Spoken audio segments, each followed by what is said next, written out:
As you wake up in the morning, you want to find the latest, greatest information about criminal cases and have an intuitive conversation about the suspects associated with these cases. Head over to the Bullhorn Betty channel on YouTube.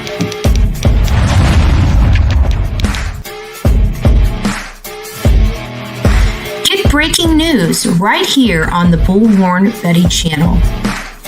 Welcome to the Bullhorn Betty Coffee Club. Enjoy your stay and enjoy your day.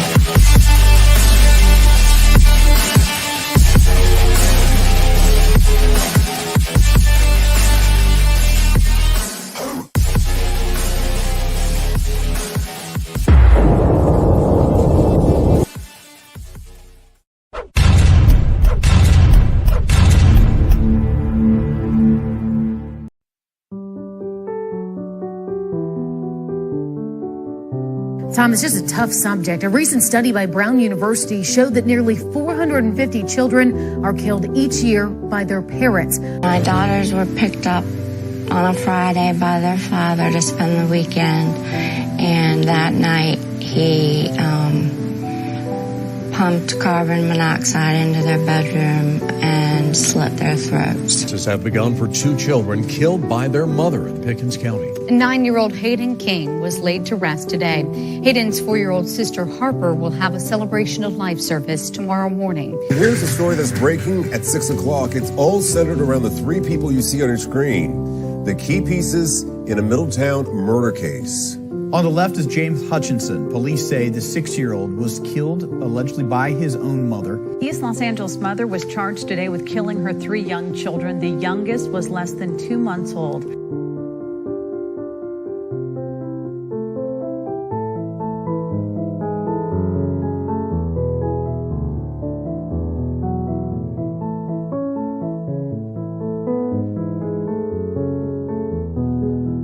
At 6 with breaking news. Good evening to you, friends. Greg Merriweather along with Elizabeth Vow. Our top story today, that precious little 2-year-old right now. 2 people are facing charges accused of murdering little Nevaeh Allen. Investigators found the 2-year-old dead in Mississippi after several days of searching. One of those blamed in her death, the girl's mother, Lanaya Cardwell.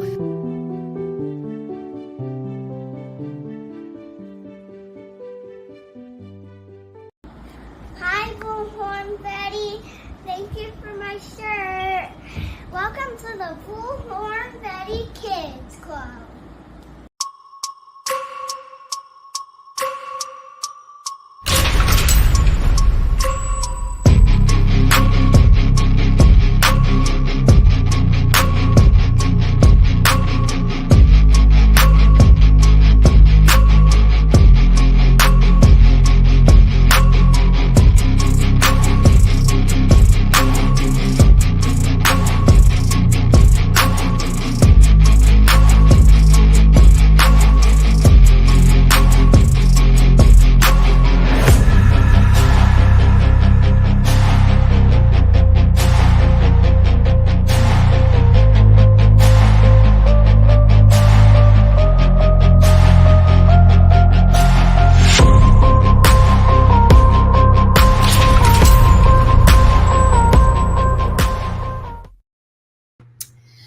Well, good afternoon, my beautiful people. We're getting started already.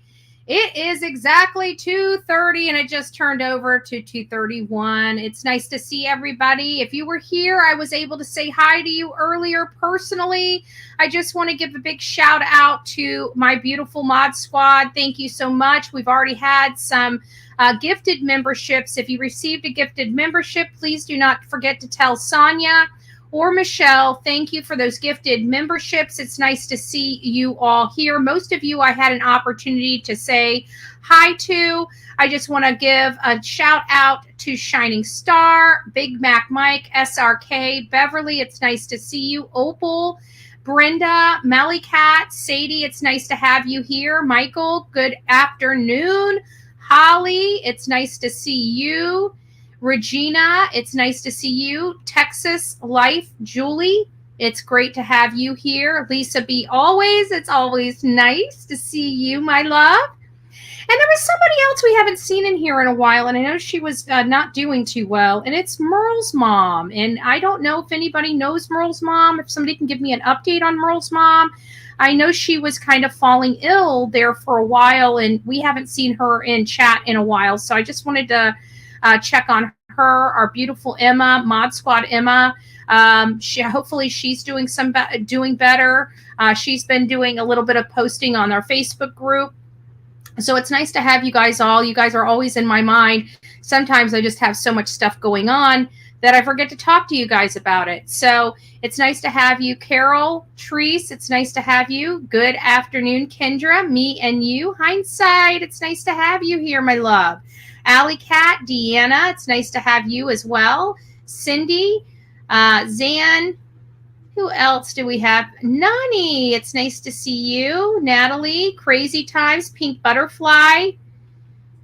I think we got just about everybody. DNA, it's nice to see you. Sandy, good afternoon. Janice, it's nice to see you. I think we got just about everybody. It's hard when we start having this many people in chat. So a big welcome to everybody. The Lady Lacey Show. Barb, it's nice to see you. Brown Eye Girl, it's nice to have you. So Nina, it's nice to see you as well. We got Moonshine, Zuzu, Busy Mama, Dreaming Blue Skies. It's nice to have you. YouTuber, Karen. I think we got everybody, but if I missed you, just know that I'm saying hi. We're covering the case of Sebastian Wayne Drake Rogers. I'm on the MacBook Pro, which doesn't have the best camera, so the other one does, but all the work I did was on this computer, so I decided to run from this computer. I've already been pretty busy today. I finally got the starter and the lawnmower put in. I did that while I was listening to Justin for All, and the lawnmower still just won't start, which means it's the damn carburetor. I gotta clean the damn carburetor. I didn't want to have to do that. But now I gotta take all the stuff back off and pull the damn carburetor. And I don't like it because you got all the stuff, from the brakes and the ignition to stuff, all the little, lines, yeah. So I'm going to try to get out there tomorrow and tear it apart again and pull that stupid carburetor off. And I'm going to dump the gas and put fresh gas in the lawnmower and just keep our fingers crossed we get the son of a gun cranked tomorrow. I've been a busy, busy girl. So I have been working on trying to get everybody back on track on what at least... it isn't a blown motor. That is correct. It's not a blown motor. It needs some oil, though. I did check the oil because I had to take all the stuff off, and you got to take the oil crap out of there, and so it is a little low on oil. So I've got to get a little bit more oil in the machine, and then it should be good to go. So we'll see how that all works. But just say a prayer for Betty. Say a prayer for Sonia. More importantly, Sonia's sister's not doing well. I know we got a lot of people in here struggling with their own ailments and stuff like that. So if you're struggling here, if you're not struggling and you just have a lot of love and prayers to give, make sure you pray for the people here on the Bullhorn Betty channel and our coffee club family. We're all struggling with a little something. All of us are. We know we are. We know what our problems are. And sometimes, we don't really tell people, right? We keep stuff close to our vest because we don't want people thinking that we're human. It's just a thing, We don't want anybody knowing we have problems, right? We don't want to be a butthurt Betty, right? So we all know that everybody is struggling with something. So just give yourself a break, be a little easier on yourself. And for the rest of everybody, pray for one another. That's what we can do for one another to help each other is pray. She ran Calling Wildfire. It's nice to see you in here. Peggy, Dusty Garbage Girl. Love it. Meow. It's nice to see you. So I have compiled all the work we've kind of done in a nutshell up to this point. We went all the way back to before many of us were even involved in the case. We went back to February 26th and started reading the articles, looking at the news, just getting us back on track, because unfortunately with this case, there's been a lot of misinformation and disinformation. You guys saw me just have enough with Michelle After Dark on our other channel, and I just wanted to have a come to Jesus with her. I hope somebody clips it and sends that to her, because I'm so sick and tired of her being in like the Twilight Zone. Okay, she needs to get back over here with the real information and do her own fact finding instead of relying on other people to do it. Let's be honest, Chloe did not do her job. That's why we're in this situation. We learned that that 515 came from somebody other than people at work. Okay, and most likely, and in my opinion, I don't have this for fact, but in my opinion, I think it came directly from the stepfather when they talked to him. And that's where that number came from, without doing any corroboration or fact finding on it. The 515 came from somewhere, but it did not come from his job. I was out there. I know for a fact he was not there at 515. And then you got Silver on the scene going out there again and actually speaking to a supervisor. And guess what? He was not there at 515. So Michelle, you're more than welcome to go with bunk information and debunked information if you want to. But I can tell you, I really don't care how you feel about a PI. I work my ass off, and I can tell you, I absolutely confirmed without a doubt he was not there at 515. And I did it myself. So all Silver did was corroborate my information. So unless you want to call me a liar, go right ahead. Go right ahead. But I have no dog in this fight. We have learned in the first 3 interviews, this is the Duchess interview of 3-3, the WSMV interview of 3-4, and the Fox 17 interview of 3-6 that was aired on 3-7. Okay, those 3 interviews, there were several things that were not in those first interviews that should have been, right? Ash Cash, it's nice to see you. God bless you. God bless you. And that was, there was no mention of Sebastian taking out the garbage. There was no mention of Katie leaving the home to go search for Sebastian. There was no thud. No thud. There was no suds either. We didn't hear he took a shower, okay? But there was no thud. We were told that they called Sumner County Sheriff's Office immediately, within minutes of finding out he was not there. No on any cameras in the house, and no other family referenced in any story from March 3rd to March 7th. No mention of this. So we were in the second week. So the first week and the second week, no mention of any of that. Okay? Then we have a breakthrough. And that breakthrough was a video that Nick Barris dropped. This video was of the common area and seeing flashlights go to a vehicle. Now, law enforcement has tried to do damage control on this video and say that, through other sources. They've never came up. I want to be very clear. They have used other people to get the story out that this was a trash truck. Nick Barris had Eric Craddock in a hot seat. He was giving him an interview. And in that interview, he specifically asked him about the lights and whether or not what those lights were. Eric Craddock had every opportunity at that moment to say they were trash trucks. And he chose not to respond on what those lights were publicly and out of his mouth. We've learned from third parties that law enforcement is telling them that it was a trash truck. We will be getting to Miss Bobby's interview in proper order. I know we're all excited to review that video again, that interview again, and we will do the interview again, but we're going in order because I think going in order is building what we need to build here. Okay, and what we need to build here is showing a lot of the inconsistencies, and not only that, what was going on in the case that prompted those interviews. We learned at interview 4, which is the Duchess' second interview, that right before that, days before that, this light video was aired. Then you see a completely different demeanor in how the mom and the stepdad are responding to questions. And you can tell that there is more brash, uneasiness, and more concern to do damage control. Self-preservation is what we like to call it. Okay.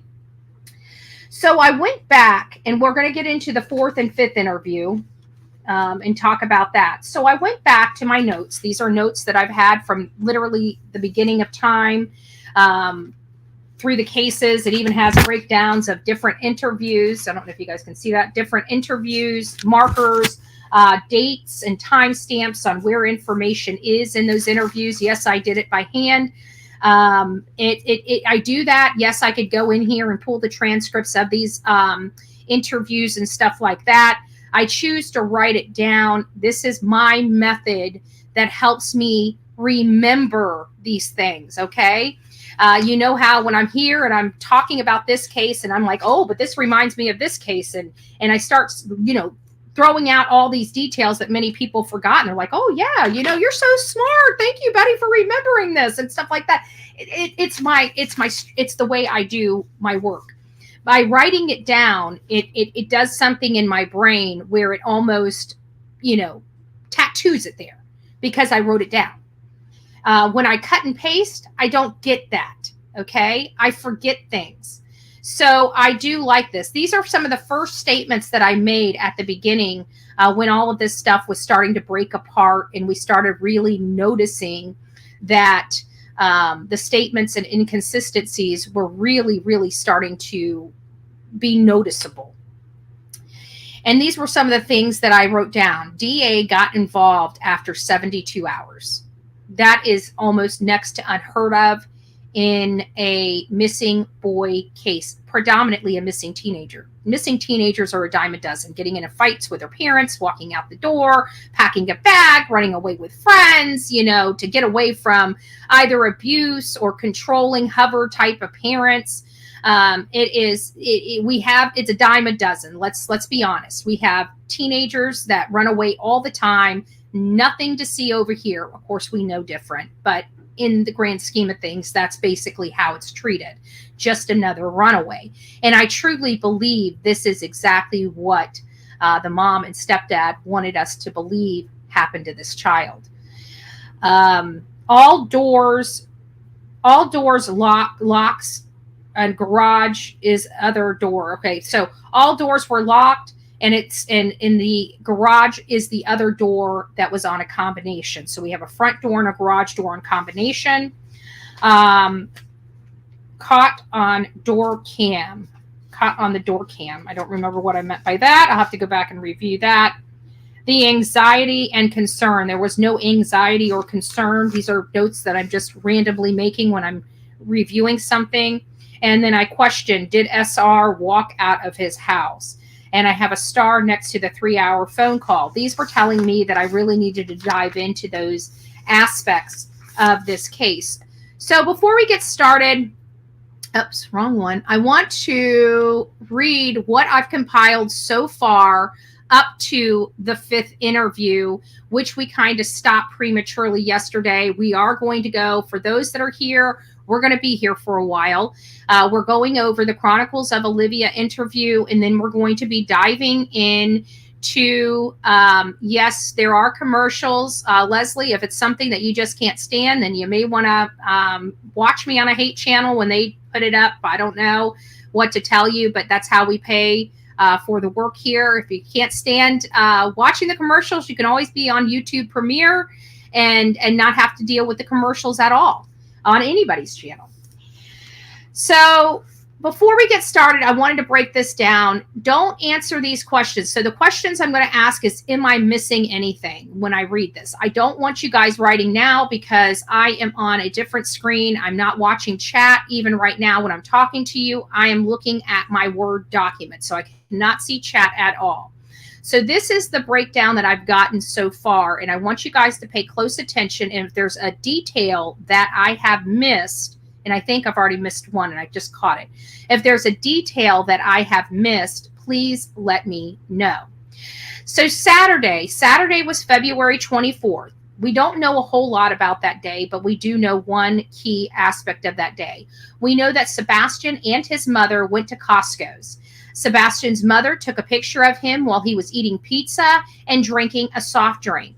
He smiled into the camera happily, and he was wearing a cream or yellowish Optimum shirt. On Sunday, we don't know what time the household woke up.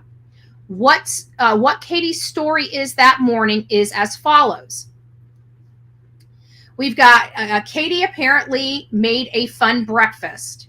They say and says that it's spaghetti pancakes, and they FaceTime family to brag. We don't know what time that was because it was introduced in the fourth interview, the second interview of Duchess for the missing.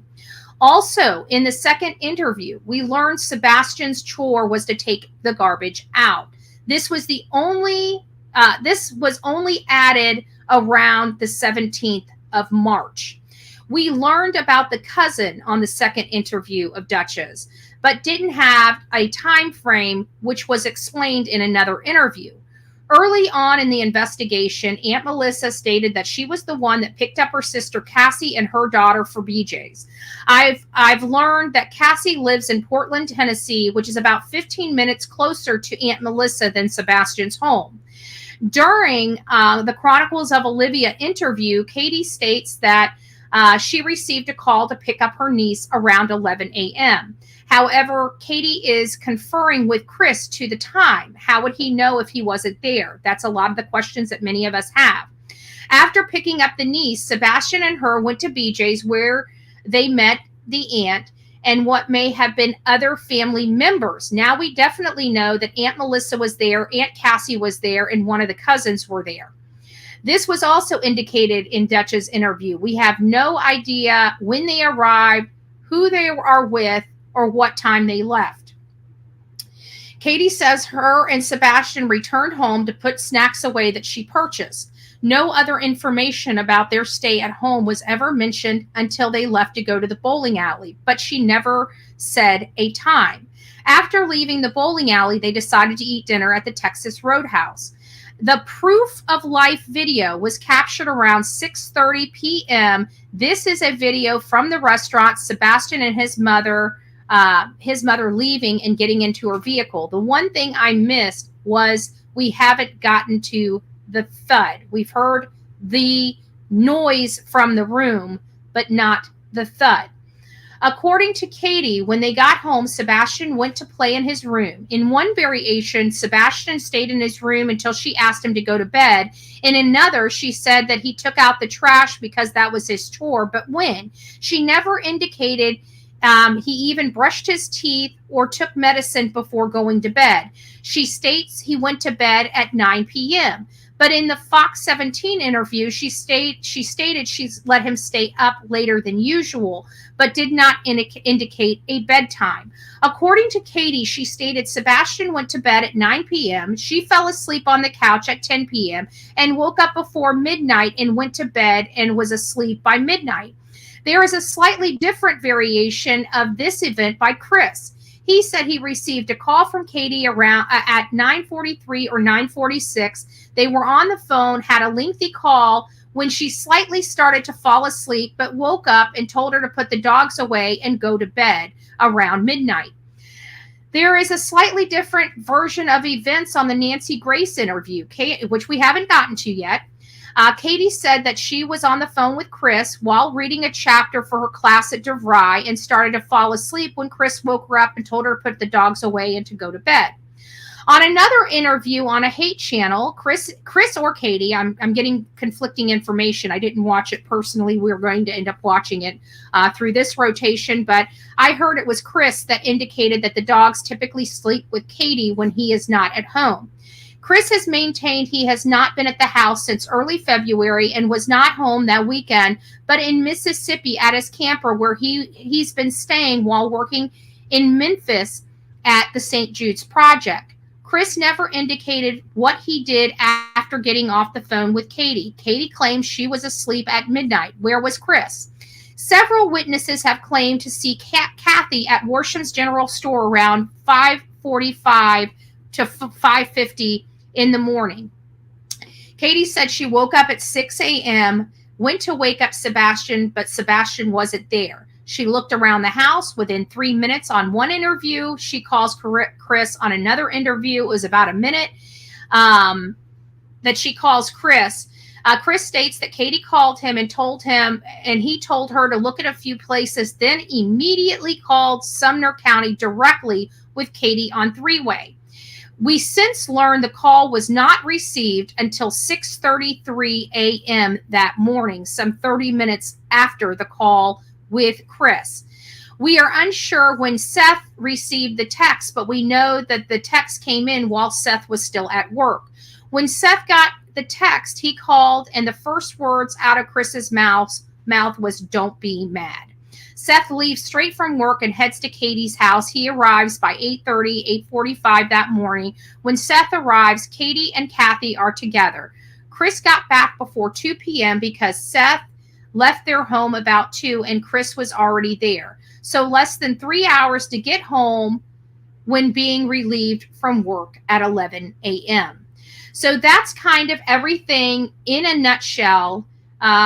In Fatal Paper Cut, I'm not sure why you're in my chat. No offense, but I've heard some really awful things that you've been saying about me. So if you're going to continue to be disrespectful to me when you're not in here, please leave my chat. And if you're not, and you're okay, then cut it out. I'm just going to say it just like that. I'm going to say it just like that. Because I don't need the BS. I do what I do. And I've always been kind to you. And you have been, I've read some of your nasty ass comments about me. And shame on you. Especially when I have taken up for you so much. So that's where we are now. And when we were on Olivia's, I kind of stopped at about a few minutes in. We're going to actually be watching that interview from scratch. I'm going to shut my mouth, boop, at least for the first 3 minutes because I've already talked about it. Wow, a very thorough summary. Thank you, YouTuber. Yes, I tried very, very hard to get as much as I could in that that summary. I'm building that summary because that summary is going to be the Bible for this.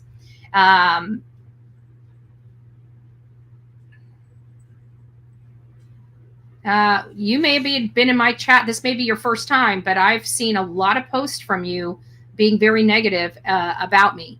And if you would like me to, it's plenty here who would vouch for me. I'm telling you, I've seen several things. I mean, you're paper cut, right? If you're paper cut, I've seen several things and other things. Negative never happened. Okay.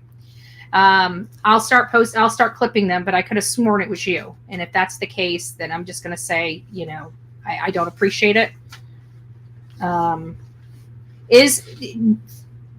leave it at that. I think that's enough. So we're going to start with Chronicles of Olivia. I'm going to shut my mouth for the first few minutes because we've watched it up to the first few minutes. I've definitely, without a doubt, have given my commentary on it, but we haven't really watched the rest of it on this channel. So we're going to watch all of that now. Without further ado, here we go. Please tell me you guys can hear it. Let me go back. I thought I went to there. In today's video, I interview the mother and stepfather of Sebastian Rogers, a 15-year-old who vanished from Hendersonville, Tennessee on February 26th of 2024. Okay. He vanished and hasn't been seen since. Although he doesn't like to be dirty, it's kind of funny because he also doesn't have awareness, because if you look, he's got chocolate milk on his face because he didn't wipe it off at breakfast. It's funny like that.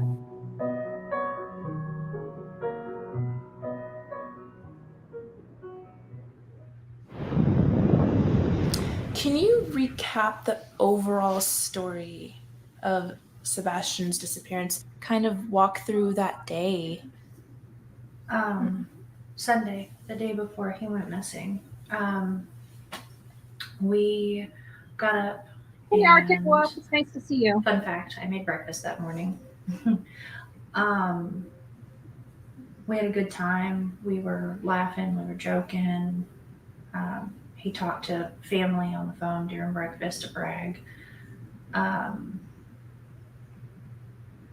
We went and picked up our niece. Hey, Ken, reality. I got a call and asked if I could go and pick her up, and I did. And so we went and did that. We went to BJ's. Had a good time there. He ate a colossal popcorn. Came home to put groceries away because we bought snacks because, he's 15 and snacks. Let me just be very clear in here, just so all the new people that come in know, this is not your normal channel, okay? It's a privilege to be in my chat, not a right to be in my chat. Any disrespect, you will be blocked. We have a 3-strike policy. If you make something, it's not about what you say or having a differing opinion.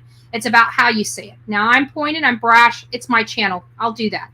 But I do expect the audience to be in here. I expect them to be courteous to one another. We do not, unless I dog on them, the chat does not dog on other creators. That's frowned upon. Keep it clean in the chat. And don't be a Richard. Those are really the only rules of this chat. If everybody can play fairly, you don't have to worry about being blocked, and everybody can talk as they wish, whether you are pro Seth, against Seth, pro CP and KP, against CP and KP. I have my opinions. If that's not your opinions, you're more than welcome to leave. It's very simple. It's called being an adult.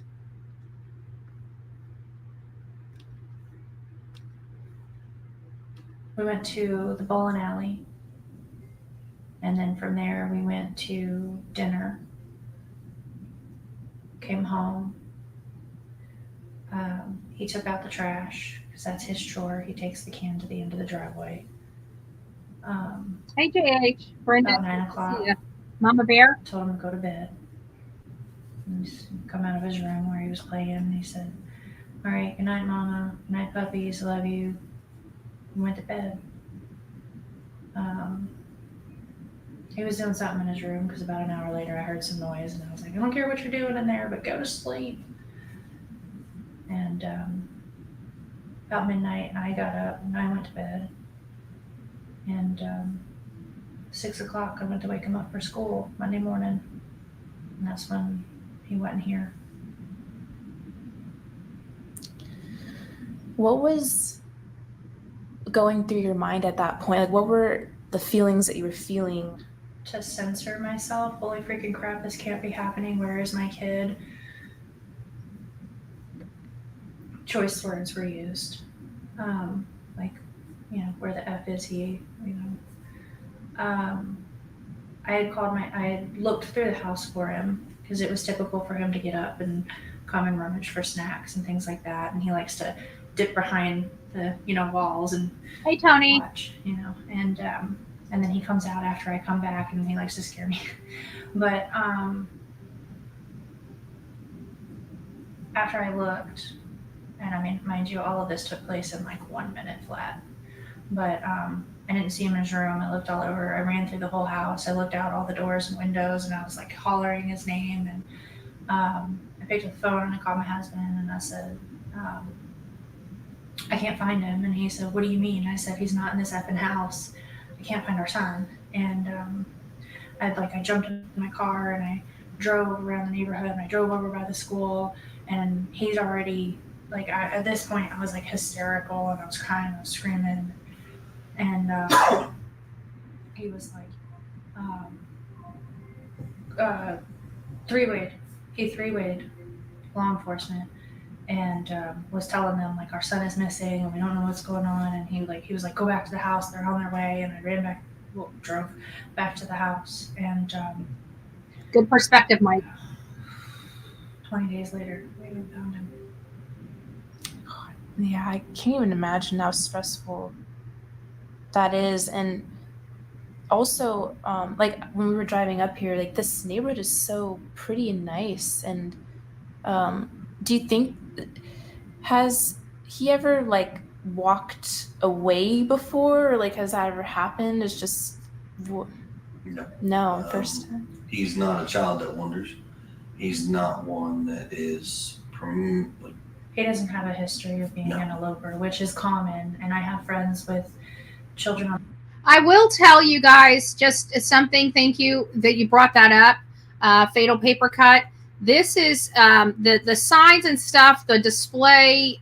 That usually is Olivia. She's the one that typically prompts them to set, do you have any pictures of him? She's very particular when she does her, because she likes these to be beautiful. She likes them to showcase the victim very, very well. So I think you're right. It is a prop and it is staged, but this is typically Olivia's MO. So I don't know what would have been on that table if it wasn't for Olivia. Olivia would have prompted them to have the pictures and set this up in a certain way to really showcase the son. And the only reason why I know that is because I've worked with Olivia for years, and I know how she does things. And this to me, when I see this setup that they're in, this is 100% Olivia, Chronicles of Olivia, because again, it's just the way she likes to capture and video and produce her videos. But that's, if you're asking that, I don't want them to be blamed for it, because in all fairness, I know it's Olivia. I do. So just FYI. On the spectrum who do struggle with elopement with their children, but no, Sebastian, that's one thing. It's always been a blessing. He's not been an eloper or a runner. His primary areas are like social and emotional dysregulation issues and things like that. But he's very smart. He's functional. Overall, he's a pretty happy kid. I mean, he's a teenager. He's coming into his hormones. He's angry that he's growing a mustache. But for the most part, he's a happy kid.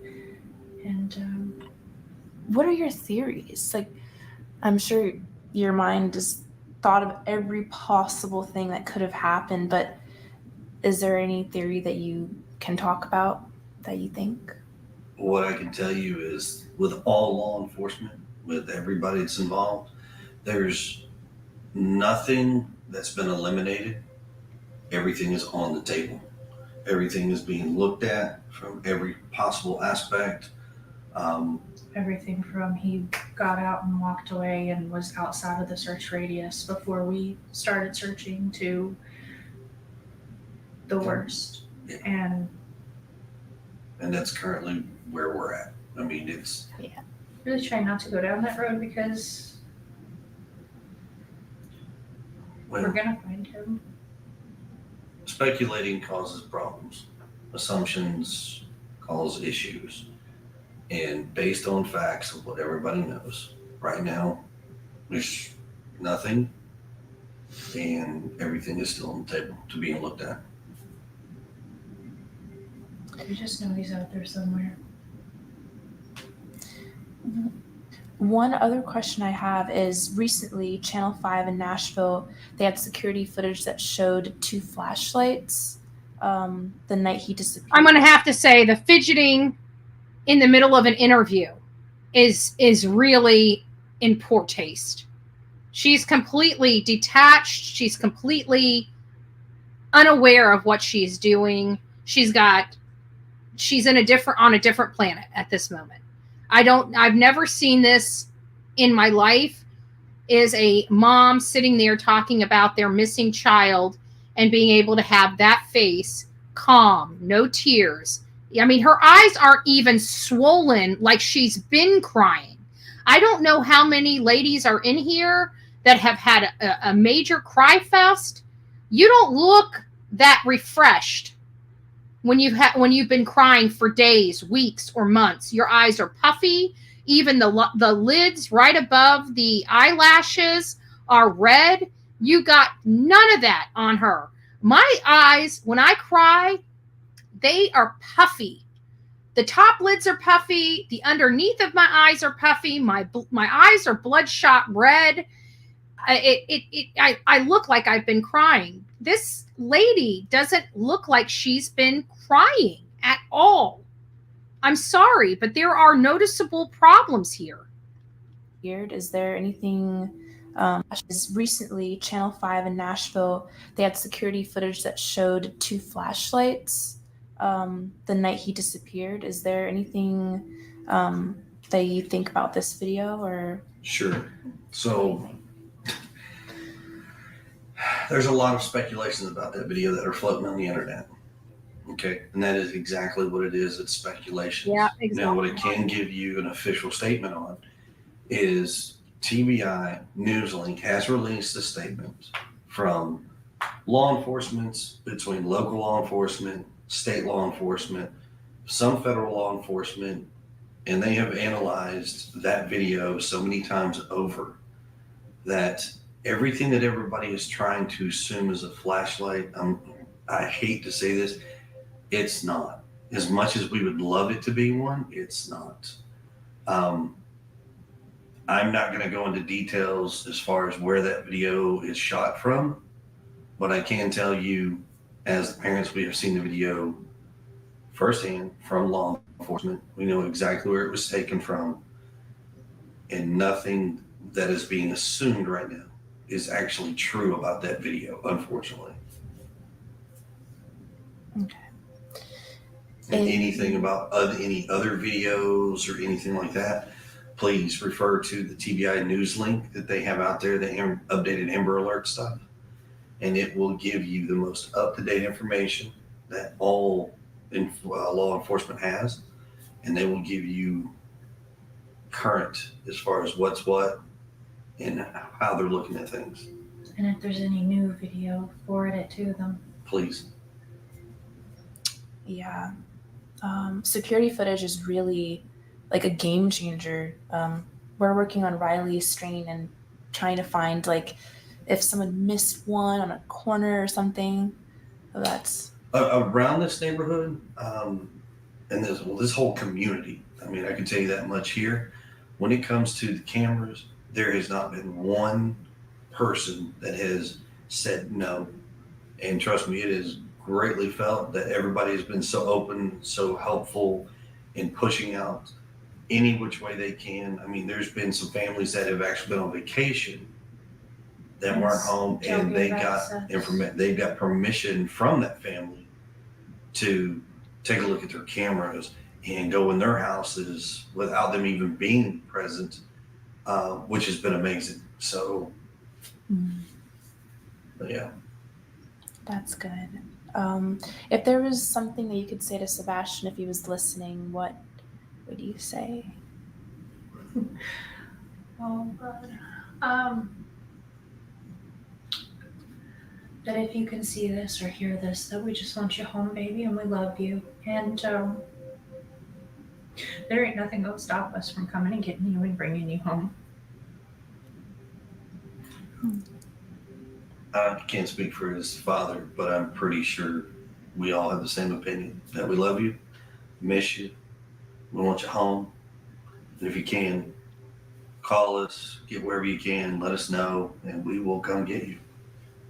Call 911, run out to the street, go in public, anything. The signs that we've been blessed to have family, friends, and even some in the community that have been helping us, but we've been out spreading those as far as we can, even over state lines, trying to get awareness because, not everybody knows that he's missing, and there's a chance that if someone could see him and not even realize who he is. So we want to get his face out there because we want him home. Surprisingly, even locally, there are some folks that don't even know what's going on, and it's kind of like a shocker. Like, how do you not know? It is amazing because in the past couple of weeks, you've got 2 cases. A 15-year-old boy that has vanished without a trace. You've got a 22-year-old, 6'4" or 7" college kid from Missouri who has vanished without a trace.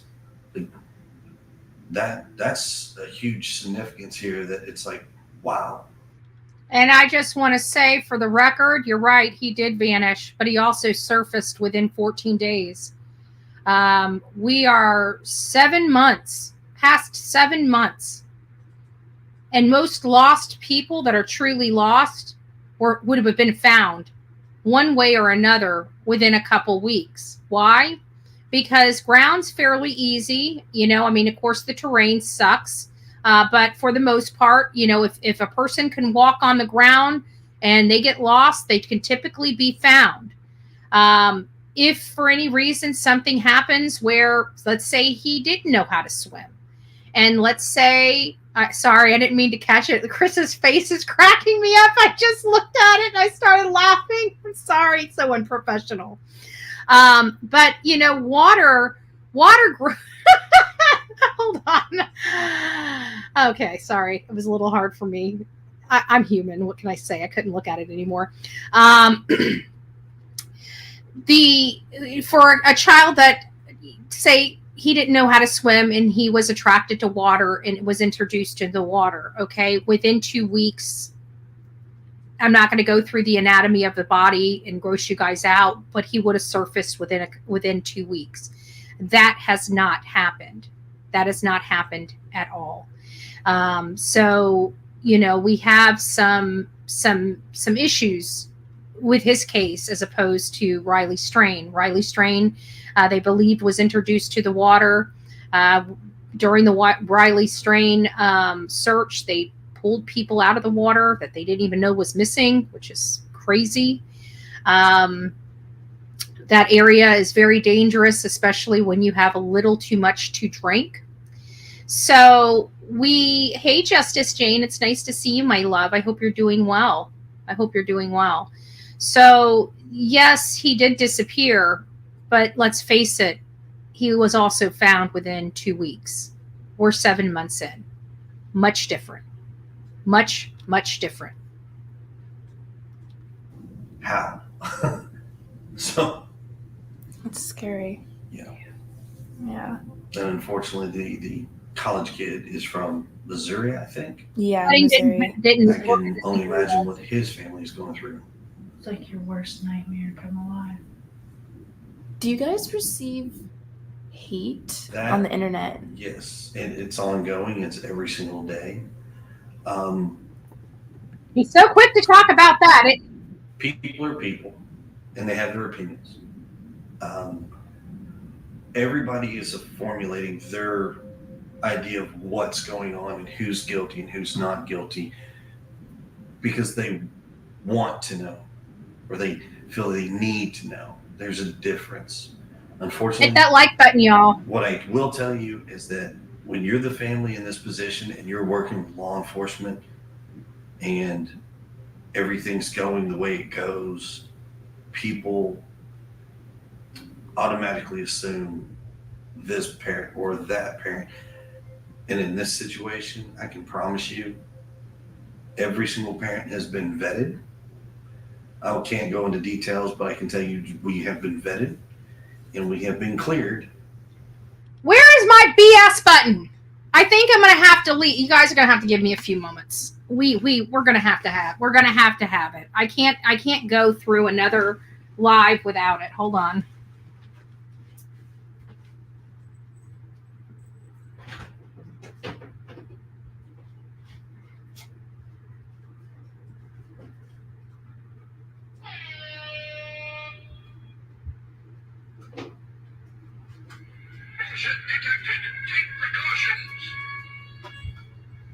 Okay, almost back. We got him. Okay, now we can. Hold on. Let's go back. This parent or that parent, and in this situation, I can promise you, every single parent has been vetted. I can't go into details, but I can tell you we have been vetted, and we have been cleared. of all possibility of wrongdoing, foul play. There's nothing to it. We've heard all kinds of stories. I pretty much don't even go online anymore at this point. I, on the other hand, Who believes that these people don't go online anymore? Who believes these people don't go online anymore? Can you equalize the volume? Sammy, no.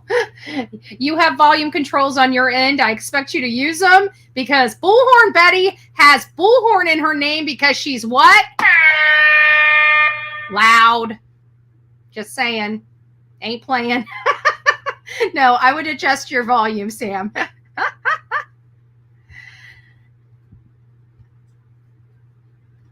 I do go on and I do talk to these folks, and I want them to understand they have this formulated opinion on who we are, not who we truly are. They've never met us. We've never crossed paths with some of these. But what they're failing to understand is we watch their behavior in the umpteen interviews they've given. They started out really like professional. They don't know how to act. That's the problem, because they're, when a parent wakes up one day and their child is gone, there's a panic in that parent. There's anxiety in that parent because the parent's like, my child was here and is gone. They don't know this. They skipped all that. And there's got to be a reason for it. Whether they know something, whether they were involved with something, but their behavior is not matching the situation. That's the problem. We don't have opinions. We have behavioral problems from the mom and the stepdad. Okay? Where's the urgency here to find their son? This is interview 5. This is interview 5. Where's the urgency to find their son? So far, we haven't heard squat. The mother hasn't even picked up the thing and said, look, I don't care about the harassment. We need to find my son. We had Riley Strain's mother going into stores, making them stop working with their customers, stop what they're doing, and go look at their video footage. Begging them, face full of tears, blubbering, begging them to please help her find her son. She needs her son back.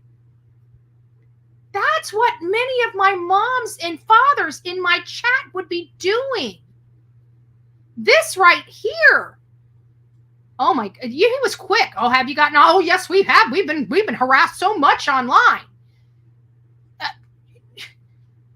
Because people have commentary on their own channel, you call that harassment. Like, that's not the definition of harassment.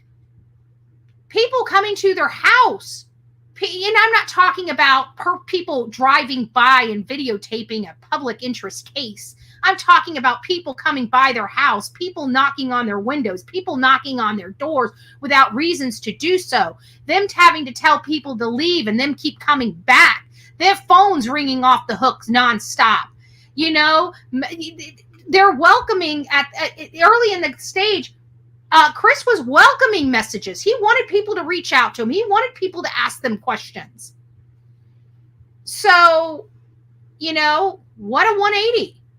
What a 180.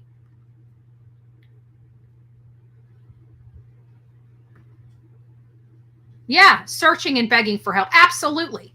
Absolutely. There was nobody going to tell her to sit home. I guarantee that.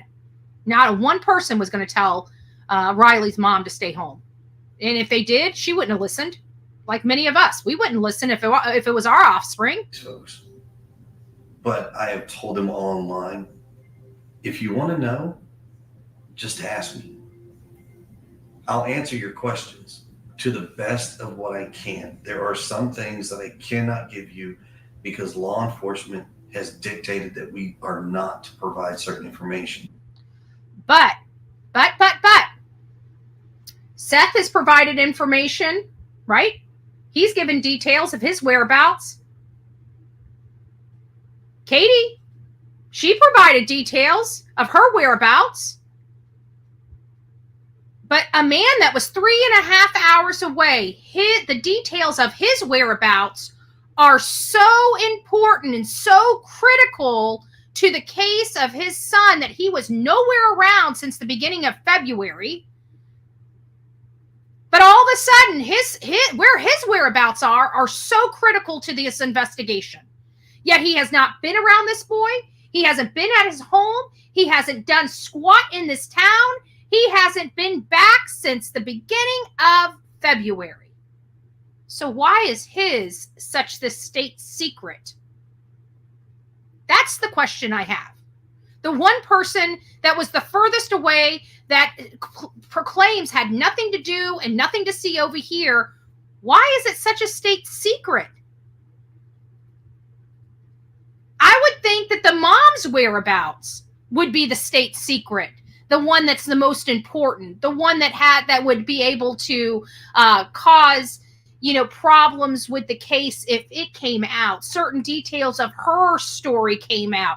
That seems that the stepfather, Seth was like, I was, an hour away from their house. I was at work. I was at work from this time to this time. My vehicle's parked in a secured area that I have to use a key card to drive in and drive out. All of this is on cameras. All of this is on cameras. So everybody has said where they've been except Chris and his parents. They're the only ones that have this super secret alibi. It's weird for me. I mean, call me crazy. Many people do. But that's just weird for me. I don't get it. Maybe somebody can help clarify it for me. Why his details are more important than the mom's details. That's what I'd like to know. But I will try. I am direct, I am brash, but I am very respectful. So if you have questions, ask. I'll give you what I can. Just be respectful.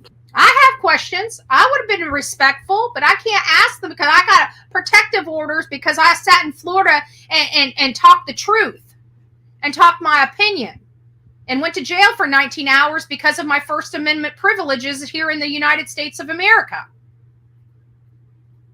And then we got some dumbass over across the seas that thinks that somebody sitting on their butt inside of a room talking to this man here and getting a 515 is more important than people with boots on the ground that actually talk to supervisors. That's how stupid some people are. Some content creators and some people with higher education. Just saying. Please. And keep in mind, there's 3 parents and there's thousands and millions of people out there that may have a question. We are trying to get to them. I promise you.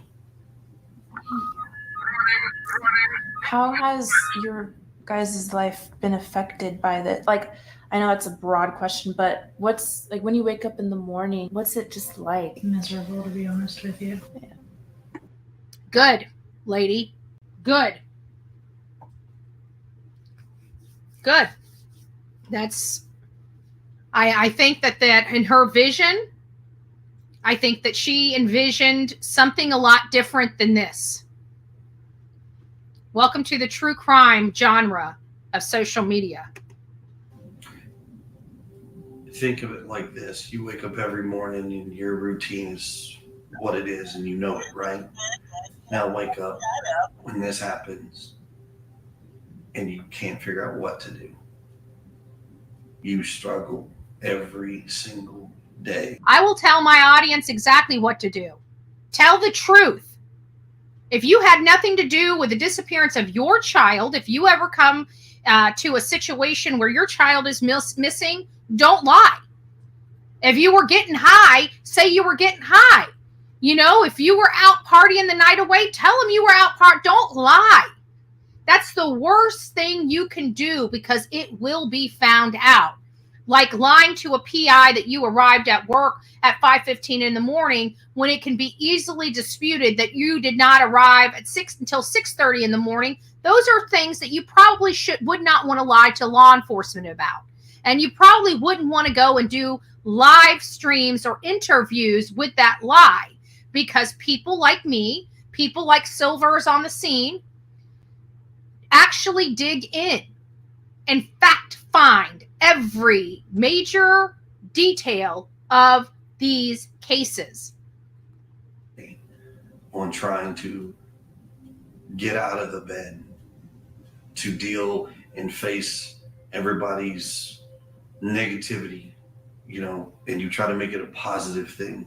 Or the fact that my son's still not home. You know, we have a bedroom that's empty that is never normally ever empty, except for when he's with his dad every other weekend. So now we have a child that's missing. So there's no words to describe it, but I can just tell you, it's like you get up and now you don't know what to do. Sebastian's parents also talked about how his actions and behaviors could be different, or how he would respond in a new environment. Well, that's kind of tricky, because Sebastian hasn't been on his medication in 20 days. So he is rambunctious. He's going to be hungry. He turns into a bottomless pit. I mean, he's your teenage boy, you know, always hungry. This is a weird. I mean, it just took a turn for the worst. I mean, it just went weird. Listen to the question Olivia asked, and listen to what does the bottomless pit have anything to do? This answer was just a very weird answer. It felt like it was an opportunity for him to provide another dig. Talked about how his actions and behaviors could be different, or how he would respond in a new environment. A new environment. Well, that's kind of tricky, because Sebastian hasn't been on his medication in 20 days. So he is rambunctious. He's going to be hungry. He turns into a bottomless pit. I mean, he's your teenage boy, you know, always hungry. On the spectrum, yes. But not one autistic child in this world is like another one. What we can tell you is he's smart. He can be goofy. One other thing that I have a problem with, and I think we've all had a problem with, is the mom not talking. This man has not been in this child's life his entire life. Yet he has to have the answers to everything. To everything. As if he's the father of this child, which he is not. And so it does bother me that when it comes to the explanation of who Sebastian is, his behavior, his demeanor, that should be coming from mom. Mom, mom, mom, mom, mom. If I went missing, my stepdad has been in my life for, oh, good gracious. How old's my sister? Almost 30 years, okay? Not quite 30 years. But if somebody was to ask about who I am as a person, it would be my mother that would be explaining who I am. Why? Because she's my mom.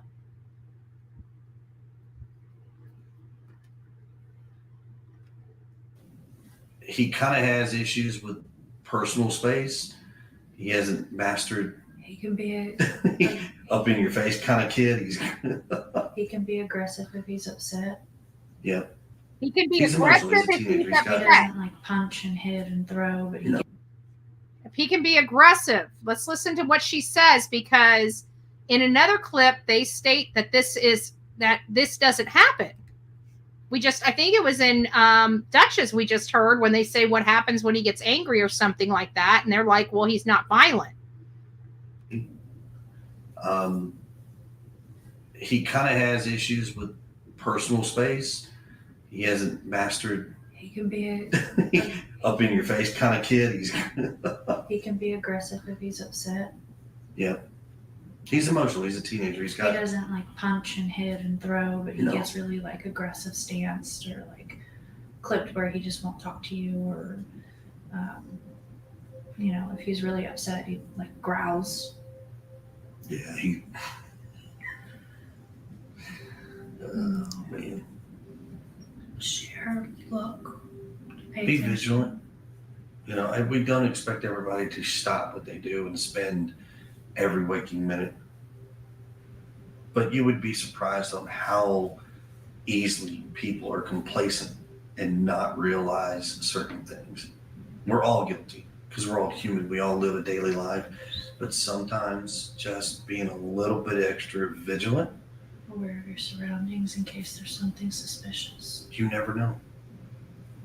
But don't ever stop is all we ask. Please keep looking, keep searching.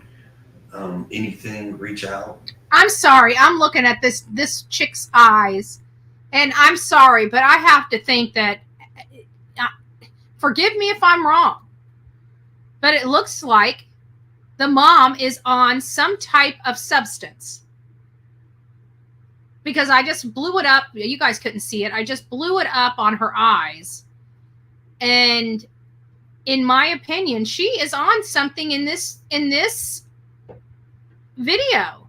Yeah, growl. I mean, of all the things, I don't understand what her no emotion, but she does look like there's something suppressing certain things. Like she can't cry. She's just, but it's her eyes. Her eyes look like she's on some type of substance of some sort, whether it's prescription or something else.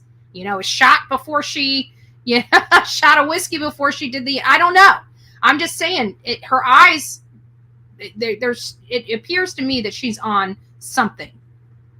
Just my personal personal opinion. There's no facts. I didn't take a urinalysis of her or, take it for a drug test or anything like that. I don't know if that's true, but I'm looking at her eyes, and it looks to me that she is on a substance of something. Doesn't matter. Yeah, we're going to definitely, keep his story in the spotlight. And all it takes is for one person to see something or know something. Look at her. She's just like, yep. That's just that one clue. Whatever you want Old to do. saying, see something, say something. And a few others, but we're working with everyone we can. And taking, like, some people have been kind and reached out with resources that I didn't know were out there, and I've reached out to all of them. Truckers Against Trafficking, we reached out to them just in case. Biker world, that's one thing everybody has in common is their love for a child, and they can't stand to see children missing, hurt, and it doesn't matter who it is. Doesn't matter. We got that, because there's a lot of bikers that show up to those vigils that these two people refuse to show up to. What group it is. That's one commonality between every group. And that's why as a part of being in that world, I'm in that world too there, Mr. We utilize our brothers Mr. and and sisters Mrs. to help spread that word. You'd be surprised on how easy it is to spot somebody. The biker. I can tell you, with all the biker lingo in here, I doubt that these two people are respected by the bikers, the real bikers, to be honest with you. I know many bikers. I know many biker gangs. I know, from my prior life, right? From my prior life, when I hung out with a bunch of bad people. Not that bikers are bad. That's not what I'm saying. But I did associate with a lot of biker gangs back in my 20s. And even the bad boys, they don't like anybody screwing around with children, because most of them had children and they love their children. And I can tell you that the people that I used to hang out with would laugh at these two. They're not part of the bikers. I can tell you, they're wannabes. Okay? They're wannabes.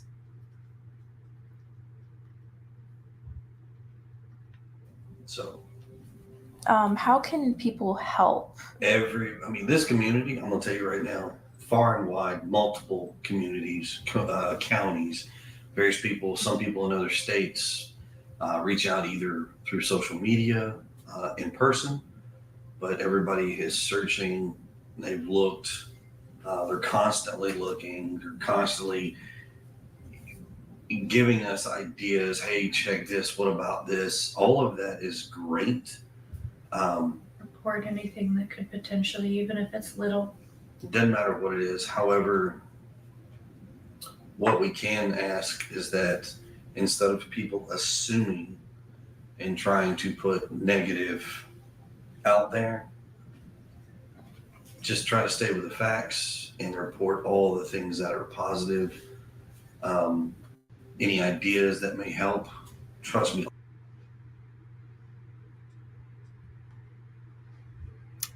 I don't know what to say. I have never seen a mom that has been without her child this long look that good. Just, yeah, biker gangs are the best. They are. They are. They got your back, you know?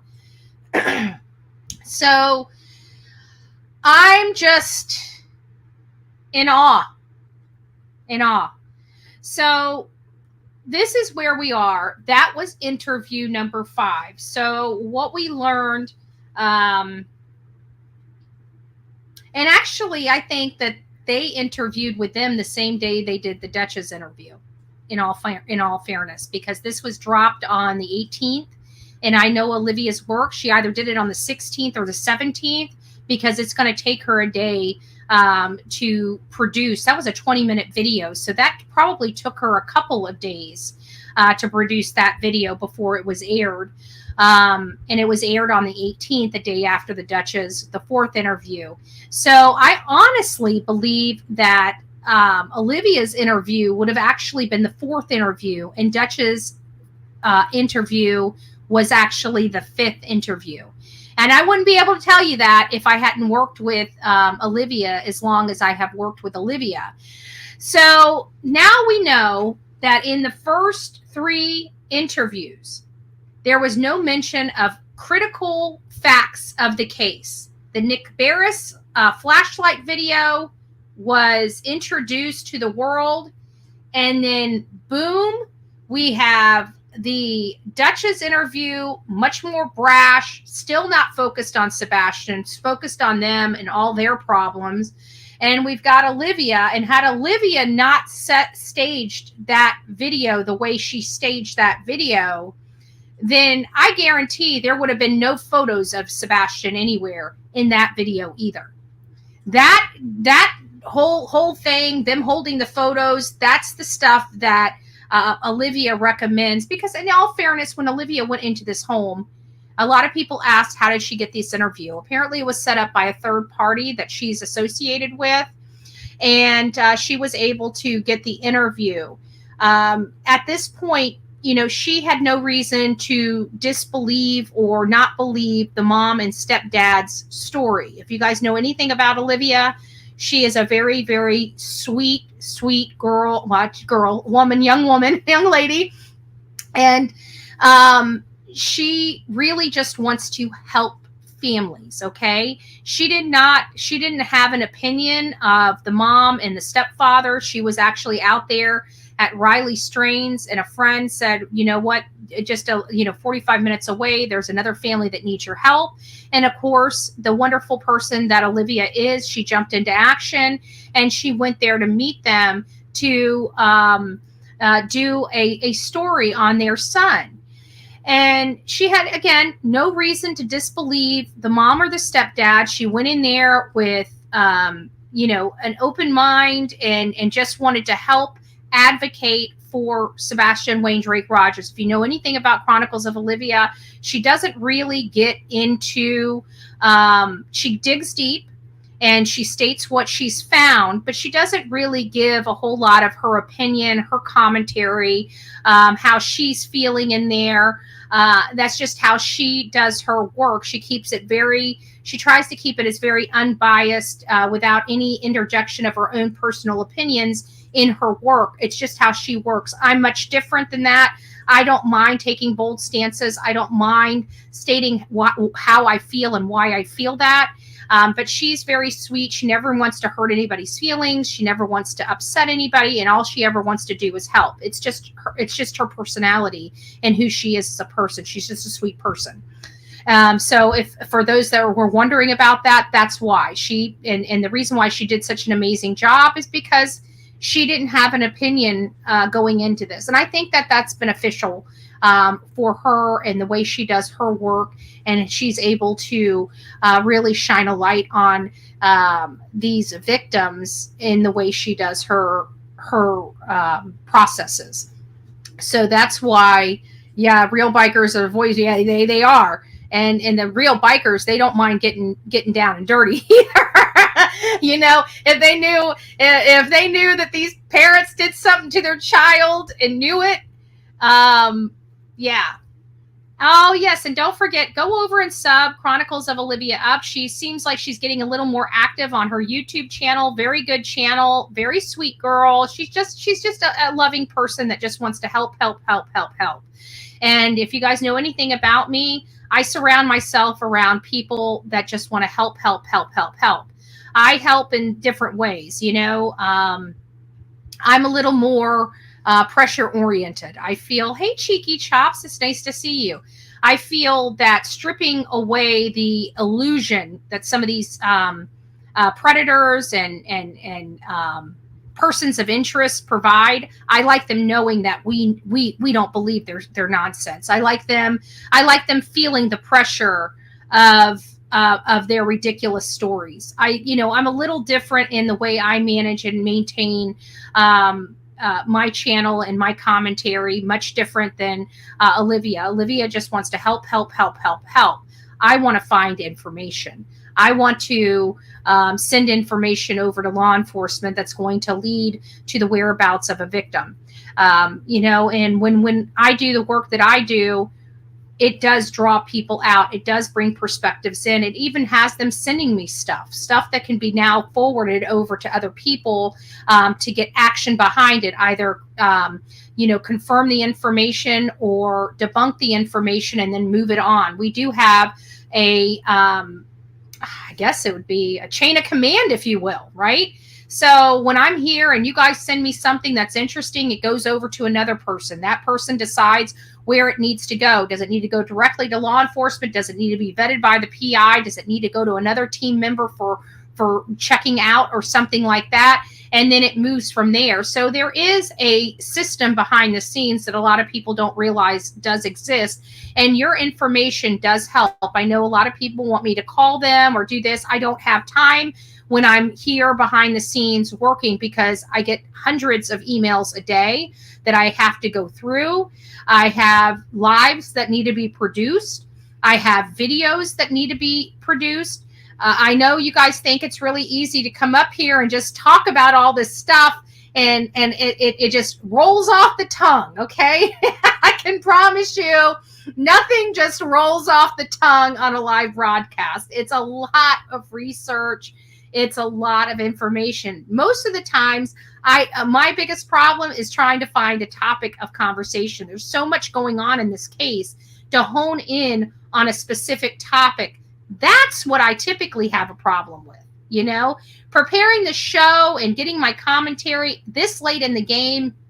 I already have my opinions. I've already done a lot of boots on the ground fact finding.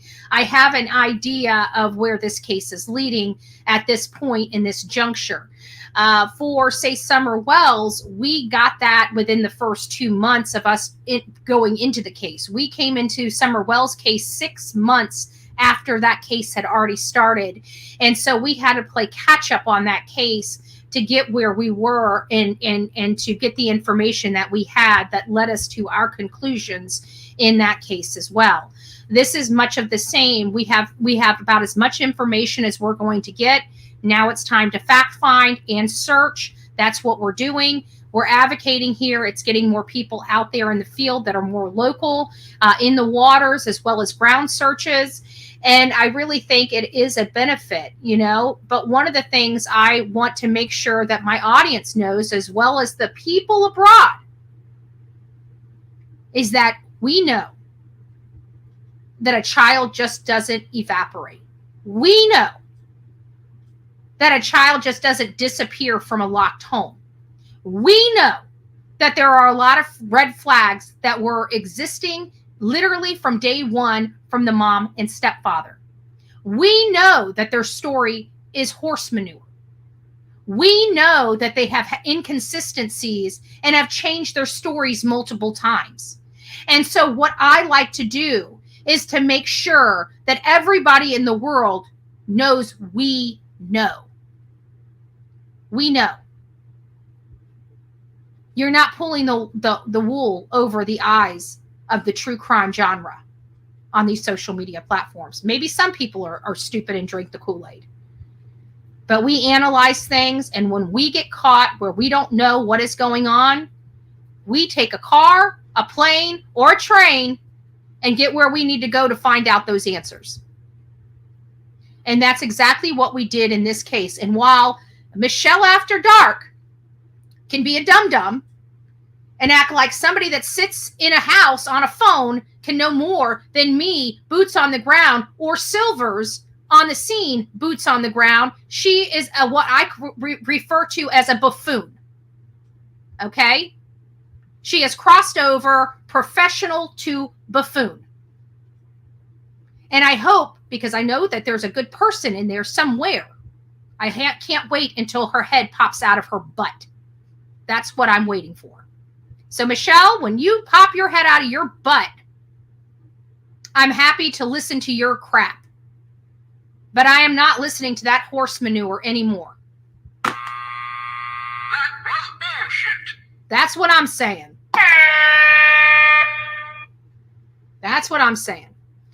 All right, so without further ado, we have another. This is going to take us the most. This is one that we really haven't. I lost my connection to my audio. Gotta love it. Gotta love this. Nah. Hold on. Start. Copy. All right, let me put this down. Hate when that happens. Let's put this up. All right. All right. All right. Let me get out of there. Still saying I lost my audio. Let's see if my audio's back.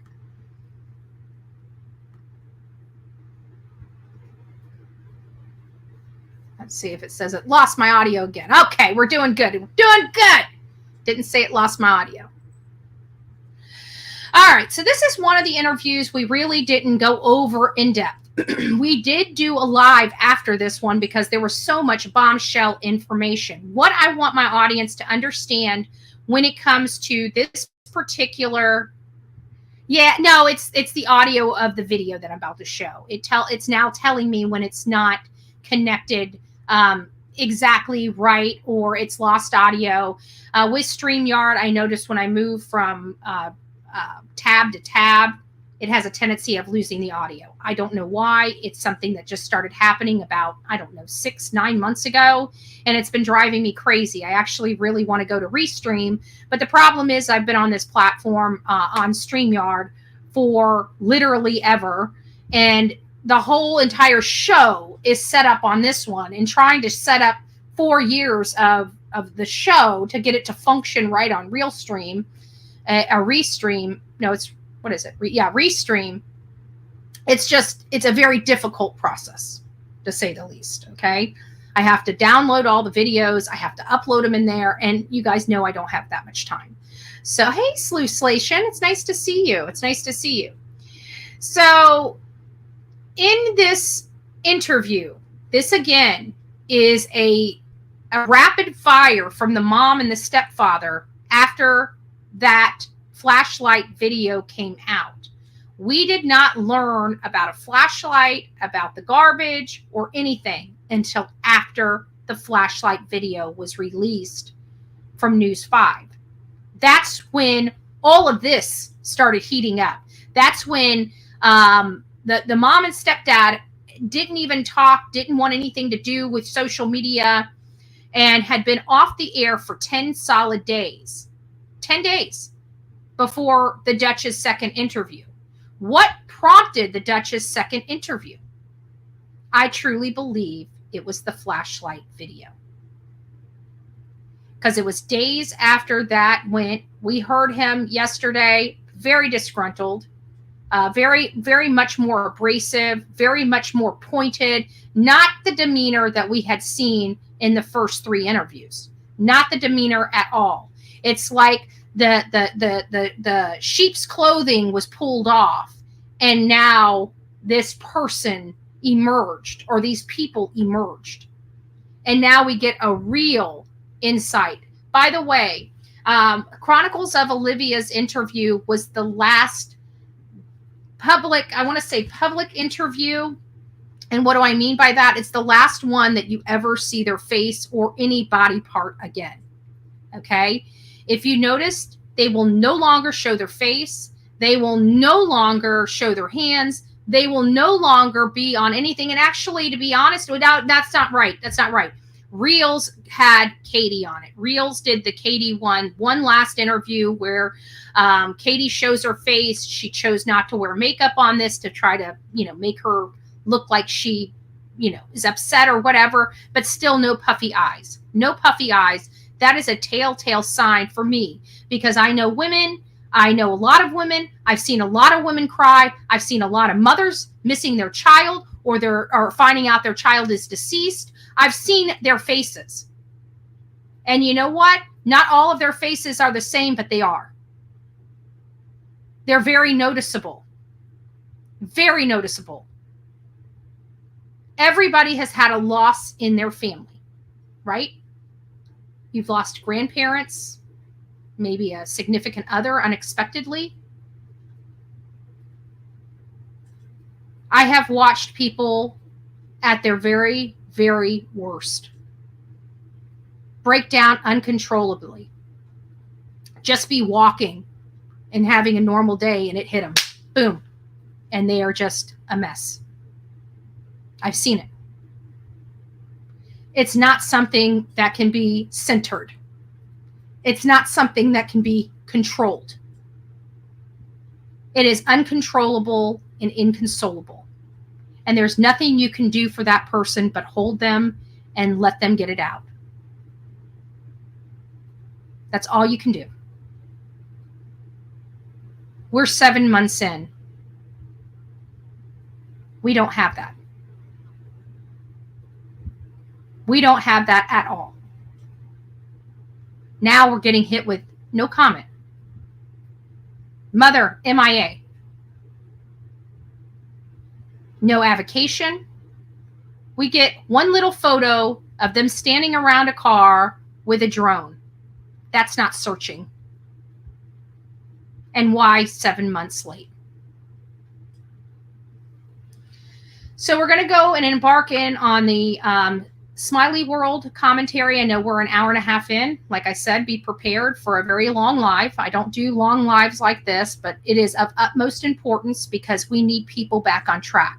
We need people to understand that we are not picking on this family. We need people to understand why this case is leaning the way it's leaning. We need people to have the facts from the news and from the family's own mouth. Because if we don't have that, then we're part of the misinformation and disinformation campaign. Because this is the truth. This is what people need to see. Because you can't show inconsistencies without showing the inconsistencies. These are the receipts of the Bullhorn Betty channel. And you know what's great about them? They're plastered all over Google. So if you are a little confused, you're more than welcome to just Google it, because that's where all of this is coming from. This is coming from the parents' mouths or news and law enforcement. Pretty hard to screw that up, right?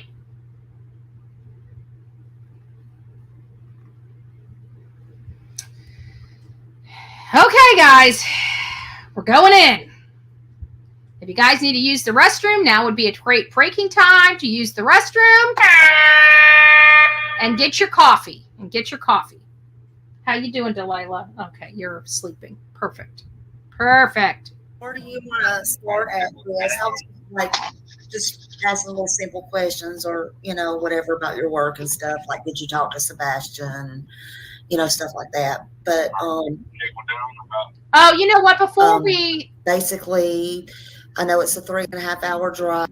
So here she's going right into the drive. We've confirmed that not to be true. Before we get started on this, I wanted to just stop because I saw that we have some stars. I want to make sure we don't get too far away and put the stars at the end in case somebody needs to leave. I just want a big shout out to Sonia gifting 5 Bullhorn Betty memberships. Michelle, thank you for the 1 Bullhorn Betty membership. Mally Cat, Bullhorn Betty membership. The Hen House, 5 Bullhorn Betty memberships. If you received a gifted Bullhorn Betty membership, please, please, please don't forget to tell Sonia, Michelle, Mally Cat, and the Hen House. Thank you, thank you, thank you. We got some more coming as well. We got Ash Cash, much love and what you do. Thank you so much. Cuckoo Honey, it's nice to see you, my love. Gifted 1 Bullhorn Betty membership. Holly S gifted 1 Bullhorn Betty membership. Please don't forget to tell Coco Honey or Holly, thank you if you were the recipient of those memberships. Misty Moonlight says, I love Sebastian BHB, prayers, hugs, and love. Thank you so much for that. Cash states just in, actually late replay. You're not on replay. We are live and in action, my love. Live and in action. Jenna Kane says, thank you, Bullhorn Betty, Delilah, and mods. And Althena did a super sticker for $2. Thank you. Thank you for all of the love and support from this beautiful community as we rock it out with our coffee beans out. Now, without further ado, we will go over there and get started. Let me move this over here so it's a little easier for me to so let me back it up just ever so slightly. Here we go. Just asking little simple questions, or whatever about your work and stuff. Like, did you talk to Sebastian and stuff like that. But basically, I know it's a 3.5 hour drive. You was at work. Is there a reason that okay, so are you working now, or are you just taking off or anything like that, like for a certain amount of time? So is this to me? Yes, sir. Okay. So are you asking me that, or is one of your people? No, I'm asking you that. I just wondered. Okay. Like, did you see how he's like, did one of your subscribers ask you that, or did you ask me that? You see the difference in demeanor in these people after that video was released by Nick Barris. You see a whole demeanor change, a whole different side of these people as soon as their story started fracturing. And I truly believe it started fracturing and crumbling when that Lights video hit the news waves. I was just wondering, like, if you, like, are you, in fact, I'll turn my chat off for just a minute so I don't get No, don't turn your chat off. Leave it on. It's fine. Okay. Cocky. That way you can get all these questions coming in, because like I said, I told you, I gave you my word, I'd come on your show, I would answer questions. He is very disgruntled, very unhappy. This Smiley's world's just trying to advocate for Sebastian Wayne Drake Rogers and find out what truly happened. She's got no dog in this fight. All she cares about, she's just like the rest of us. She only cares about the truth and justice. And look at the demeanor of this man on her panel that's giving him an opportunity to advocate for his stepson. And he's acting cocky and brash. What parent does that when they need a community to help locate and find their missing child? Let's face it, if he did not want the community to help, then why even bother coming on all of these social media sites and telling your story? Because all they wanted to use these for was self-preservation until they got caught in a bunch of lies. And then it's like pulling teeth. It's like pulling teeth. Oh, thank you, Shining Star. If you received a Bullhorn Betty gifted membership, don't forget to tell Shining Star, thank you. God bless you for that. So now we're seeing this whole coming apart. That's what I want to call it. The coming apart of the mom and the stepdad.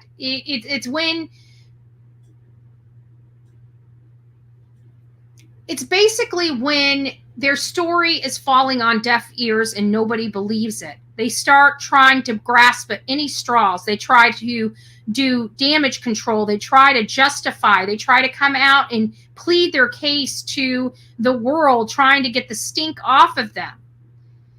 This happened in the West case. Remember, the mom and the stepdad came out there with the masks on their face and were like, yeah, we understand that people, but just wait, they're out there somewhere. Just wait. We understand why everybody's so angry. We get it. We're the, nobody believes what's going, they did.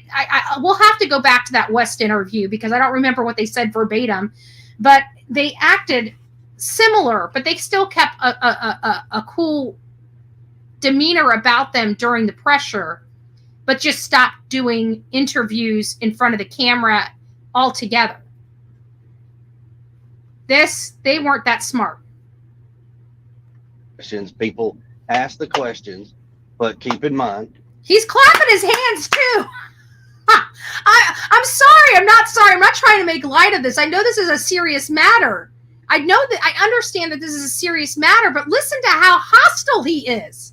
Let's go back. This is literally, he hasn't even been up on her panel for a minute. Hasn't even been up on the panel 60 seconds. Listen to this. In fact, I'll turn my chat off for just a minute so I don't get don't turn your chat off. Leave it on. It's fine. Okay. That way you can get all these questions coming in because like I said, I told you, I gave you my word. I'd come on your show. I would answer questions. People ask the questions, but keep in mind. I don't even think he's clapping the hands. I bet you he's doing this. I see him being one of those backhanded, patters, just ask the question, just ask it. I feel like he's doing this. Just get it done and over with. Let's do this thing. Sorry, I'm not slapping at you. Aw, you baby, look at me. She's like, what did I do? I'm just sleeping. It's not you. It's not you. It's me, honey. Slapping his hand. Now, I don't know. He could have been doing this, but I kind of feel like he's the backhanded type of person. Like I told y'all from the very beginning, I'm brash, I'm direct, but I'm respectful. And I ask for the same in everybody else. Yeah, and I told them a while ago, just please be respectful because I wasn't expecting this. Like, please be respectful, y'all, because... So one thing right now, I'm going to tell you right now, really irks me with some of these folks that want to follow these YouTube. And I'm very honest about this. Somebody says, I won't talk to men. Not that I don't want to talk. Right. It's not that I don't want to talk to men. I have talked to more law enforcement men agencies in the past 24 days than I've probably ever talked to in my entire life. Same. Again, you notice how he is so disgruntled. He didn't have to go. If he was this disgruntled about social media, why even be on another social media channel? Why not just not go? If you're going to be this disgruntled. He just thought he was going to be able to push his weight around and people were just going to comply because that's what he's accustomed to doing. Same thing goes for women. So no, I don't have a problem talking to a man or talking to a woman. I appreciate everybody's assumptions or concerns, innuendos, whatever they want to be. But at the same time, I vet who I talk to. I'm not just going to open up and talk to anybody. And I will put this out there. JLR, everybody wants me to talk to this guy. Explain to me, Smiley, you probably have a better understanding of this. Explain to me why I should talk to JLR. I have a funny feeling his tune changed when JLR got his feelings hurt like a little bee. I bet you he talked to him then. He just didn't go up on his channel. I bet you he talked to him. I feel like I know for a fact JLR was up in that mix.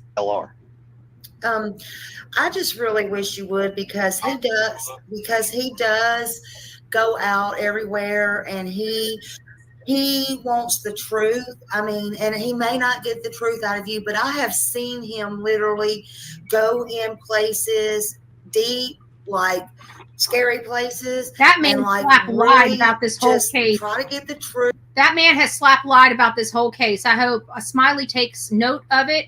He lied about a bunch of stuff in this case because he got his stupid feelings hurt like a little bee. And try to like follow people that's just taking him in the woods or whatever, show him places, whatever, that he didn't know from Adam. He goes from one place to another. He may be on a plane to Mexico. Next time he might be in California, whatever. And, you know, I mean, he's grown a lot. I just think a lot of people don't give him a chance. That's just my honest opinion. Right. Do you know why people don't want to give this man a chance? Well, go ahead and tell me. I mean, I want your opinion. So I'm going to tell you my personal opinion. Okay. Okay. This is my personal opinion. This is nobody else's, not my wife's, not anybody else's, my personal opinion. Okay. So I did my due diligence, and I read up on Jonathan Lee Rich. Excuse me.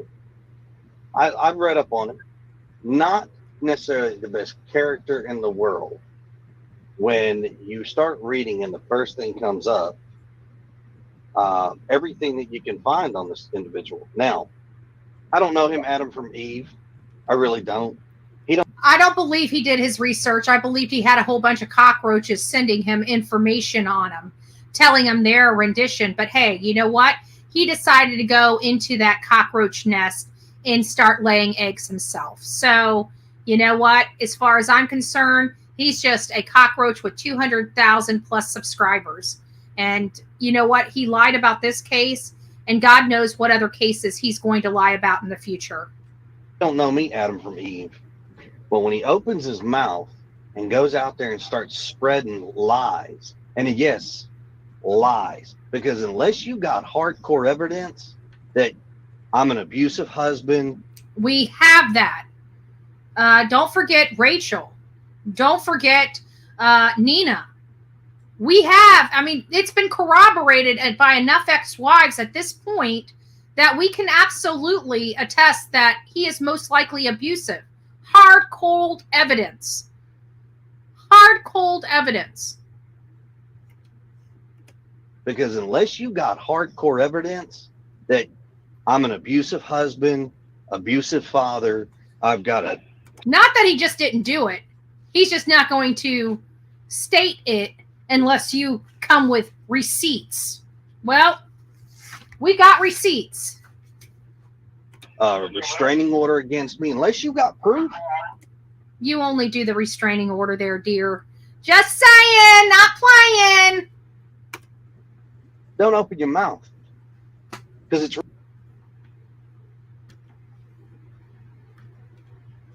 I'm going to open my mouth and say whatever the heck I want to say, because the last time I checked, this is America. And absolutely, that man put a woman in the hospital and left her there. Okay? He had no problem hitting a child in the face, whether it was a backhand, a slap, or whatever. He thinks that it's just everybody's overreacting. Hitting a 15-year-old teenage boy with a belt. I think at this point, 7 months later, we've got the receipts. Okay? So let's not act like this isn't what it is. In my opinion, he is 100% an abusive man that needs to control everything. He's very controlling. He derives his attaboy and pats on the back by power and money. Those are the two things that drive this man, in my opinion. Let me tell you, somebody had said in a post we read yesterday, let me pull it up. I'll read it to you right now. We did read it yesterday, and I've got the answer. I've got the answer. And it was all courtesy of Nina. This one said, Why, remember me reading this, why would it says Bowers, be okay with CP signing away parental rights to his firstborn in 2005 with first wife, and now would commit multiple felonies to help him get custody of Faith? I doubt she's that insane. And then it wrote, it's just a theory. Grandmothers are on the radar regarding custodial crime cases. It's a thing, which it's becoming a thing. That is true. Yep, I get that. But why one grandchild more valuable than the other? Nina said it best. If you guys remember, he wanted her to get an abortion, and she did not want to get it. So there was some turmoil about that, and she ultimately had Faith. When I don't even think Chris was around, he had to fly back in, if I remember correctly, something like that. Okay, so he didn't want the child, and he called her a gold digging bee. Remember that? She starts talking about how she's just a gold. He thought he was treating her like a gold digger, whatever, because it came down to him not wanting to pay child support. The one key thing in here, in this statement, is signing away parental rights. So he was off the hook. That's the difference as to one child as opposed to the other. Because he doesn't want to be financially responsible to the gold digging bee. That's the reason. This child's valuable because God knows how much child support the mother is going to be receiving. If Chris has full custody, he's not on the hook for any money. Again, comes back to power and money. So that's, again, my opinion. And we're all entitled to it. God bless America.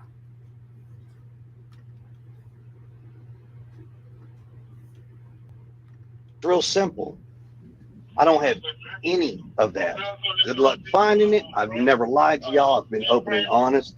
People don't like my answers, so people want to come back with their own assumptions. And I'm so sorry that I can't open up and give you every little piece of evidence and every little detail that we know. I am.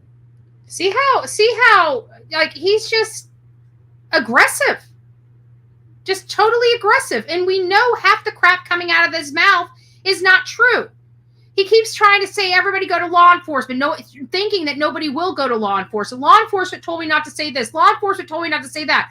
Well, why is law enforcement telling you not to say anything, but doesn't tell Seth the same thing, or doesn't tell the worker at the Texas Roadhouse? I don't know.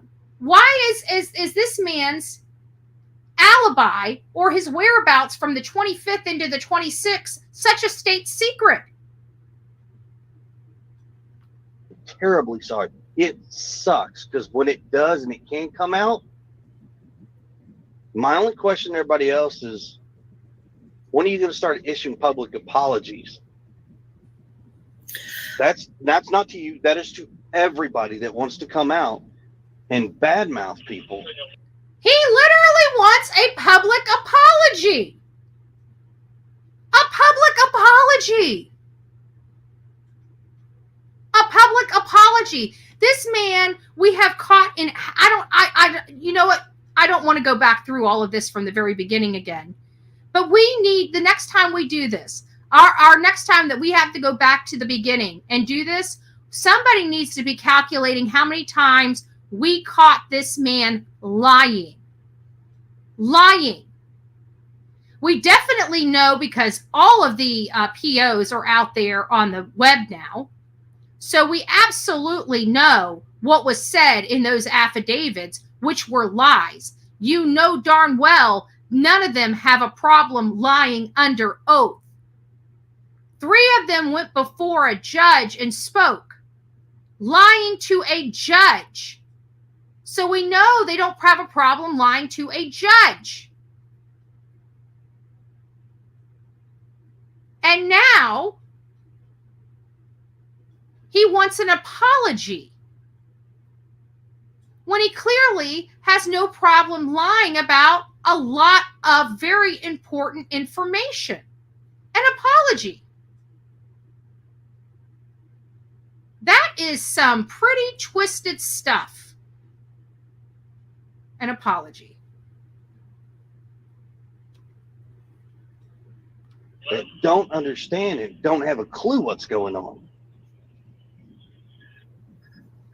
And I think that's pretty fair.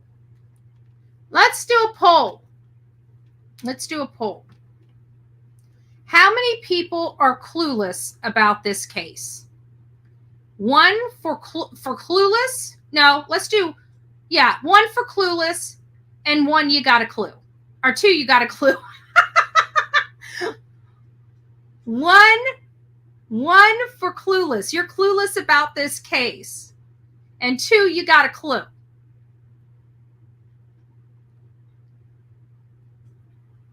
Okay.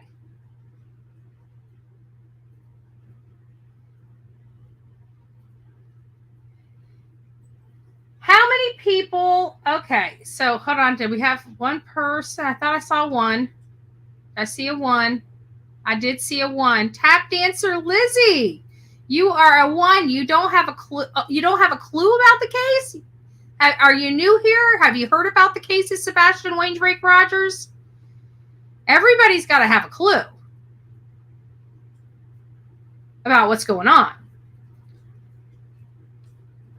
I have a whole playlist. If you need to get up to snuff, it's the Sebastian Rogers playlist. Go check that out. So everybody's got a clue about this case. How many, for those that have clue, okay, so there may be 1 or 2 that are clueless about this case. So those that have a clue, how many people believe that they've caught one or the other parent, the mom or the stepdad, or both, lying about at least a detail or 2 related to this case? If you guys have, put a green heart in the chat. If you have not, please put a red heart in the chat. Are you clueless that you hit the wrong button? Just kidding.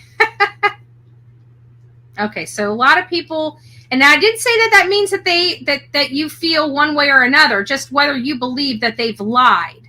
That's all I'm asking. Whether you personally have heard them lie about a detail of the case. So we got 1 red heart. Okay. So everybody believes that they have at least heard a lie.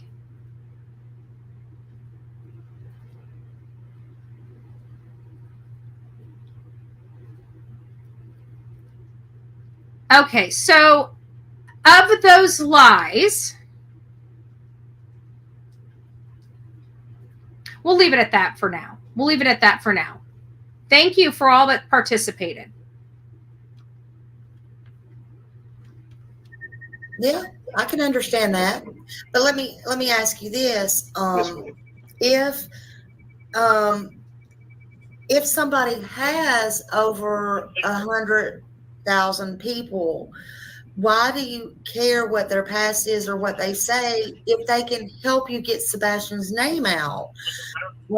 So when you and I'll be honest with you, I've heard some of yours, and the toxicity that comes out of what you guys projected about me has only toxified everybody else that puts in a lead or says, well, I'm sorry, I'm chuckling here and I should not be chuckling. It's so hard not to chuckle because it sounds like she hit a nerve, right? Because people don't think that somebody can get a beat on the pulse, their finger on the pulse, if they don't meet somebody. And that couldn't be further from the truth. It couldn't be further from the truth. So we're hearing a lot of stuff and we're analyzing the information. And based upon our analysis, we're saying that a person is most likely this way because of this, and this. So to me, it sounds like he is angry about what she said. Yeah, like he is angry. Guys, listen to the anger in his voice. Like, just, he's pissed. And it's like, why would you care about what some stranger says about you? But he is literally angry at Smiley for having an opinion about him. She doesn't even know this man. Why do you care what their past is or what they say if they can help you get Sebastian's name out? So when you and I'll be honest with you, I've heard some of yours, and the toxicity that comes out of what you guys projected about me has only toxified everybody else that puts in a lead or says, well, check out the stepfather, do this, do that, call law enforcement, check this out. He's angry that people are calling in and telling them to look at the stepfather. That's what it truly sounds like. That's what it truly sounds like. About me has only toxified everybody else that puts in a lead or says, well, check out the stepfather, do this, do that, call law enforcement, check this out, do this. You take a body, every time something gets reported, a body comes away from the investigation to vet because they are required to do so. And it's... Well, I don't know if that's necessarily true in the context he's saying it. Because think about it. If they've checked him out and they've cleared him, so to speak, up to that point, like he's just, they need to move on and start looking at other people until something comes up, which does happen. Why does he think that every time they call in with a lead to say, go look at him, they have to stop what they're doing and go look at him? If they've already looked at him, they would just move on because that has already been, the box has been checked. So something else, it seems like, is getting under his skin. It seems like it's different information related to him that they now have to look into. I don't know. There's just something here with that about how upset he is. And it seems like these are some of the things he's upset about. Sucks because the same answers are the same across the board. Why they won't come out and tell in the public eye, hey, all three parents have been completely vetted. All three parents have been, questioned. All of this. Why they won't come out and say it? I understand to a point. I do. He wants them to clear him. He's angry that he's not being cleared because that's probably what it is. But it sucks at the same time because it's extremely hurtful that me, my wife, and Seth have to live in this life, even when this is over. However it ends. Wow, however it ends. However it ends. That me, my wife, and Seth have to live in this life, even when this is over. Nothing about Sebastian. Not one thing about Sebastian. Just when this is over. However it ends. Wow. We have to live this life, not everybody else. Quite frankly, Sebastian's going to find out what everybody's been saying about his parents, and I can't even imagine how distraught he's going to be, but we have to find him. Oh, so the only time that Sebastian's name comes into this is the guilt trip. Did you guys just catch that? It's the guilt trip. The freaking guilt trip. That's the only time that they bring his name up? Do you think CP could have a drinking problem? I think they may both have a drinking problem. Honestly, I don't know. I mean, I just read a couple of messages about him being at a bar, you know, and I did interview the father, and he said that the mom did have a drinking problem. So, you know, you got alcohol in a lot of these stories. So it's possible, you know, it's possible. What did you say? Woman is going to have love coming better than you parents are doing for him. He'll believe his dad before he believes you too. Yeah, Patricia, yeah. But this was, you know, early on. This was guilt trip. They were just trying to guilt everybody. And, you know, it was either shame them into compliance or guilt them into compliance, it seemed like, if I had to put my, you know, hand on it. I mean, and it sucks. Yeah, you have to find him, and that's the most important thing. Yes. The rest is going to fall into place later, but the most important thing is he has to be found, and he has to be found regardless, period. I want to just side note, he's not clapping, y'all. He's not what? People keep saying that he's clapping. He's not clapping. That's just background noise. Oh, I don't hear any. Yeah, y'all. Some people have heard they're clapping it, and that's fine. Yes, I'm currently working. Yeah, y'all. Now, where understand, people, where I work is really nobody's business. And I would hope you would respect that, because I'm not this criminal. I'm not this monster that everybody wants to believe. But I do believe in privacy and respect, and it goes both ways. Just the whole idea of privacy and respect. Respect, I get it. I don't think anybody should be disrespectful. I've never personally been disrespectful. What I say on my channel is my channel, right? I don't know these people. So, and not only that, but I've talked to Don Wells, right? You guys know how I feel about Don Wells. I never treated that man awful when I spoke to him. So it's one of those things, yes, respect. But I think that at this juncture, he was trying to just get the focus off. And I don't understand that. Privacy? You've got a 15-year-old child missing. I think it's like getting a dog. Your privacy is gone. It's to believe.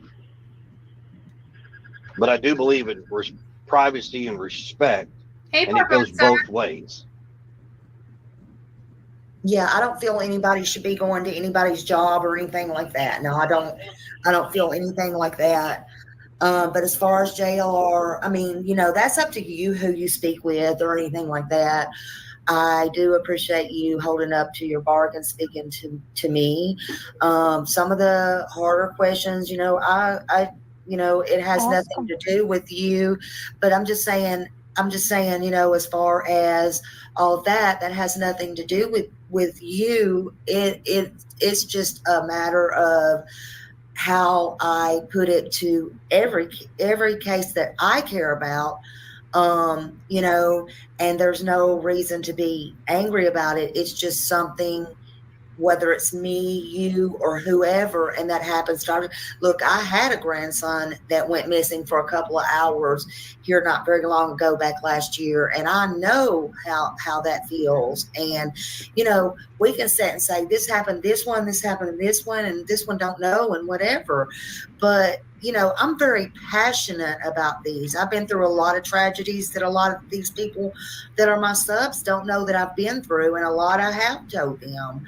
But, you know, I understand mine is not yours. I understand that, but I'm very passionate. I'm very passionate about Sebastian, and I do have to ask these questions, and they're questions you don't like. And whether you're in here, no, it's not that I don't like them. I don't want anybody to start thinking that there's not questions I don't like. I've told y'all from the very beginning, I welcome all of your questions. The only thing is, because it's an ongoing investigation, there are certain things that we are not and have been told by law enforcement, do not get into specifics because it could jeopardize the investigation. People don't like that, and I am sorry. I'm speaking for myself. I'm not going to speak for my wife. I'm not going to speak for Sebastian's father, Seth, his mother, his sister, or anybody for that matter. But, you know, I do welcome the hard questions. I do. Well, and I'm okay with it. And for the record, I don't have a problem talking with JLR or anybody else. Now, if you're one of these shows that are for profit, you want to talk, you go out and publicly announce it publicly that any money that you make on the show, as long as me and my wife are involved, that money gets directly posted to signs, flyers, or billboards to help find our son. I'll do it. But if it's for personal gain, it ain't happening. Yeah, I just went out today. I mean, I take money off my own stuff. I just went out today and got a bunch of flyers, and I suggested with,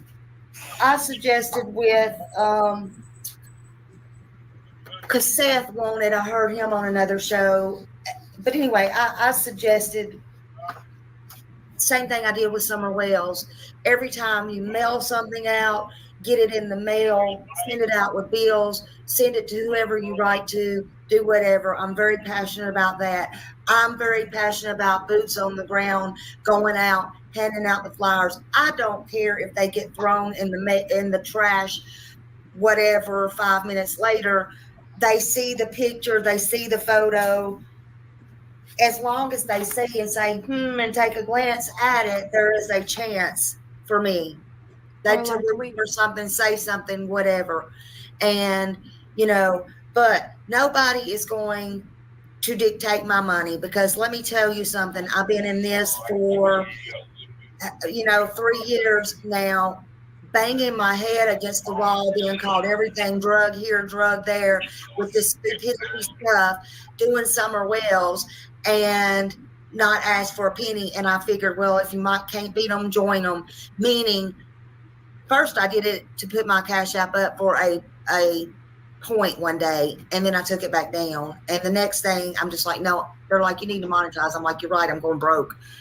Trying to just keep the word out or whatever. Like, somebody just gave me $10.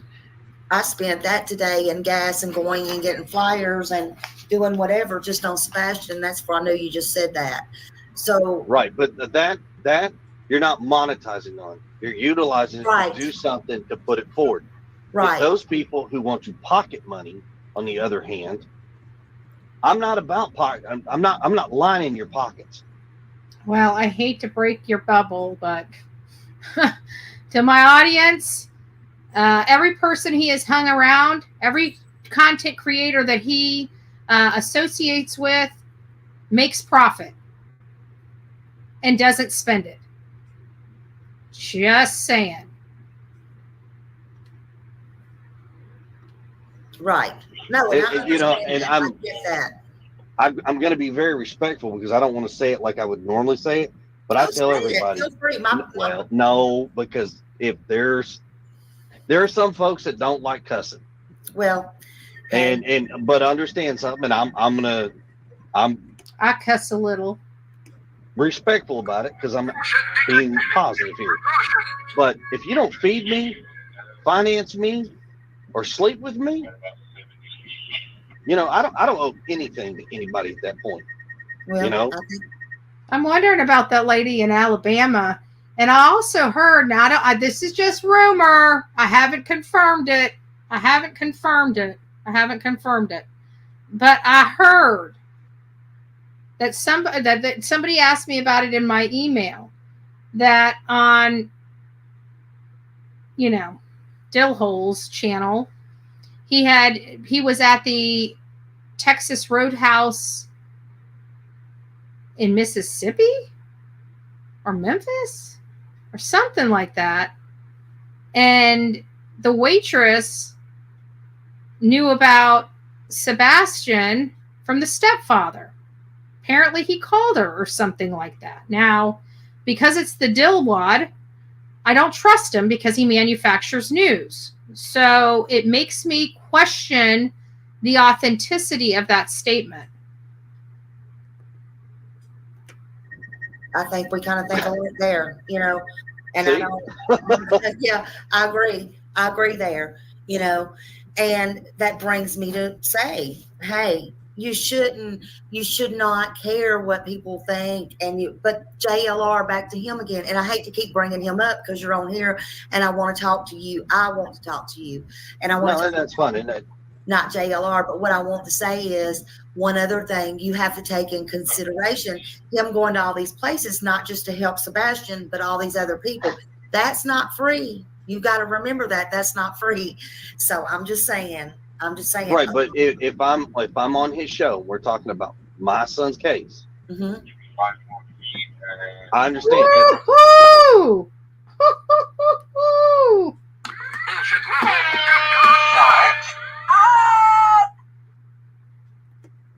There is a situation of my son, not everybody else's. You know.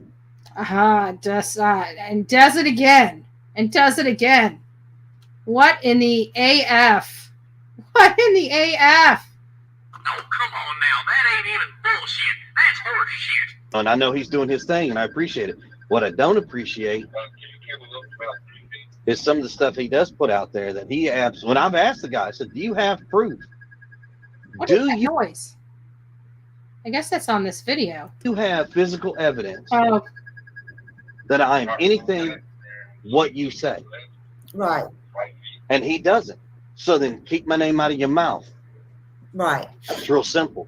And then you don't want him, like if he does this, because he's there now, so you don't want him. And I don't know, I'm not going to talk to him on the phone or anything. I don't do that. But like, I just like what he does. But so I'm just asking because he'll hear this. So are you, so, and you don't want him to monetize on that, he's talking about your son, correct? Yeah. If he's going to monetize, take that money, go buy flyers, go buy yard signs, put it on the billboards. Okay. All right. I mean, and that's fair. I'm asking. He wants me on the show. That's fine. Then I want a public acknowledgement that you're going to donate every dollar that you make off of my son's show to finding him. Okay. That's fair. Yeah. Okay. And I get that. Now, can I say one other thing? Because yes, ma'am. Before we kind of get started, the only reason is because fair's fair. And I want to say this. And I said I would treat you fair, and I will. I try to treat everybody. I do try to treat everybody. Now, whether I have opinions or I don't, none of that matters, okay? But I want to say this. Like my heart really hurts for Seth. It really does. It hurts for you. It hurts for Cathy. It hurts for everybody because no matter what happened. Now listen, no matter what happened, don't jump on me yet. I'm not finished with my statement. Oh, I'm not. You're fine. If it was an accident, if it was he walked off, if he crawled off, if it was, no matter what it was, right. I feel for everybody. Okay. I feel for everybody. But this is just, it's insane. It's insane. I feel for Seth, but I feel for all of you, but I can feel his pain so much more. But what I feel for is I do feel for his mom. And I'm going to say this, when she said, she said, can y'all stop or ask Chris to stop saying that that's his son? Because it's not, and it kills Seth, even though he don't say anything. I just wanted to say what you had to say about that. Well, let's put it this way.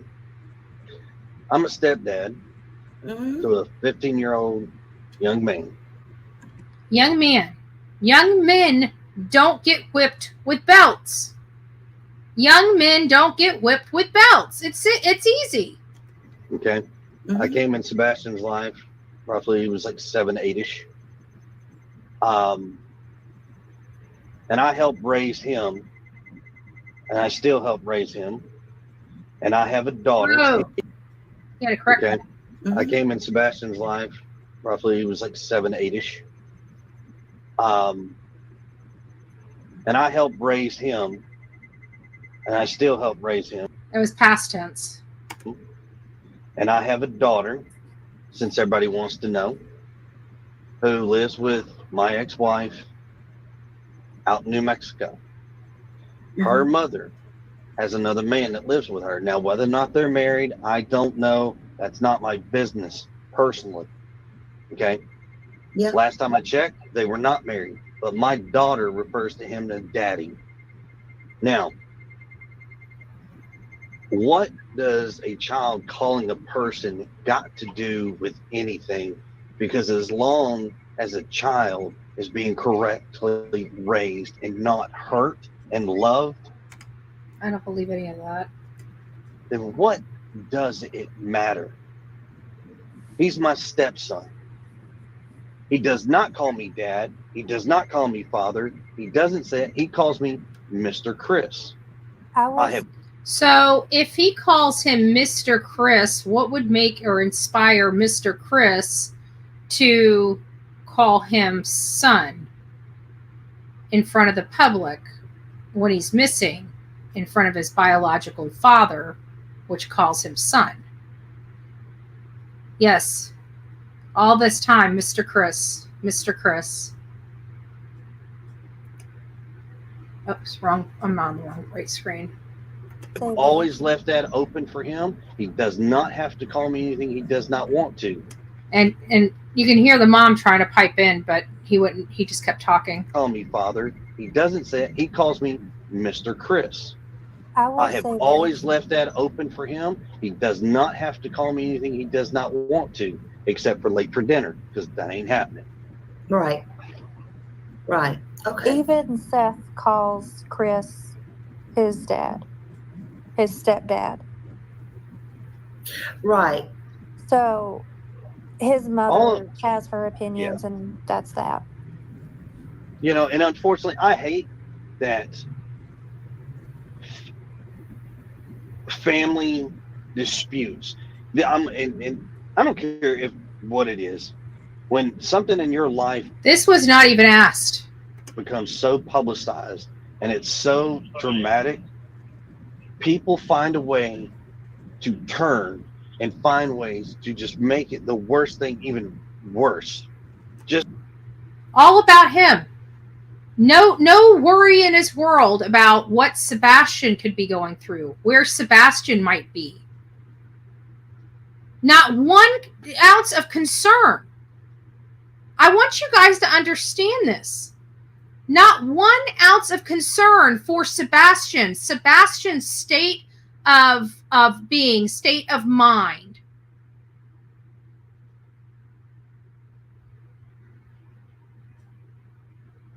You know? Listen to it. I'm going to back it up. I just want you to listen to it. This was done on, what date was this done? Hold on a second. Let's see what date this was done. This was done on March 20th. March 20th. So their son was missing since February 26th. So we're like 6 days out from it being a month. This child hasn't had medication, hasn't had food, hasn't had money, hasn't had access to a phone. Out there in the wilderness somewhere. And I want you to listen to this. Just because, and disputes. And I don't care if what it is. When something in your life becomes so publicized and it's so dramatic, people find a way to turn and find ways to just make it the worst thing even worse. Just because. And it sucks. It truly sucks. I personally think we should all be working together to find Sebastian, because Sebastian is an awesome person who deserves to be. Sebastian is an awesome person. Can I ask you guys something? Just be honest with me. Seriously, be honest with me. if you were talking to another adult, would you be referring to your child as an awesome person? I'm curious. I mean, maybe some of you guys would. I don't know.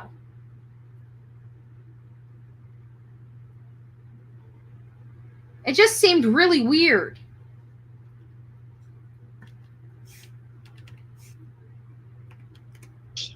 Just because, and it sucks. He's angry. No concern about Sebastian anywhere in his voice. None. And it sounds like Mommy Dearest is going to play damage control right thereafter. Truly sucks. I personally think we should all be working together to find Sebastian because Sebastian is an awesome person who deserves to be home. Is an awesome person. Is an I don't know. Okay, well, Katie, let me ask you, the night of Sunday night, when you said there was a noise, what type of noise do you think that was that you heard? I'm not honestly sure. It sounded like he was messing with stuff in his room, which was not uncommon, which is why I said, hey, I don't know what you're doing in there, but you're supposed to go to sleep. Okay. So you didn't check on him at that time, but did you check on him at midnight? I just thought about this. So if that one was true, that Sunday night it sounded like he was just messing with stuff in his room, and so she it sounds like she's commonly heard this sound before. Messing with stuff in the room is a lot different than a thud or a thump. You know, messing with stuff in the room, and she is acknowledging that she's heard that before. So if he was messing with stuff in the room and he disappeared, why wouldn't he pack anything with him? You know? Why wouldn't he pack anything with all that stuff he was messing around with in the room?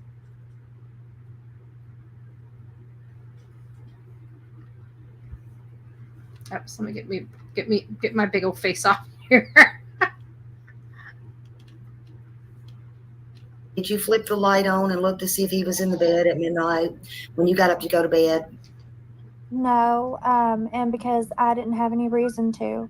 You know, when he was little, I used to check on him all the time, but he's older now and he's 15, and y'all can figure out why a mother may not want to necessarily pop into a teenage boy's room unexpectedly. I'm sorry, I've never heard that excuse before. I have to be honest with you. I know a lot of moms of teenage kids and haven't heard that excuse before. I've knocked on the door before I walked in excuse, but never not going and checking. Unexpectedly. Yeah. Let's see. Well, when Seth said that when he came, that everything was in pristine condition except for his room. Like, I know that the LE was there, and he said that the LE was there. Well, I mean, what did he mean by that? Was that just like the bed was? So this was something I think people forgot. And this could or could not be problematic, but apparently when Seth got to the house, the entire house was clean. The only place that wasn't clean was Sebastian's room, allegedly. So that's what Smiley is asking about right here. Woman's Warrior says, I feel like KP to be very careful about showing affection to Sebastian. She has to also be very careful when speaking about Seth because CP is extremely jealous of both of them. Interesting theory. And I'm just curious, why do you believe the jealousy aspect versus, I don't know, maybe something else? I just I agree with you, but I'm just trying to pick a little further, pick a little deeper. I'm going to stay here just for a moment to see if she can respond back. Hey, One Sock. I hope you're doing well. I raised 4 boys, and I've always checked on them, and yes, I knocked. No answer, and I would open and peek. Cheek. That's it. So it's like, I've heard that one, but never not going in and checking on them at all. I mean, I know too many moms with boys, he needs full attention. It's part of his, yeah, I guess so. Yeah. That would make sense. Unmade, or where you looked under things, or was it like what did he do except for his room? Like, I know that the LE was there, and he said that the LE was there. Well, I mean, what did he mean by that? Was that just like the bed was unmade, or where you looked under things, or was it like what did he mean by that? Sebastian's room is always a little bit messy, but even more so with all the people coming in, all the law enforcement coming in and looking through things, me looking through things, like everybody was searching everything. Well, then wouldn't that imply? So I have a question then, real quick. Wouldn't that imply that the whole house would be like that, though? Because I don't know if they would just be focused on just the room, and they're talking about the people in the let me just go back so I can understand what she says. But it sounds like then the whole house would be turned upside down. I mean, even if his was a little messy and they went in there and did some, more messing up, I can understand that. But that wasn't Smiley's question at all. Like, I know that the LE was there, and he said that the LE was there. When Seth said that when he came, that everything was in pristine condition except for his room. Like, I know that the LE was there, and he said that the LE was there. Well, I mean, what did he mean by that? Was that just like the bed was unmade, or where you looked under things, or was it like what did he mean by that? Sebastian's room is always a little bit messy, but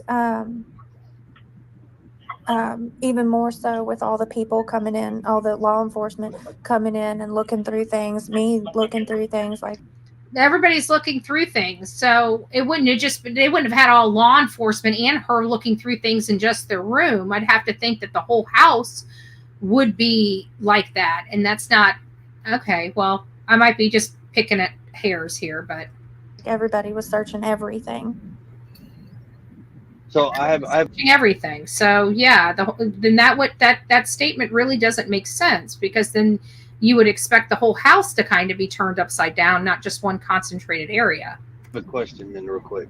So you're asking that question, is that because somebody's trying to insinuate that we tried to cover something up because the house was clean? Why would that be his assumption? Why is he thinking this way?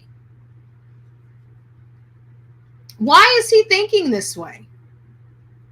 I mean, of course, naturally, we would probably deduct that, if that was the case. I mean, I already feel like the lack of evidence is evidence, because it does imply cleanup. We've learned this from many cases. When there's nothing there to be found, it usually and something may have happened, then it's probable that somebody tried to clean something up. So yes, we would have eventually started thinking that, but why would he automatically think that right up front? It just doesn't seem like the type of thought process that we would all have. I mean, some of them would be like, yeah, my kid's a freaking slob. That's why, we keep his door shut at the house, right? And we got some moms in here. Your house is immaculate until it comes to your kid's room. And you got to keep the door shut, because it's like you've taken everything from them. It still ain't helping them clean their room, right? So, I mean, there are explanations for that. And I just feel like that was a really, really aggressive thought process for him. for no good reason than just a simple question. Or No. Please understand why I'm asking that question, because whether my house is dirty or clean really doesn't matter. But okay, I'm just trying to understand this. Okay, well, I'll explain it to you. It's because I have a son that is autistic. He's 28 now, but I know it's all different types of children on the autism spectrum, but they like stuff in order. And so I was just wondering, like, I was just trying to think back, and I'm just wondering, like, what did Seth mean by that? Like, was it just because the bed was messed up? And then I know the cop, like doing these cases and stuff, I know the cops. So, I mean, it's not like you have to get paranoid that I ask you that. It's just, I was asking that because I was thinking back on things, not only personal. I like how she said that you don't have to be paranoid about that, because he was kind of paranoid about that. But because... But in all fairness, lack of evidence, I mean, there wasn't even a scent, according to law enforcement, there wasn't even a scent of Sebastian Wayne Drake Rogers leaving that house that they could pick up on. So, there's like literally nothing. I was just trying to make sense of, and then when Katie said, well, it was just his room's out of order and stuff, I'm just thinking, well, some kids, maybe they do, if they're... I have a new theory on the cleaners, to be honest with you. I know some people are talking about cleaners in the chat. I got a theory on that. If they're autistic, I don't know. I just asked that question. When I ask questions, I just, listen, let me just tell you this. When I ask questions, you don't have to necessarily, look, I'm not the police, okay?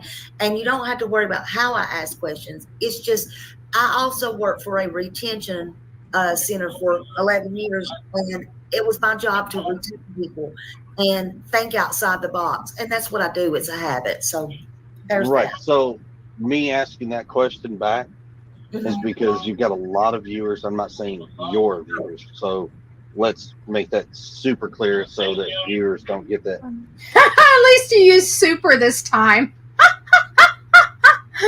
Super clear. But you see the difference in his demeanor, though? I mean, he's angry. He's an angry person. He's angry. He's trying to do damage control, but the more, I think he's just, his anger is overriding his good judgment. Construed with anything. But there's so many people out there with their like he's literally yelling at her for things that are happening on other people's channel or other people's commentary on probably different platforms altogether. Insinuations, and because you asked that question, it would not surprise me to see a comment, well, that's because they cleaned the house before the cops got there. Trust me, we have seen it all, heard it all. People are putting stuff out there that is completely obtuse.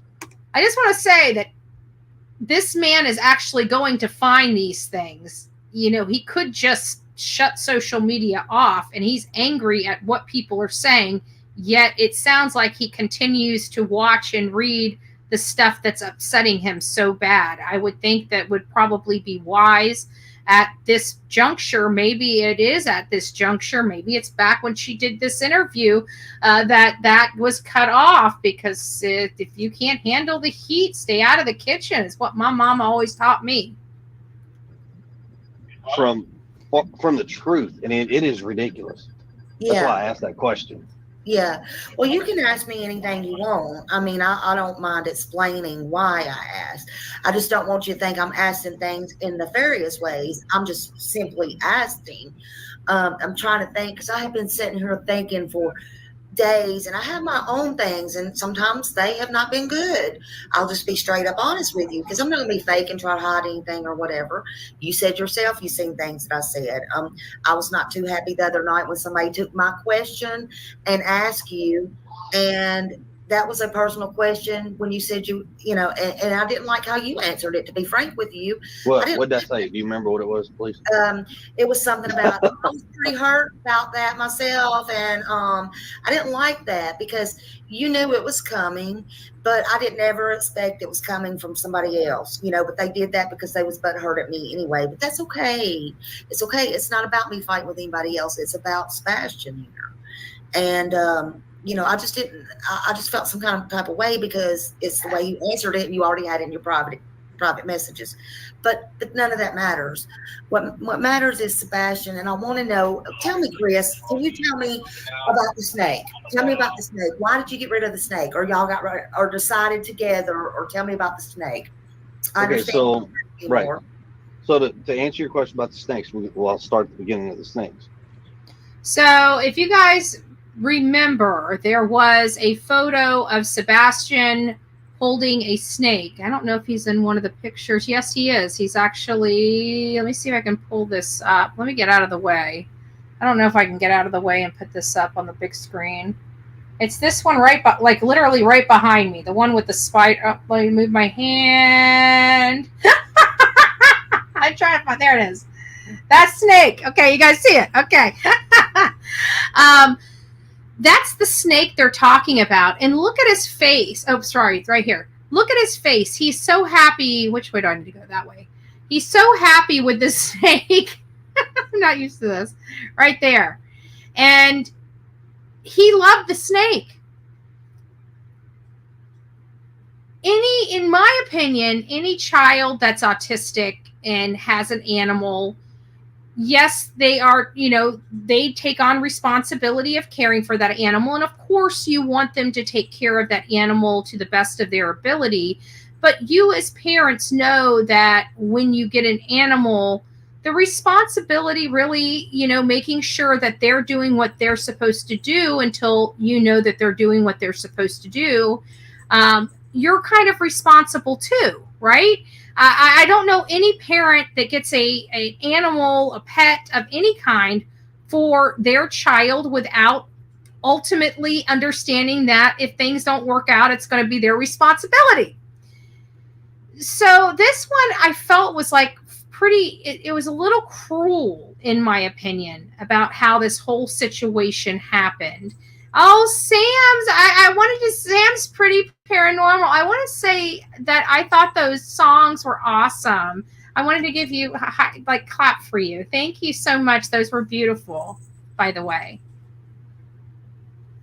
So I just want you guys to understand before we get in there, if you guys didn't know about the snake, for some of you that are coming into the story late and didn't even know there was a snake, or there's other pets too. For example, Sebastian had a favorite cat. He had to get rid of his cat. Everybody knows how much he loves cats. He had to get rid of his cat because his stepfather's allergic to cats. Just so happens to be allergic to cats. Okay.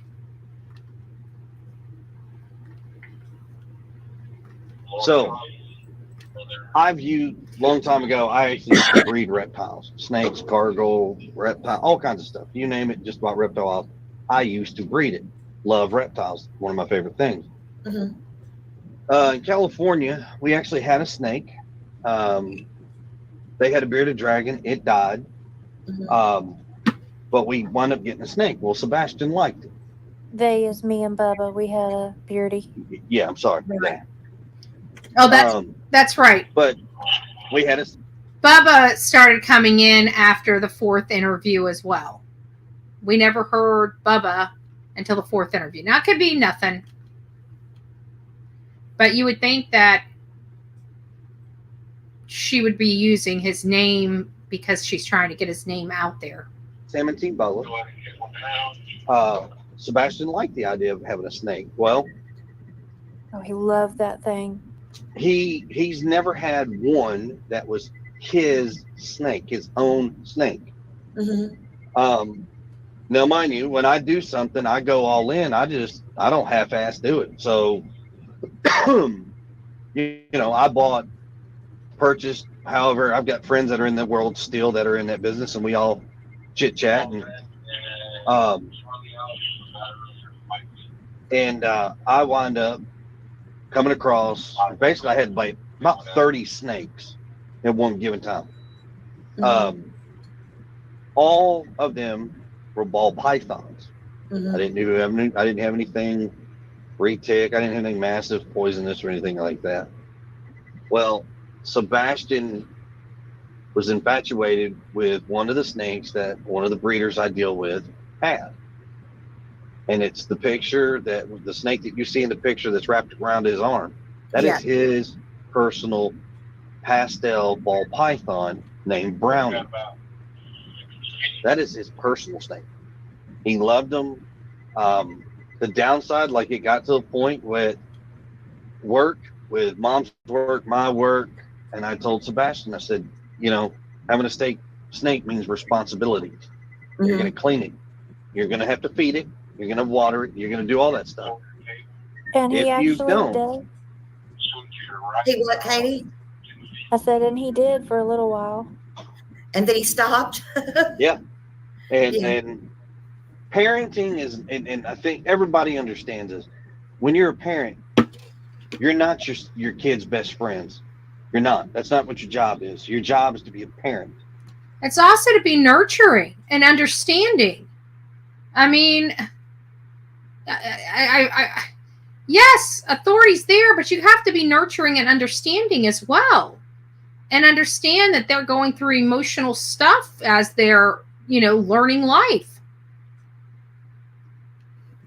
And I told Sebastian, if you don't, she's gone. And he thought I was kidding. And I for those that are in here, we have a subscriber in here. She's Lisa B. Always. Nice gal, loving gal. And she had made a statement one time, and this statement has always rang in my ears ever since she's made it. And she stated that they were trying to discipline him into normalcy.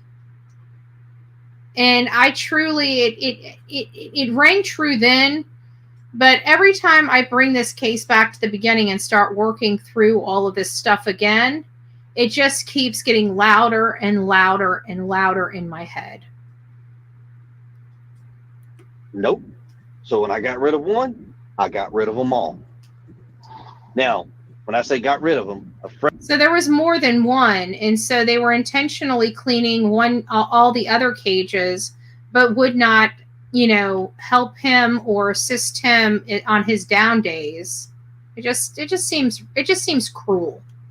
Friend of mine, local in Nashville, he got him because he's a good breeder, great guy. And he's like, if you ever want him, come get him, blah, blah, blah. I was like, all right, man, appreciate it. If you ever want them, come and get them, blah, blah, blah. Okay. Well, when this statement was made, now it's not, I don't have it. I don't have it in front of me. I don't have the receipts in front of me, but there are receipts for this. When that statement was made, the person that the snakes were given to said that was not anywhere in the agreement. There was no coming to see the snakes. There was no just come on anytime. Nothing like that. He sold the snakes. That was a business arrangement. That's what he stated had happened. So even this other stuff, the blah, blah, blah, is untruth. Untruth. Debunked. Appreciate it, but right now, he's not doing what he's supposed to do. So right now, we're not just hang tight with him. So we got rid of the snakes. So did his dad not want them, or you couldn't take them to his dad's or anything so he could see them when they're there? I just wondered. No, his dad couldn't take them. Well, his dad wasn't going to take 30 snakes. I mean, because 30 snakes, you're talking a big old rack. I don't think Smiley was talking about 30 snakes. I think Smiley was talking about Brownie, Sebastian's favorite snake. That's the one I think she was referring to. All kinds of stuff. I mean, you've got to deal with the food, which is going to be rats and things like that. People don't want to deal with that. Yeah. Well, I see a rat. It's just a question. I mean, I know I wouldn't. It's just a question. It was a question because I wondered, like, I could tell in the picture he really liked it. So that was one of his, pets, and so I just wondered. I mean, to this day, I call him my buddy. Mhm. You know, if Sebastian wants to go, I can call him up. We'll head over to his snake, his big old snake. He's got a building full of them, and that's where ours are. And See, that's where, and he struggled on that because that's not true. That's not true. He sold them. They're done. They are no longer his. They were not there to visit. None of that. So if you want to see him, just come on over, man. Whatever, just call me up. Cool. Yeah. It's.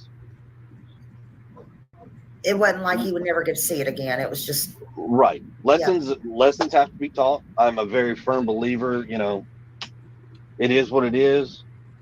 Is it always gone forever? No, not necessarily.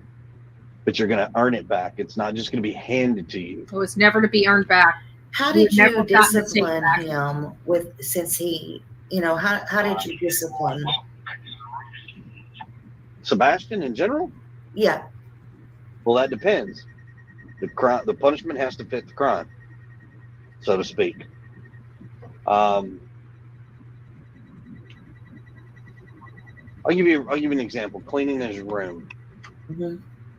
And people are going to make me sound like I'm so horrible, but I promise you, folks, you try this with your kids one time, and you won't ever have a problem with this again. So if you tell them to clean their room, and they go in there and they clean their room, well, they say come out, well, it's clean, and you go in there and you go to check their room, and the room's not clean. Okay, thought I told you to clean this room. You told us the room was clean, did you not? Well, yes, sir. Okay. Now I'm going to clean your room. And you know exactly what that means. I go in and I go grab a trash bag. I walk back in that bedroom. If it's on the floor and it's not supposed to be on the floor, it's not picked up and put in the right places, goes in the trash bag. Pretty barbaric for an autistic boy. Pretty barbaric. How do they know in one of these fits of throwing it away? And this sounds like it happened more than one time for it to be a well-working mechanism. Sounds like this has happened more than one time. How do we know that the keychain, the flashlight keychain that nobody can find, wasn't thrown away in one of these cleaning room sessions? If it's not important enough for you to take care of and pick up, I'll take care of it for you. Throw in the trash bag. Tie it up. I've done this to him twice. One time, Mom talked me out of it. The other time, Sebastian, here's the bag, go put it in the trash can. And then you're going to take the trash can to the street. Talk about barbaric. And after that, Sebastian, did you clean your room? Well, your mom told you to clean your room. Did you clean the room? Yes or no? Well, yes, sir. Is it clean the way it's supposed to be? Well, no, sir. Then I suggest you go back in there and clean it, or I'm coming in there in the next 10 minutes and I'm cleaning. Yes, sir. Hauls butt to that bedroom, and by God, that room is clean the way it's supposed to be. Now, it sounds crazy, but I promise you, you try it with your kids, man, your kids are going to be like, oh my God, they ain't kidding. It works amazing. Do you feel like that he was ever a burden at all on you or your relationship, either one of you? Was my stepson a burden in my marriage? Yeah. No. No. No. The burden, so. The burden. So now we're about to hear about the burden.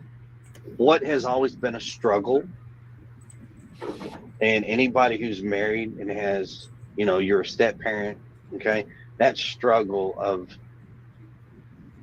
being able to, Yes, very much. And then you've got discipline on top of it, and what you can do, what you can't do, with because you've got the other parent and this parent. That's always a struggle. When you can get on the same page with each other, Mm-hmm.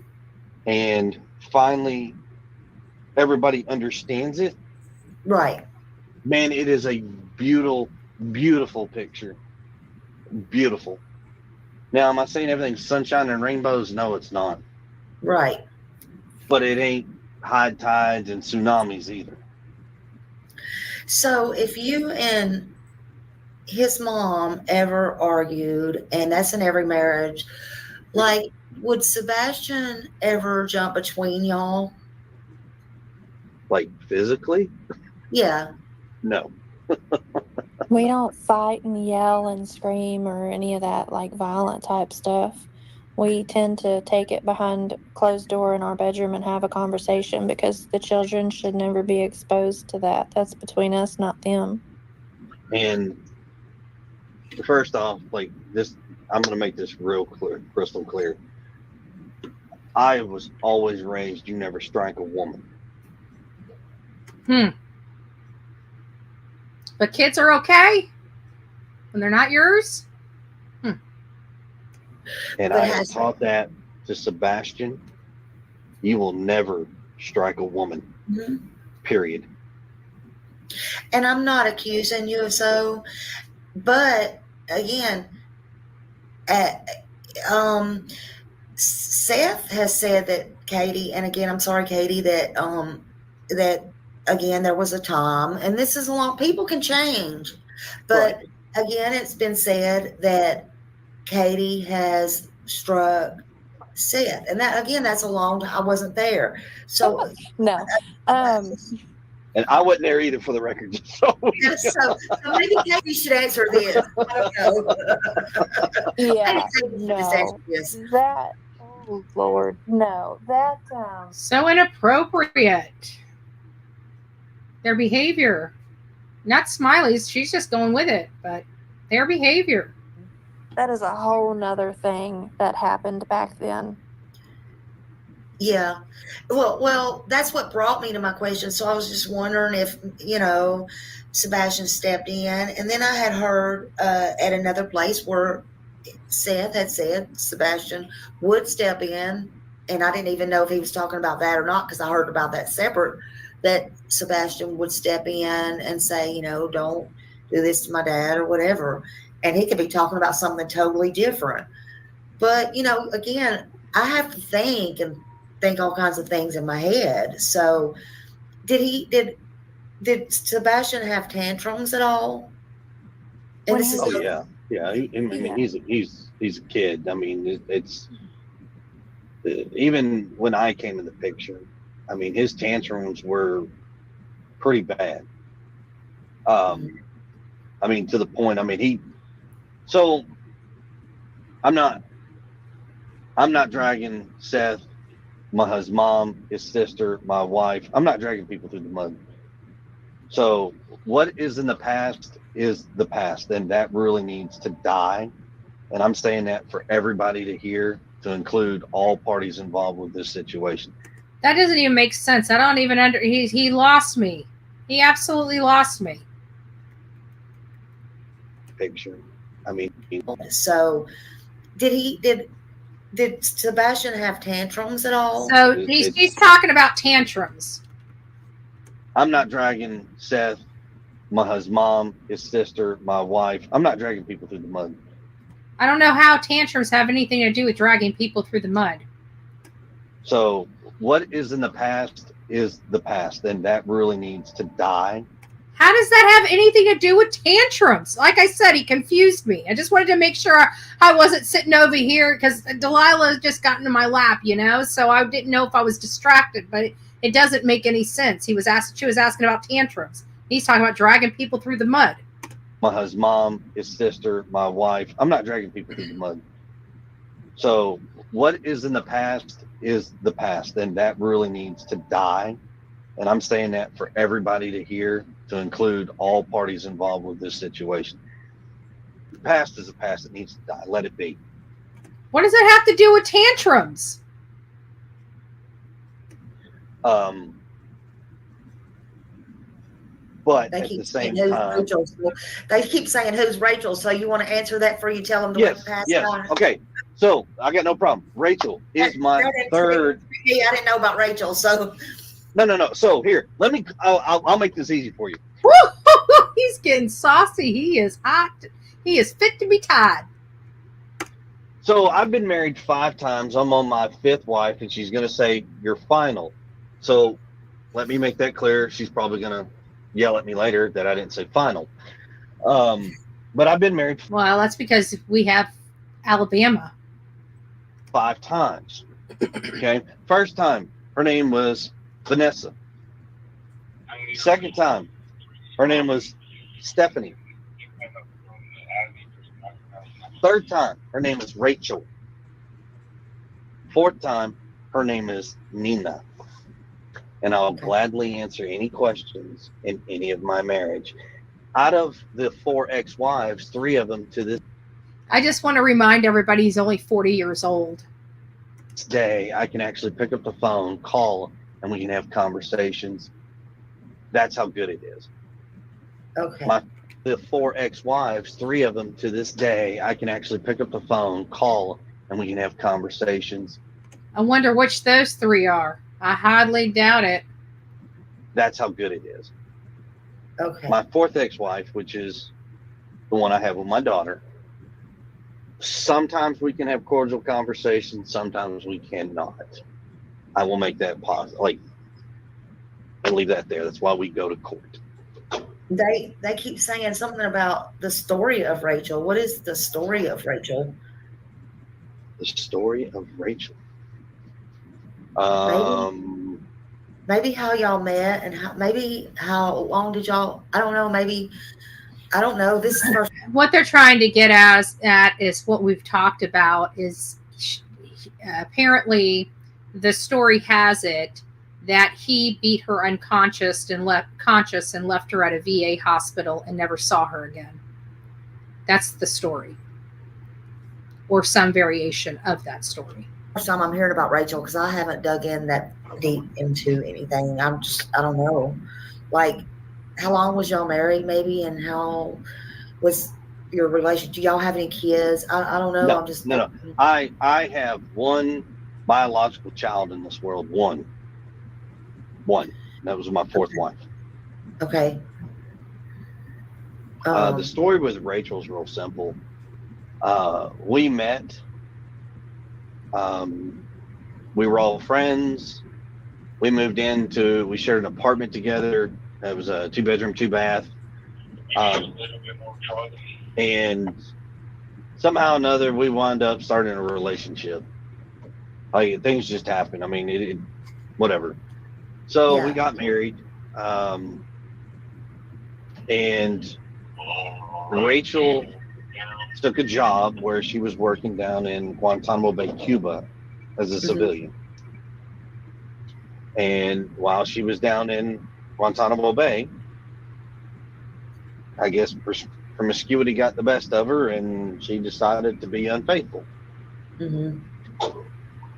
We ended that relationship. She went back to Cuba. You know, I packed up the house. I put all her stuff in a storage unit. Gave one of her friends that lived in the area the key. Told her the combo. Set up the payment plan for her. Everything like that. You know, as far as I know, she lives, I think it's in New Orleans. Doesn't that sound very similar to when things happened to Nina, but just a little different? Like, he sold her stuff instead of packing it up and putting it in storage. He started selling stuff out of the house, you know? But this is the woman that I heard he put into the VA hospital and took off and never saw again. And then I hear these storage units and packing stuff up, and it kind of just bodes in with, you know, I don't know. It something's not right here.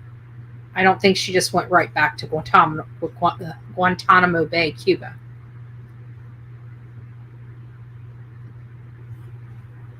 now. And I think she just had a second child, so she's got a little boy and I think a little girl now. Were you part of any of the stepchildren's lives there in your other marriages? Yes, my fourth wife, Nina, she has two children. Those children's names, don't even ask them. I'm not telling you because No, I don't want people digging into that. They don't need to be. Those kids are not being dragged into that. Yeah. Yes, I was very much involved during the marriage while her and I were together with the kids' lives. It was a rough marriage. I mean, from the word go, Nina and I both knew we probably should have never got married, but we did, you know. But I mean, still to this day, like I said, when things are good, I don't have a problem talking with the other two kids at all. You know, occasionally I see them in FaceTime videos when I'm talking with my daughter. Yeah. You know, but it's not. You know, they're good kids. They really are. So did Sebastian have any friends that he ever brought over to the house, like that y'all allowed, like, and it could be, like I heard Katie say somewhere too, maybe it was in one of the Facebook groups, but it was in writing. I didn't really hear her say it, but she wrote it down that she had other, or maybe it was in her interview, I don't know. Like, he had other friends, or you had other friends, Katie, with children like him that had autism. So did you ever have play dates, I guess is the right word, where you try to get him together with other children like that, or maybe that was invited over to the house? Or can you give me a day, like what it was like for him around other children, somebody outside the family? So Sebastian struggles with maintaining friendships with a lot of the children his age because even with the children that are similar, they tend to have different interests. Sebastian gets very like single mind tracked. Like if he's wanting to talk about like Minecraft, then he wants you to be 100% all about the Minecraft. And so a lot of times, like other children will be like, yeah, that's cool, but I want to do this. And he'll be, so they wind up getting frustrated with each other. And that's where a lot of his like struggles making friends come into play, is and because personal space. Yeah, personal space is also another part of it, where he disregards like what we call the personal bubble, just because he just doesn't have that awareness. Like he'll just be right here in your face. But he's capable of getting along with other kids. I mean, and he does, but typically for shorter periods of time. At school, he does pretty well with a lot of the kids, but even that, you know, they have to take breaks, you know, because not him, but not just him, but you know, even the other kids, they each have their unique interests and their unique ways of thinking and doing things, and so they get to each other and they have fun, and then you know something will happen and one or both will get frustrated, and so they got to time out and whatnot.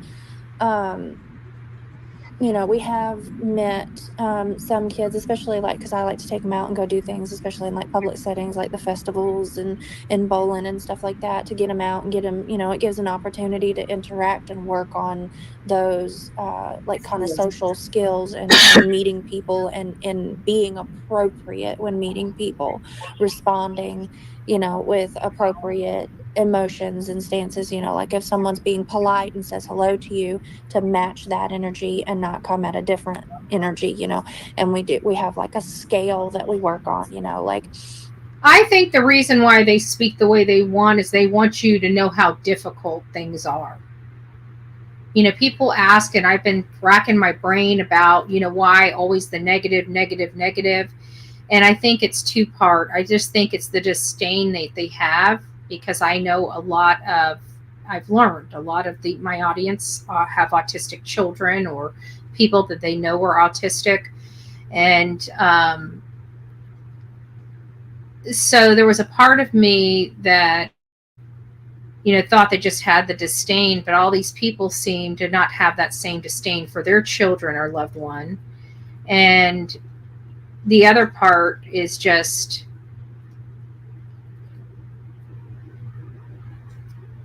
trying to tell us how incredibly difficult their life is, because that seems to be the MO, me, how poor, it's just, I think they just want people to understand how difficult it was. I don't know why. That just kind of popped in my head. What is the problem that's frustrating you? Is it like a 0, 1, 2, 3, and then, okay, well, what's your response to that, type thing. So, yes, he does interact with other children and people, but he struggles to form those like stronger bonds with people. Mm-hmm. Was he starting to notice girls yet? I think so, although he's in denial. He Yeah. doesn't want to tell Mama that he likes girls. Yeah. Were y'all a part of a church or anything like that? Yes. So we attend. So hold on. We attend church. Yes, we do attend church. Now, are we tied to one particular church more so than others? Probably not.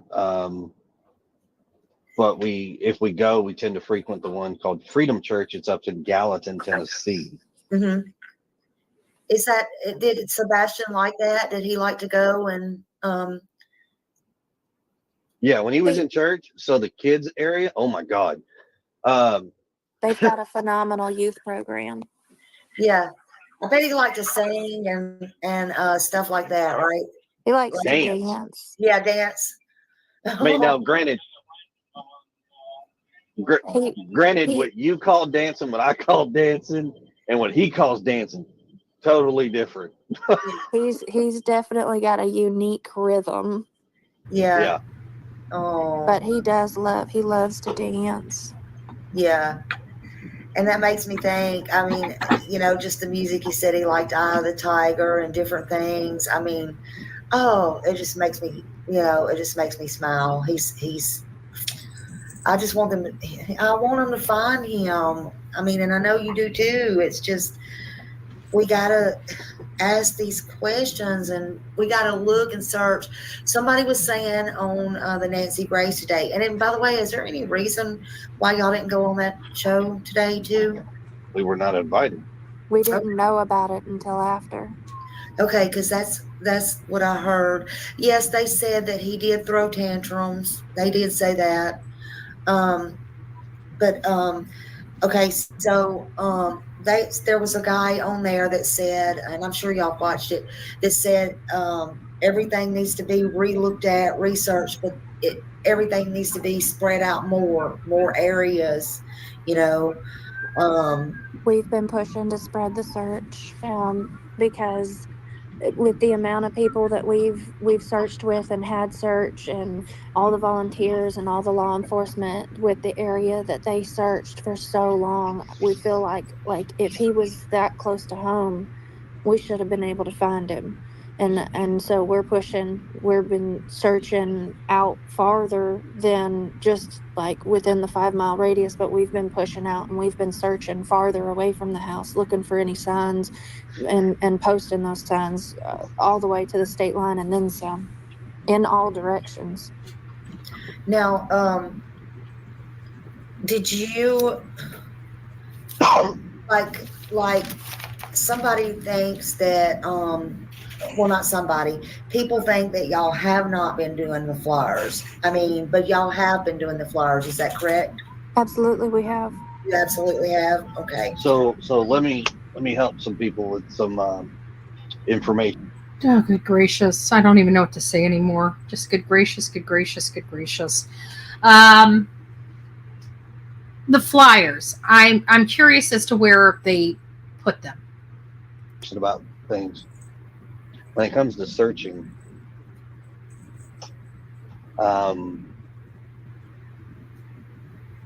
flyers, those signs that people have taken pictures and posted on Facebook that say missing, the yard signs. Yes. Those came from us. My mother is a real estate agent. We've got some friends in the business that can help do things, and my mother was able to get the signs for us. So the signs have been distributed between me and Katie and my mother.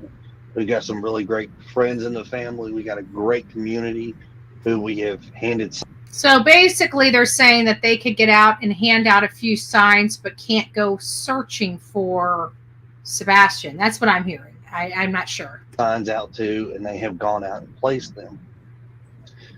Flyers, we've had, I can't tell you the amount of support that the community has put together as far as helping us with these flyers. We go to make copies of a flyer somewhere, and we asked them, said, look, I just need to know how much it's going to be for this many. And bless everybody that has done this, because a lot of people will only have us pay for 100 of them, but they'll give us 500 of them. Mm-hmm. We've got people in the community that when they hear it, they're like, no, we're paying for that, not y'all, we are. I'm like, no, I appreciate it. I really do. If anything, we'd like to give you some, you can pass them out, whatever. So it's been out there. There's billboards across this entire state. I can tell you personally, from Memphis, Tennessee, all the way to Nashville, going down 40, between 240 and I-40, there's at least 7 billboards that were out there posting Sebastian. There was some in Rivergate, some in Madison. There's some out toward Knoxville. I mean, the reach that we have gotten put out there, we've gotten a company that will have in Spanish and in French. Oh, that the flyers are being pushed all the way up into Canada. Mm-hmm. I mean, we're reaching out. We've got great family and friends and blessed people out there. Like I said, if we never meet you, and I am sorry, I wish we could. I wish we could shake everybody's hand and give everybody a hug, regardless of how you. He means silver bracelets. Don't let him fool you, guys. Don't let him fool you. He means silver bracelets. You feel or what you think, but the fact that you keep his name in the public view alone, we can't thank you enough. Yeah. Yeah. I mean, I tell everybody every day, look, I don't care who does it. If I see it, you might see on my community page, everybody's shared 100 billion times. I just want his name and face out there too. And it's a lot. I seriously I have a lot of passion for these cases, the ones that I choose to do. I really do. I'm not big. I grew up, I was born and raised right there in Nashville. I have family right down from y'all. And I have a teacher over at Beach High School. And, it means a lot to me, this case right here. And it touches my heart for so many different reasons. And, it makes me want to cry right now. It does. You have a beautiful son and a handsome son, a stepson, son, whatever you want to call it, Katie. And, it breaks my heart. It does. I can't tell you. I'm nobody special. I just get on here and I know how to use my mouth, and I think outside the box, and I will keep his name and everything out. Well, if you don't mind me, so I don't know how to say this any other way, and please forgive me because it's going to sound like say it. It's going to sound very jerkish, but I don't want softball questions. People wanted to ask me the hard questions. By God.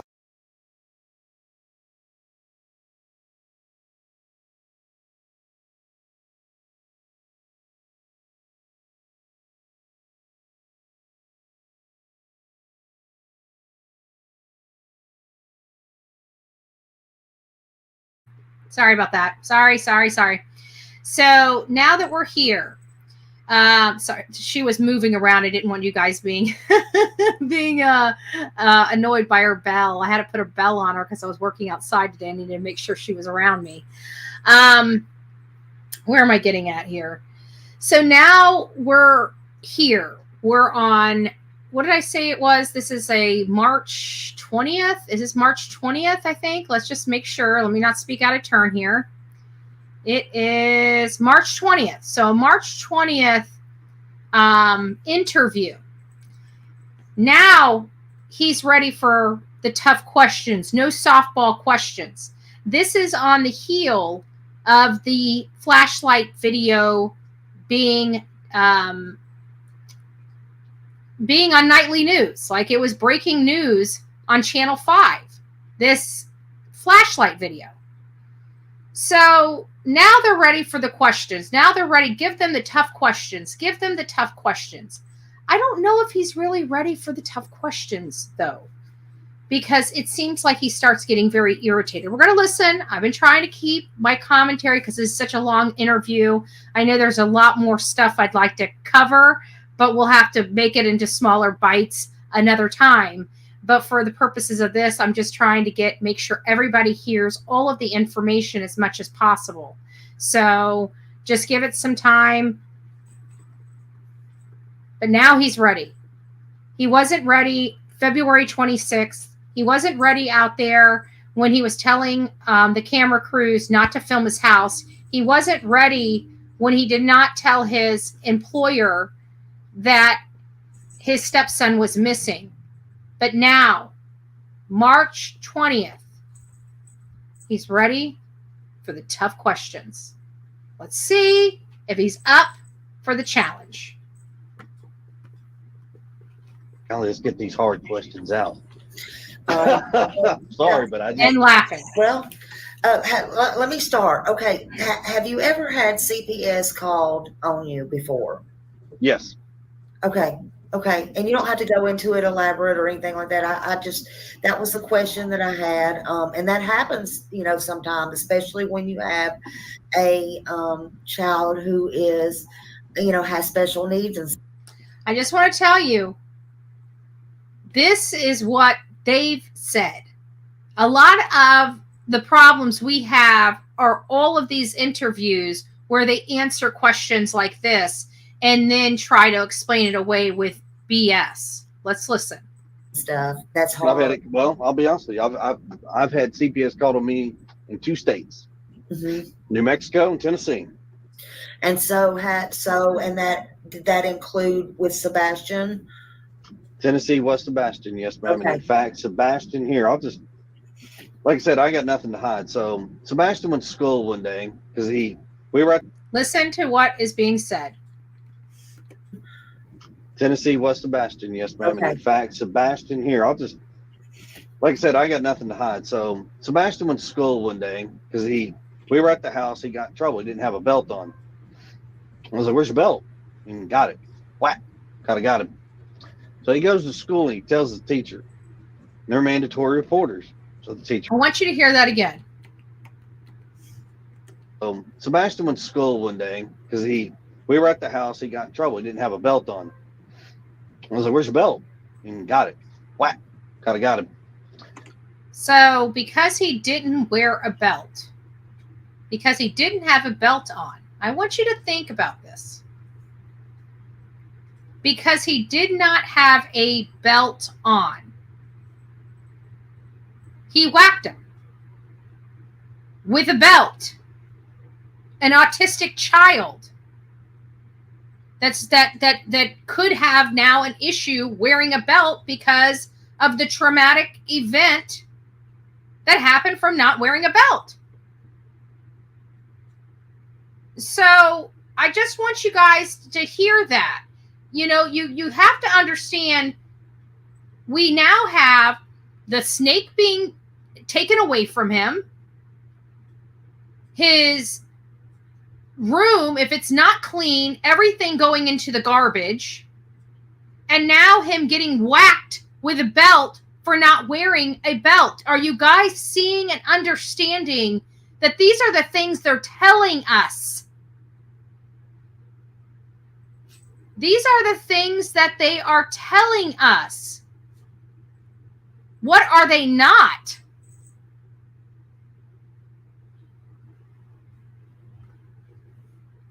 And again, this isn't Bullhorn Betty's it if you haven't noticed.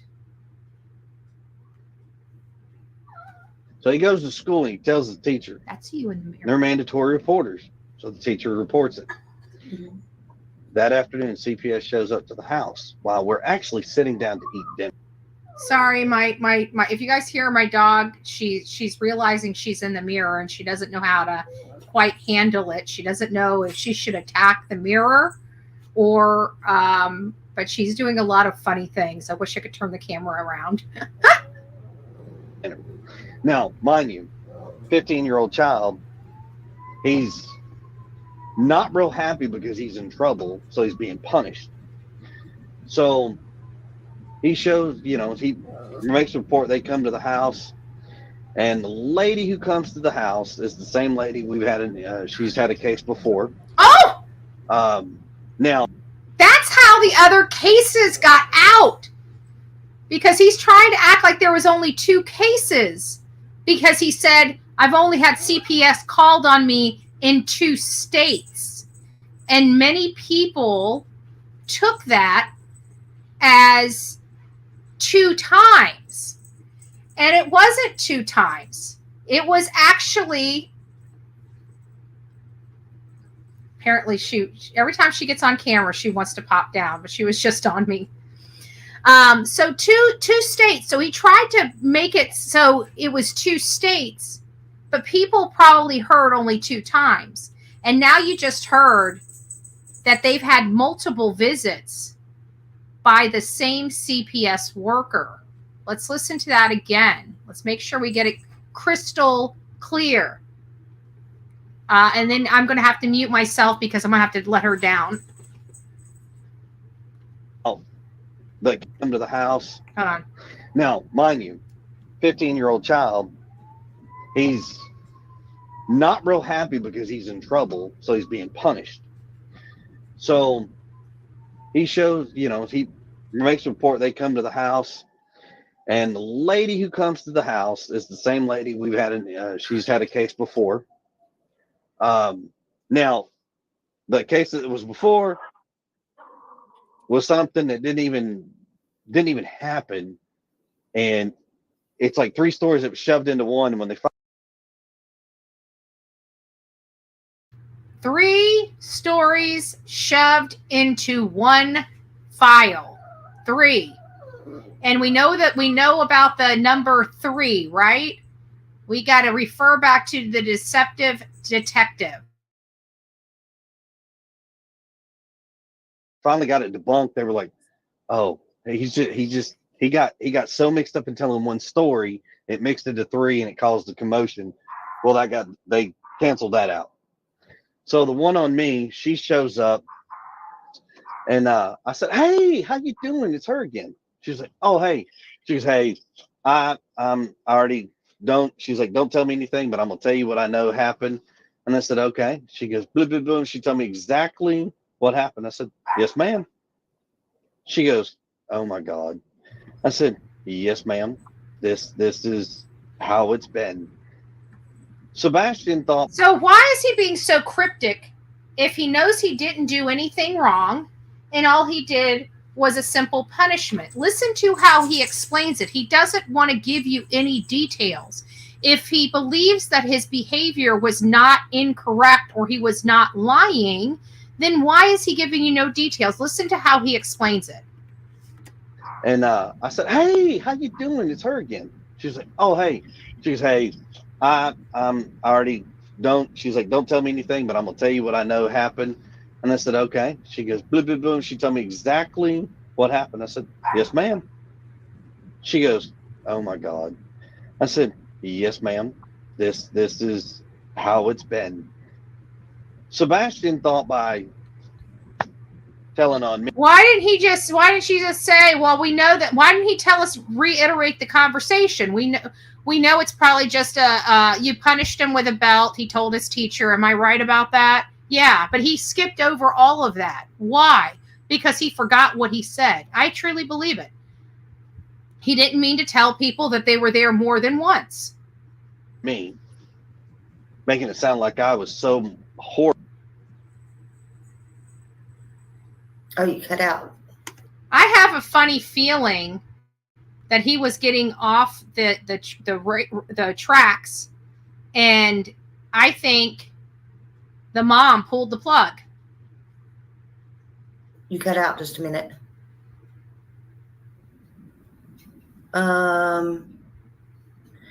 You cut out. Oh, there you go. Okay. That I was going to get in trouble over something stupid. And I was like, no, Sebastian, you got punished, man. You got punished. And he was like, but, and I was like, you got punished. And the lady took him outside. She goes, Sebastian, just because you get in trouble and you get punished. Didn't we just have a video? Who was it on? Was it on Mr. and Mrs. E about the process of the CPS process? They always take him outside. How would he know what was said to him? I'm just curious. How would he know what it was said to him outside away from his ears? You need to understand, when you go and you say things about people and you lie and you fabricate things and you make it sound worse than what it is. Probably can. Sir, you can get in trouble for that. So we had that happened, and the lady was like, I am so sorry. And I said, no, he's just a child. He's upset. It is what it is. I'm okay with it. Mm-hmm. You know, he sat that back down at the dinner table and was like, see, eat your food. And we went back and everything's been fine. Yeah. That girl. Then I wonder why he never returned back home. Wants to know what was he wearing when they went to dinner. Maybe he returned, if it was his favorite place, I guess, to the restaurant. Katie, you remember? We may have lost her. Oh. Oh no, yeah, she's been going in and out. Okay, we'll save that. I'll just leave it up there so I don't forget or whatever. Was there a life insurance policy on him? I know people's been wanting to ask that. I'll just get that out of the way. Not that that's any of our business, but I guess if it has to do with him missing, that's why they want to know.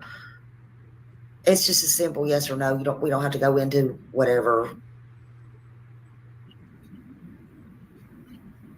And that could be for if you know whether he's got it from his real dad, you, or anybody. I'm just saying, does anybody know if there's one floating around out there anywhere? His father has one on him. Okay, that's good enough. Now, Chris just dropped off again. Let me see if I can put this back in here. Sorry. And he may be. And just to let you know, it is common for not military families, police families to have life insurance on their entire family. I don't know if that's the case with this Davison County, but I know a lot of law enforcement, and they have life insurance on all of their entire families. So I don't know if it's just a law enforcement thing. Back to, let's see, paste. I'm sorry, I have to do it. Y'all, for clarification, no, I did not allow him to beat my son with a belt. He did not beat my son with a belt. But he is autistic, and these things are much more traumatic to an autistic boy than, say, a normal 15-year-old boy. Okay. Josh wants to call in real fast. Let's see. Hold on a minute. Okay, hold on. Just call.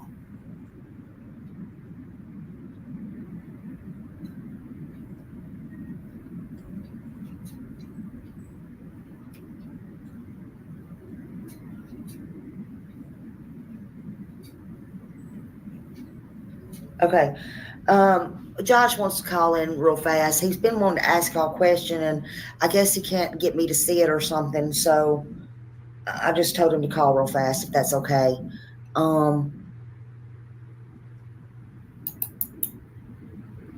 He texts me, and I just happen to see it, if that's okay.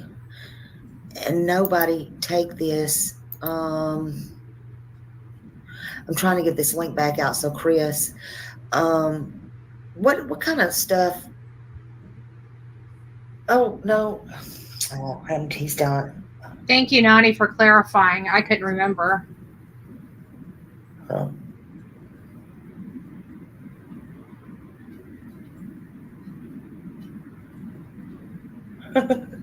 He's probably going crazy. I put the wrong phone number in there.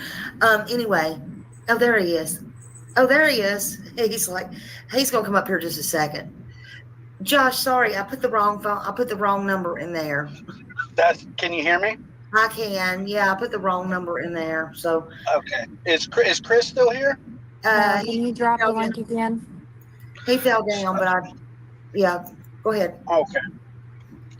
When I was talking to Chris earlier, and him and I were messaging, and I asked him about DCS, and he said the only case that DCS has open is because Sebastian ran away. Okay, Yeah, sorry about that. Hey, Chris, Josh was going to Yes, call ma'am. me. I accidentally punched a 3 instead of a 2 or whatever. He jumped up here on panel. So now Josh has been, it sounds like, has been communicating with Chris, and the information that Chris told Josh was different than what he just told the audience. So he called to ask the question. He wanted to ask you something, actually. Sorry. Far away, man. Well, so you and I had messaged earlier on Facebook, and I had asked you about DCS, and you said that there were no other interactions with CPS or DCS except for Sebastian going missing, which I then told you, but that's not mandatory necessarily unless CPS was already involved.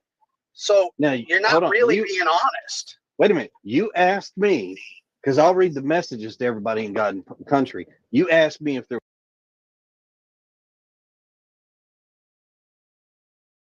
was an active CPS case on Sebastian. You guys didn't That's hear what that. you asked. Wow, he was ultra. And I told you. He was ultra defensive. Let's listen to what he had to say. Sorry about that. So now, you're not really being honest. Wait a minute. You asked me, because I'll read the messages to everybody in God and country. You asked me if there was an active CPS case on Sebastian. That's what you asked. And I told you, yes, there was. Because the sheriff's department told us that they had to report it because he was missing. That's what you asked. Now, you also started to ask if there was another case. And there was no other case that I know of that's active. That's what you asked.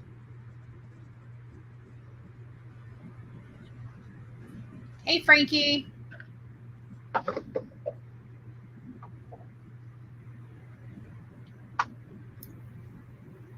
Josh? Yeah, I'm here. So, like I said, sir, I'm brash, I'm to the point, be respectful. Can you hear and me? I will tell you, and I'll be honest, and I'm going to tell you the truth. I got nothing to hide. Did you hear what I said? Yeah, he said, okay. Can you hear him, Josh? I can hear him, yeah. Okay, go ahead. I can hear you now. Go ahead. Oh, I just said, well, in the messages that I asked that it was pertaining to Sebastian's school, right? Like you just said. And you said, no, other than him going missing, no CPS cases.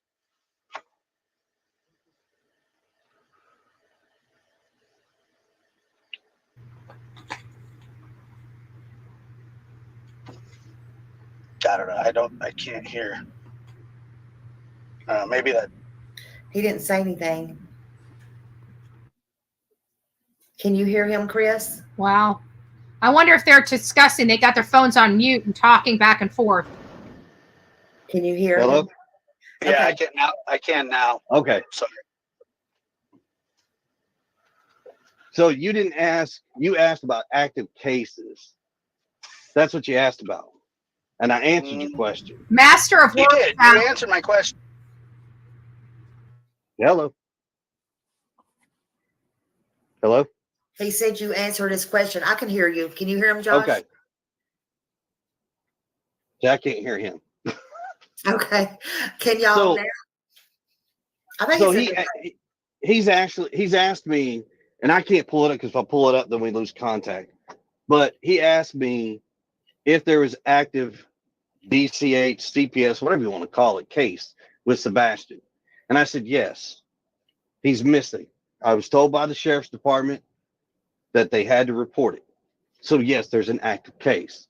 Is there anything other than that? No, there's not an active case. So my statement that I told you is true. Okay, fair enough. I mean, I get it, the active investigation, but yeah, but you did really.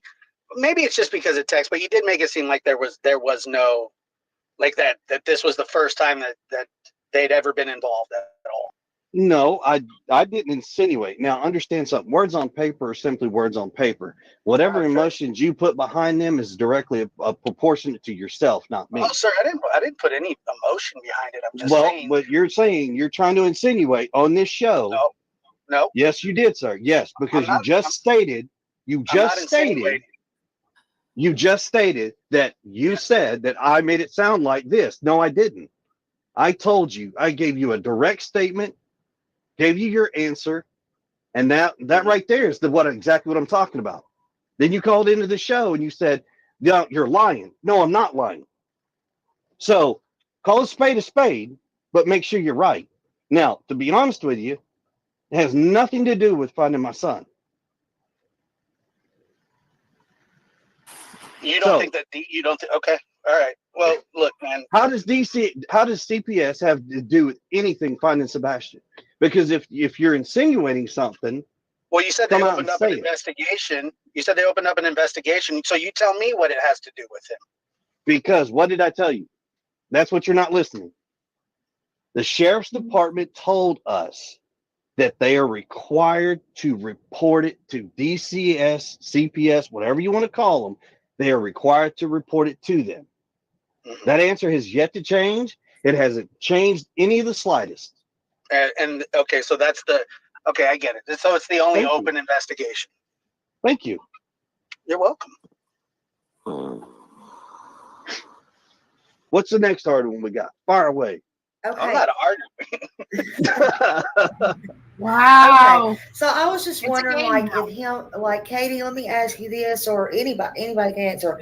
So like if y'all were at home alone, like because Chris works out of town a lot, and this is, I just wonder, like, would Sebastian know what to do if there was a house fire? Like if it was just you and him, does he know how to handle all that kind of emergency stuff? We have gone over it with him several times, talked about like what to do in case of an emergency, calling 911, run into a neighbor's house to ask for help, known friendly neighbors, how to get out, if a door is blocked and that type of thing. So yes, he should, assuming that he, is able to think in a, sorry, I'm losing my word, like in a panic, like if there's an emergency happening. But yes, we have safety plans that we've gone over as far as like getting out of the house in case of fire and how to get a hold of someone in an emergency. Okay.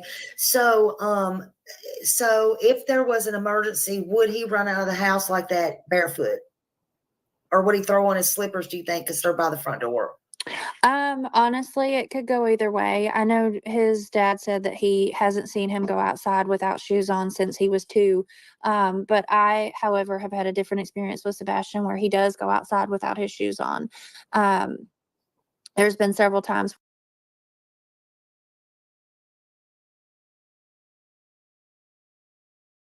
It could go either way. I know his dad said that he hasn't seen him go outside without shoes on since he was 2.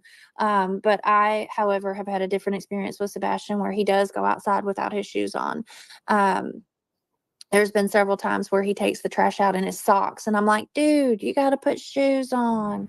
Yeah. I'm finding out about this stuff now. But March 20th. I would say, honestly, it would just depend, I think, on the situation.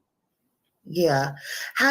So you have a padlock. Is that what you said earlier, that you have a padlock on the, like, I forget what they're called, but where you put the code in, a code lock? Yeah, not a padlock. I meant, yeah, I didn't mean a padlock. I'm sorry. The code where you put the code in. Yeah, yeah. Mhm. Yeah. So would he turn around if he left and actually put that code in? Do you have to put the code in to lock it back? Is He that locks he locks the door behind himself every time he goes out it.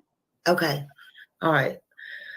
I'm just trying to think. Is there anybody like I mean, I don't know if y'all have housekeepers or what. Like, is there anybody you could think of? And I know I'm sure you gave it to the police that might have had the combination that could have come in like while you were asleep that the dogs would not be alerted to or anything like that. The only people that would have access to my house have all been interviewed. Okay. Oh man. I don't know. And not only that, but if somebody had been by the front door, punched in the code, believe it or not, no, it's not super clear, but you would have seen a shadow or a figure.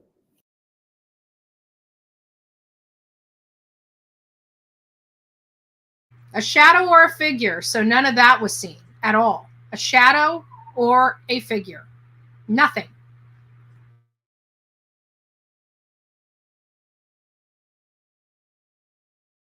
Oh no.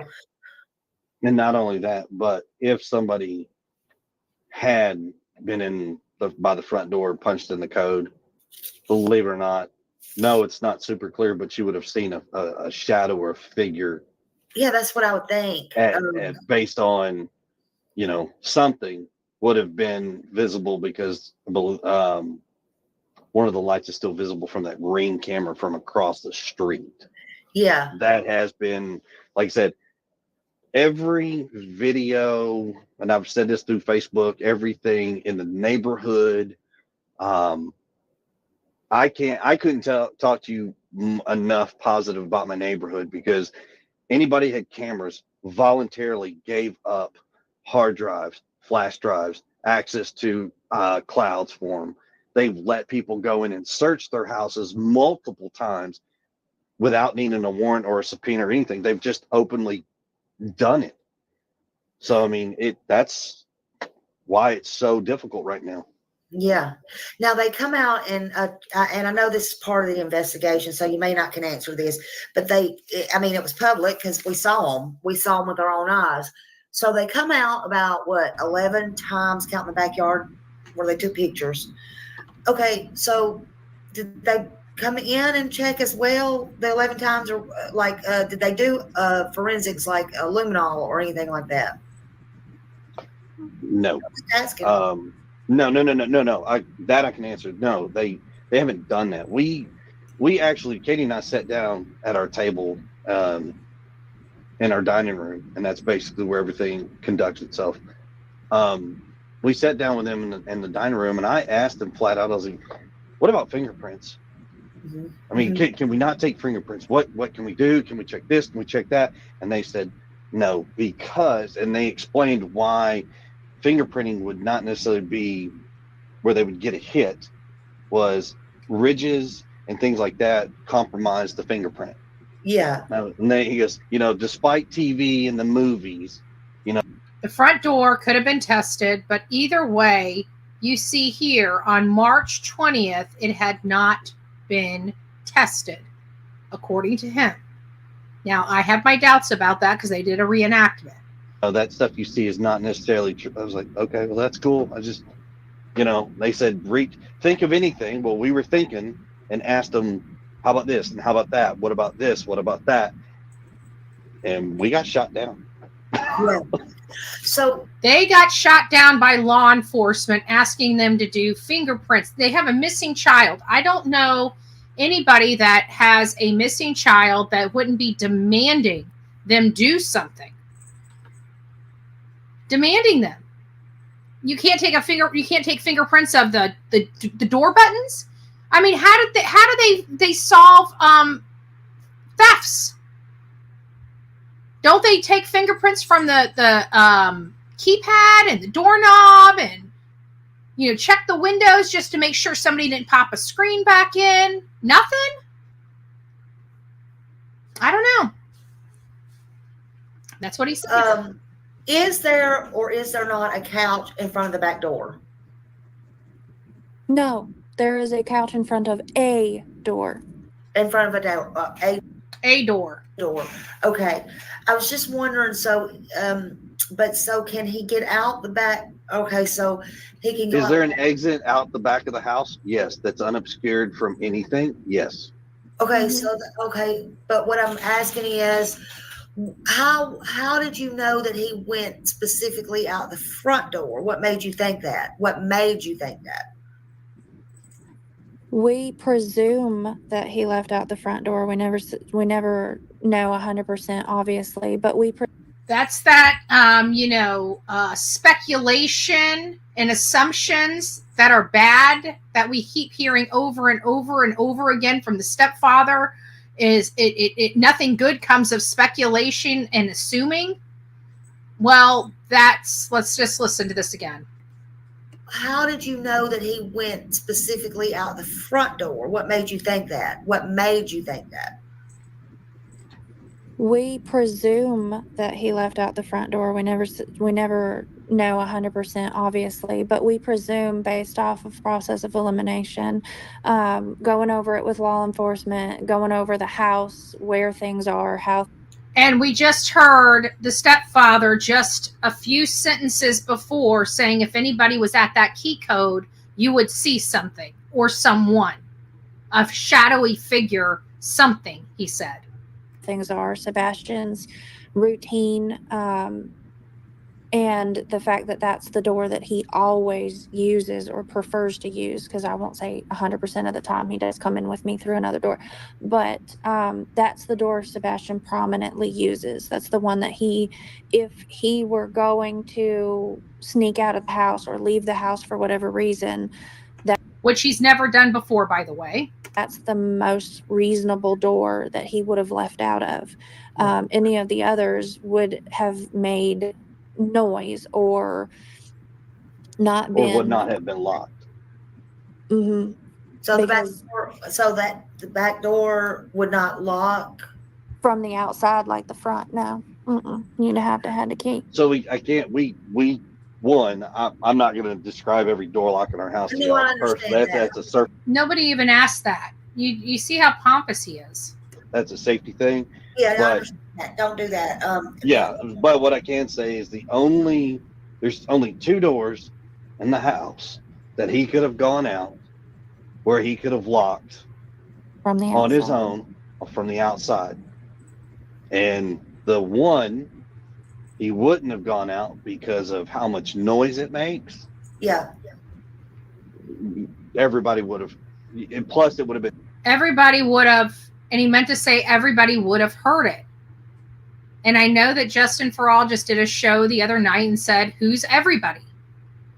Neighbors or the people inside? Because the people inside, there was only one, not everybody. Been seen on camera. Let's put it that way. Okay. Everybody, because of how much noise it makes. Yeah. Everybody would have, and plus it would have been seen on camera. Let's put it that way. Okay. I mean it would have been seen on camera. So by suspicion or reasonable elimination of all these doors, it's front door. Okay. And there was no windows unlocked or anything like that y'all can tell or could tell. I'm sure they looked at all that. Yeah, with the screens intact and things like that. Mm-hmm. Yeah, nothing exterior of the building of our house has been altered. Yeah. I mean, and that's why it was like, not only that, but for him to go out the window, so to speak, he would have landed in the flower bed and, barefooted. Yeah, we'd have heard something because he had landed. We would have heard something yet again. Here we are with the we. Have you guys ever thought that because maybe Chris did go there that night, that's why he's putting himself there again that night, even though he wouldn't have been there for any of these things? Just like in Chronicles of Olivia's interview where she drove back to the house.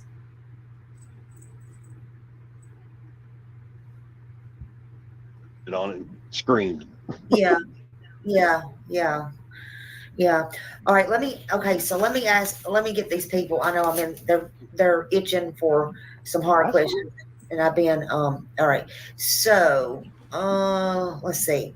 I know that girl has been wanting to ask like what he had on. I don't think Katie heard me a while ago, but like when y'all were out to eat Sunday, like what he had on that day, like when he went out to eat. His tennis. Let's go ahead. His tennis shoes, jeans, and a black T-shirt with Grogu on the front. Okay, and and then he changed before he went to bed into the black sweatpants with the white stripes down the side and a long sleeve black shirt. Okay, and that I think was originally listed on the missing poster as a sweatshirt, and everybody mistaken it for a hoodie. And even Seth said himself that we both were trying to get that corrected because when they said sweatshirt, everybody assumed it meant hoodie, not long sleeve black shirt. Mm-hmm. And I and I'll have to say because it did not have stripes on it, it was black sweatpants. It did not say the white stripes on it, so that was a big one for me. That was a huge. And then another thing, they're not sweatpants. So some of these young cats out there probably don't understand where I'm fixing to go with this. But us older folks, go back and think of the 1980s Adidas pants where you had the white stripes down the side, almost like a tearaway style pants. Yeah. That is what the pants were. They weren't sweatpants. I know what you're talking about. Exactly. That's why I'm like, older folks will know. These younger kids, I don't know if they'll know or not. Yeah, I know exactly. I just call them sweatpants, but. Well, there's a difference. Okay, are you ready? Well, let me get some of their questions, and then I'll ask you a really hard, I think it's a hard question. Okay. I might put you on the spot, but. Nah, you're fine. Okay. All right, let's ask theirs first, because I don't want you to go, I'm over here. No. I gave you my word, and I told you I'll stick to my word. Yeah, can I ask? Then I'll ask you now before I go to theirs, before I forget. Yes, ma'am. Yes, ma'am. Go ahead. What in the world is this on your arm on day 8, the interview? It's a scratch or a bite mark? Left arm or right arm? Oh, I don't know. It's the one where you were in the green shirt. And I think it was the right arm.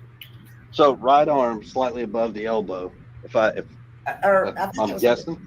I think it was right below, if I'm not mistaken. So I've got 2 spots one on my hand, and I got one on closer to my elbow. There are 2 spots.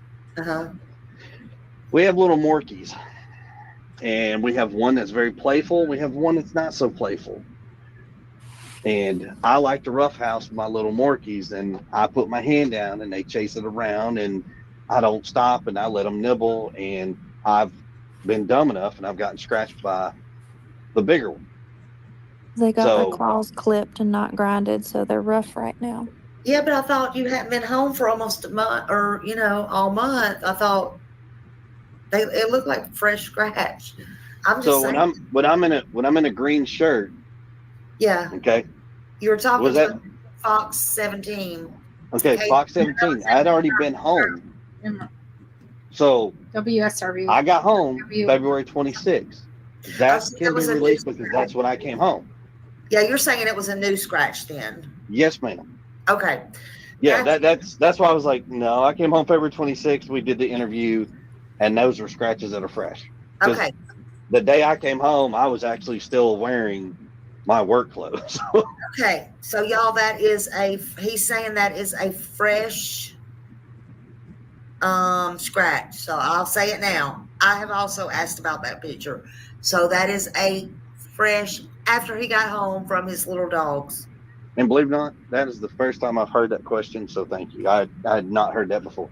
Yeah. So I asked that. So if you see that picture out again that I asked, that's just from where I asked it, I believe today. And I asked it yesterday. And I believe I was wearing it's like a mint colored button up shirt, I think. You were? Yep. There you go. Yep, absolutely. So that's where that come from. I knew I was going to stump you with one question. Pretty close. I was like, wait, huh? Yep. You thought they all been asked, didn't you? Yeah, just about. I mean, I've told everybody on Facebook, and I said, look, everybody's been nasty and all this, and like, look, I got no problem. I'll answer your questions. Just fire them away. And I have asked, like, keep in mind, there's like 3 of us and thousands of y'all, so we're trying to get to them. But yeah. So, that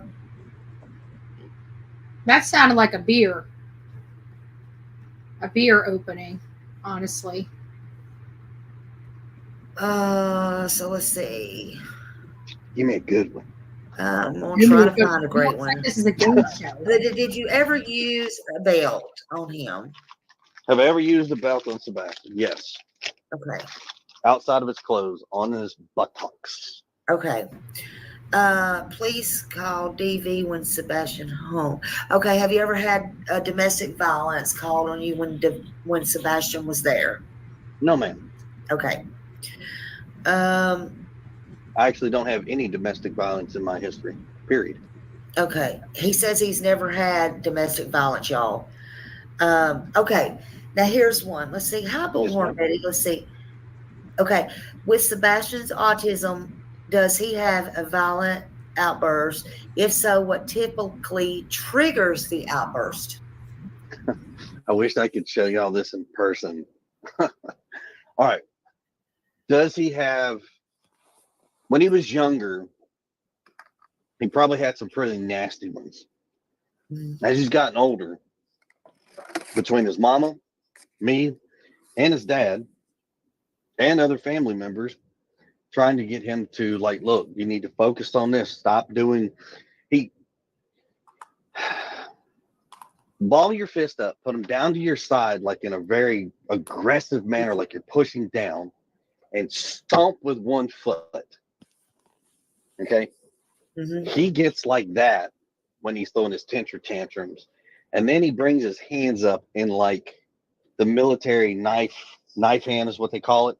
All 4 fingers and thumbs pointing outward. Yeah. And he's like moving his hands up and down, kind of like he's making a point, kind of.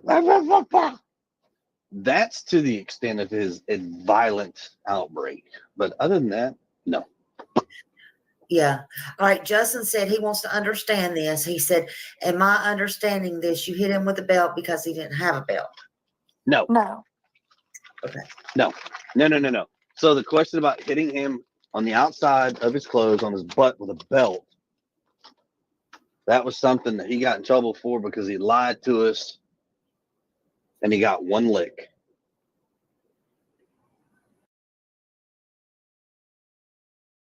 They can't even remember what they just said just 20 minutes previously, 15 minutes previously. Unbelievable. Absolutely unbelievable. Okay. Let's see.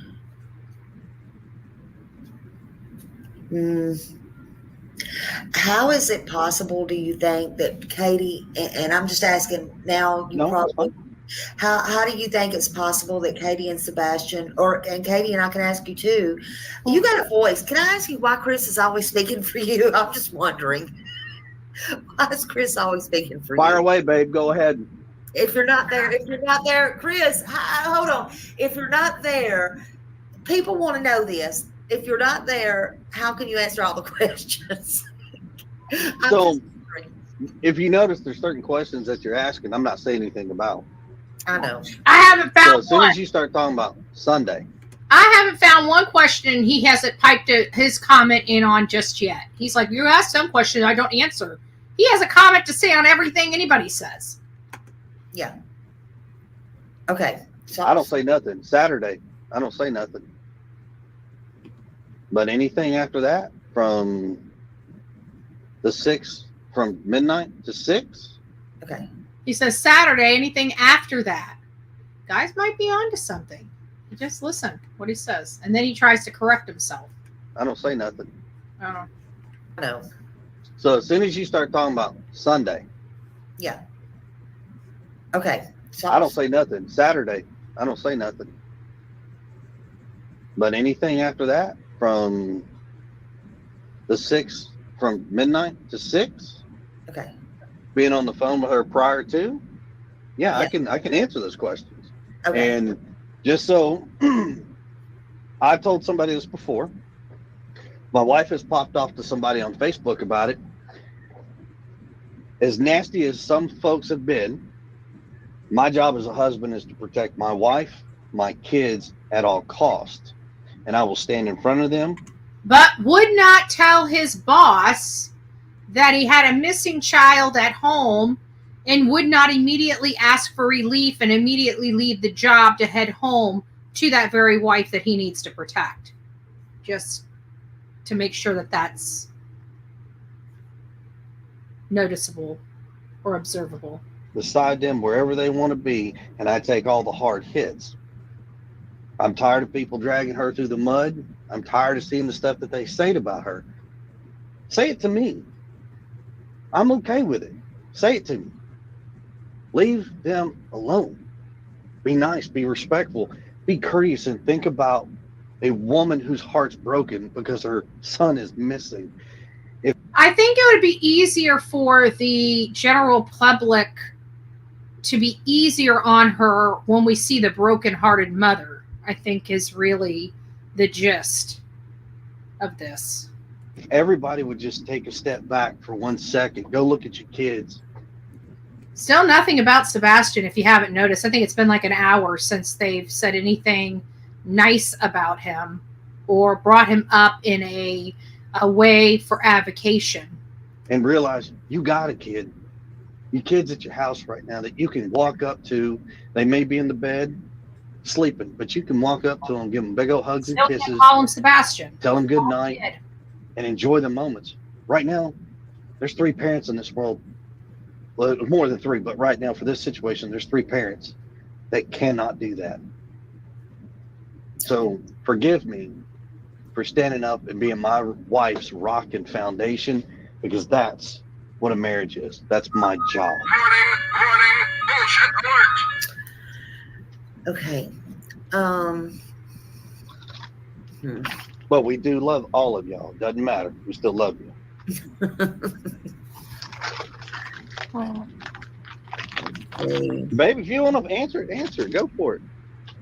no, It's a freaking game show. She doesn't know what to say. I don't understand why it's a problem that my husband helps talk. I mean, I get that y'all want to hear my voice more, but honestly, half the time it's because I'm crying or I'm... But she's been on this call for almost 2 hours, and we haven't heard her cry. We heard her sound like she's on something. Listen to her. She sounds like she's half asleep. You're supposed to be advocating for your son, and you sound half asleep. Honestly, I don't have words to explain what I am anymore. It's okay. I just wondered. A lot of people was asking that. I'm sorry, I was trying to read some of this. A lot of people was asking that, and just might as well ask it. No, and we appreciate it. Don't get me wrong. We said thank you. Let's see. All right, y'all. Let's see. All about that. Oh, did y'all? What did y'all like to do together as a family when Chris was in town and y'all were all together? Like, what was your thing?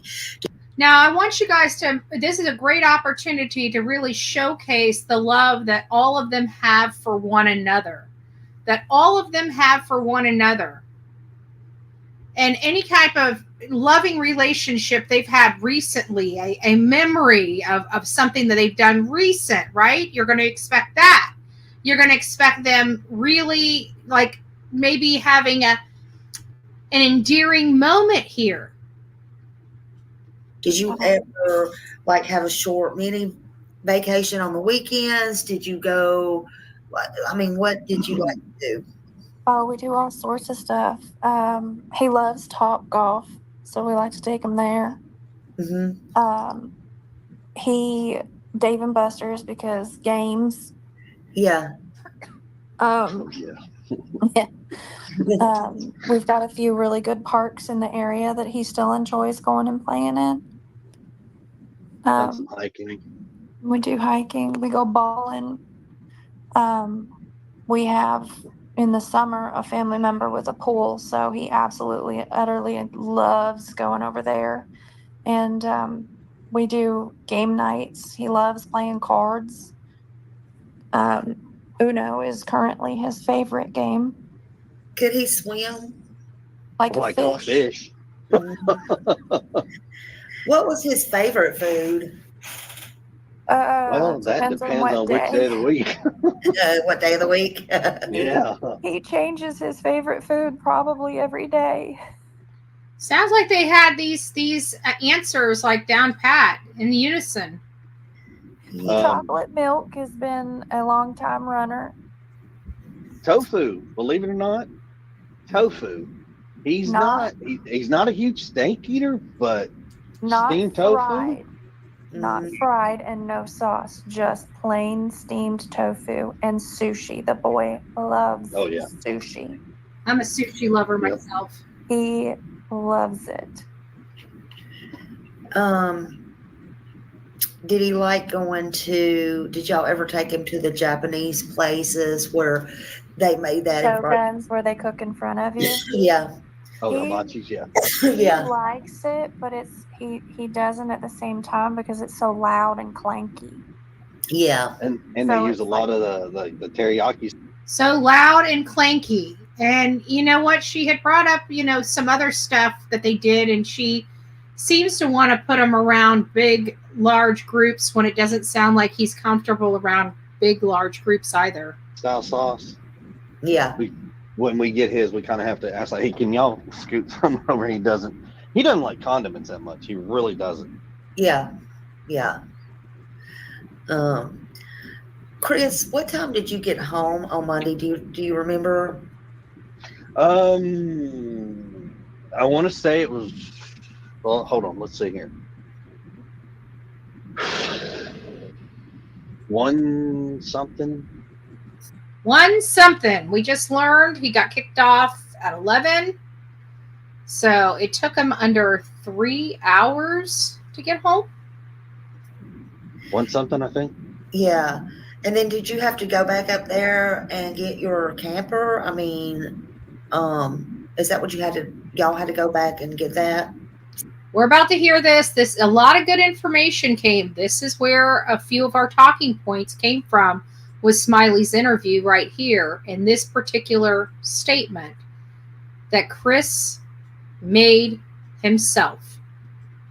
Somebody had to drive it back? Or? No. It's a fifth wheel. It's a fifth wheel. Oh, okay. Sorry. I couldn't tell. Somebody was just no. So there's a couple things that, because of this whole situation. Poor me. Not even caring about what Sebastian could be going through at the moment, where Sebastian could be. It's just about him. I hope families never endure. Right. Without going into great details, I almost lost my job. Over this? Yes, over this. Very much. Maybe it's because he came to work in a piss poor mood. He may have endangered himself or other workers on the job. He had to get kicked off. And the only reason why his work found out that he had a missing stepson was when law enforcement reached out to him to find out what time he got to work and all this other stuff in the case of his missing stepson. Much. Maybe. Yeah. Maybe they felt like it was, I don't know, odd that he didn't run right off the site. Maybe odd in his behavior that day. Not like any other day, but was willing to work. I don't know how many loving parents would be willing to work through something like that. Mm-hmm. And because of that, I was like, well, so I got permission And I say I got permission. I asked law enforcement, said, hey, I need to go down, go get my fifth wheel, and I need to bring it home. Because right now, and they said, okay. So we told them what day we were going. What day we were going. Many people thought he was referring to him and his wife. And his wife did not go.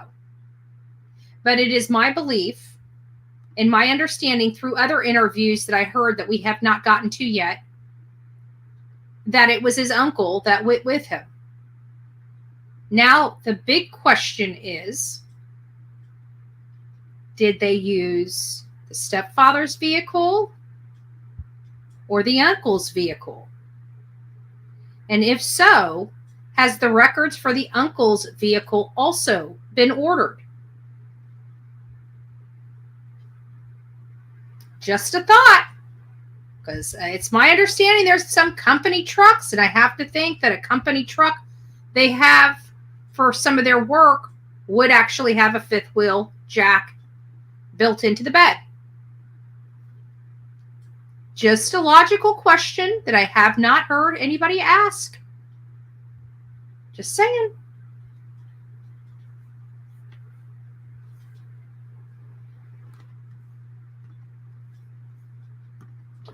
And we went down there. We weren't even down there, I don't know, 24 hours maybe. I think we were down there maybe 17 hours. Long enough to get down there. I finished packing everything up. And I'll say she didn't go. I was down there long enough to pack everything up. I spent the night in my trailer. I think too. So hooked up the next morning and came home. And I don't understand who would need to come home. I know people that have lived in fifth wheels for a month. A month. And it didn't take them that long to pack up their place for departure. So I don't understand 17 to 24 hours. I will never understand 17 to 24 hours. And they said, okay. So we told them what day we were going. And we went down there. We weren't even down there, I don't know, 24 hours maybe. I think we were down there. Because when it's let me explain it. Maybe 17 hours. Because it's moving. It's moving. You don't want to get to your place and everything be on the ground and everything just be all over the place. You got to remember, you got to put everything's got to be put away. And if it's going to open something, roll somewhere, break, it needs to be put in like a Tupperware kit. You got to pack up. Like the plates, if you have actual plates and not like plastic, you got to wrap those up and get those packed up.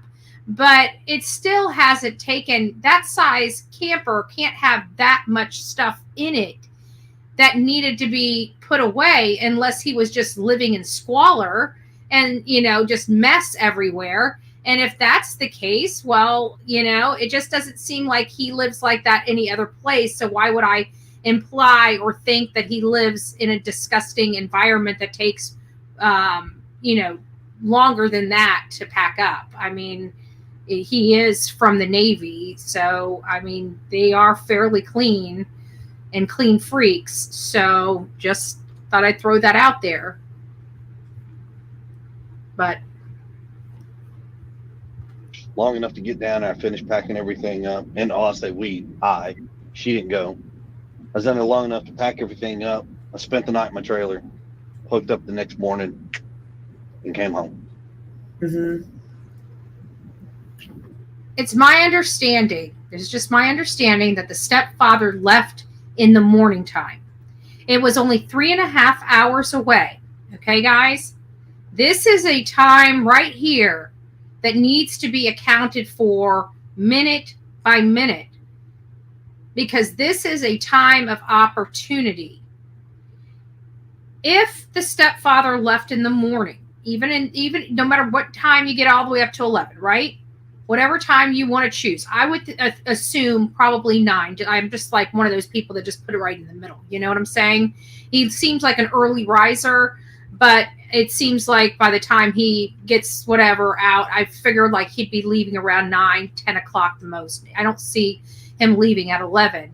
But at 9, you got to think about that. It's only 3.5 hours away. You're talking about getting there at 12:30 in the afternoon. 12:30 in the afternoon. It couldn't take more than 2 hours to clean that camper up to get it on the road and back. Okay, so 2 hours. So you're at 12:30. Now you're at 2:30, right? So why in the world would he need to stay overnight? That's the question I can't understand.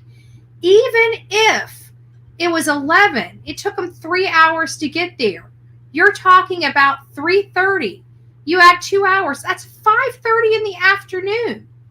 Why in the world would you need to stay overnight? It's only 3.5 hours away. It has never made sense for me, especially for somebody that doesn't mind working overtime. You know what I'm saying? Just saying. Just saying. I don't know if you guys agree, but that's just my opinion. And a lot of questions. So, but will you be going back to work there? I mean, they'll allow you to go back to work there? I mean, in Memphis? Things have worked out. I will be returning to work. Good. Okay. All right. Good. So why the three-way call?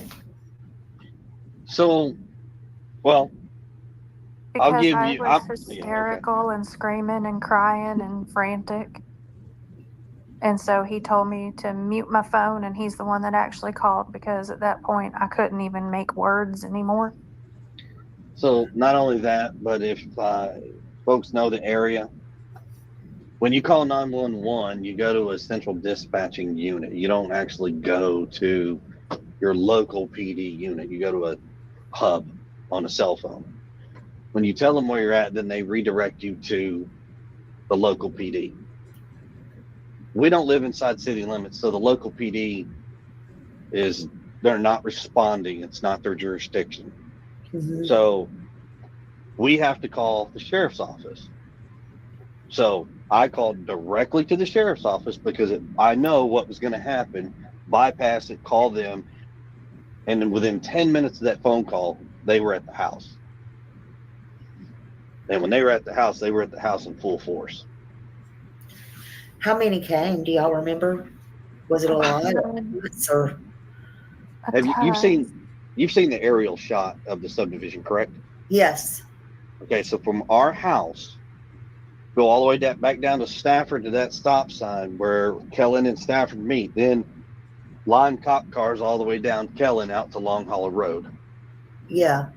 That's how many cops came.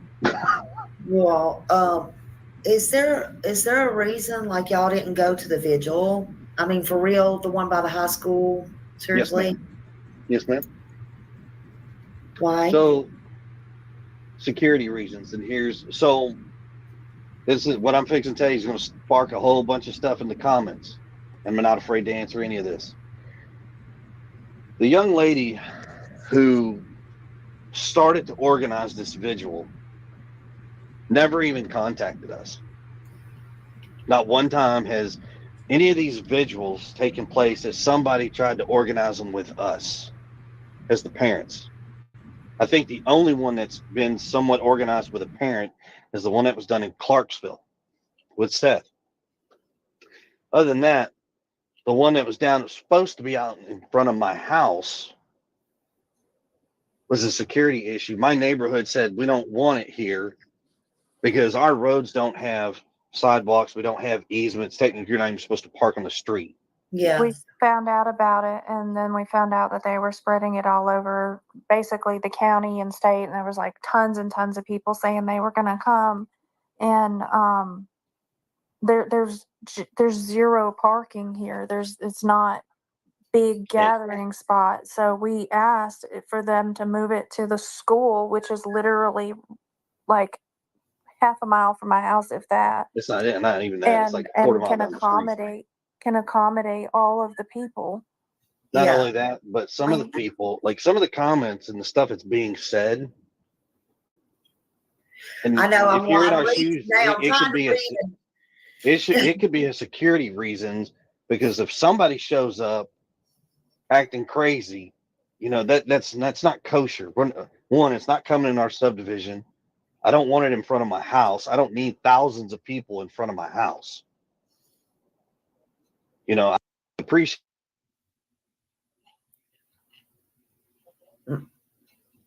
You're still talking, but I can't hear you. I could see you're talking if you moved. All right, we'll listen for him. Let's see.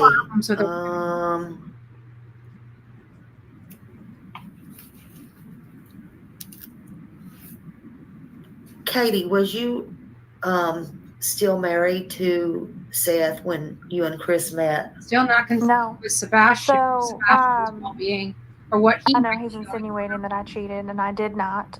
Seth and I had been separated for, I think, about 2 years and change when I met Christopher. Not possible. Yeah. And we didn't get married until nearly 3 years after my divorce. So, no, I was not cheating and running around.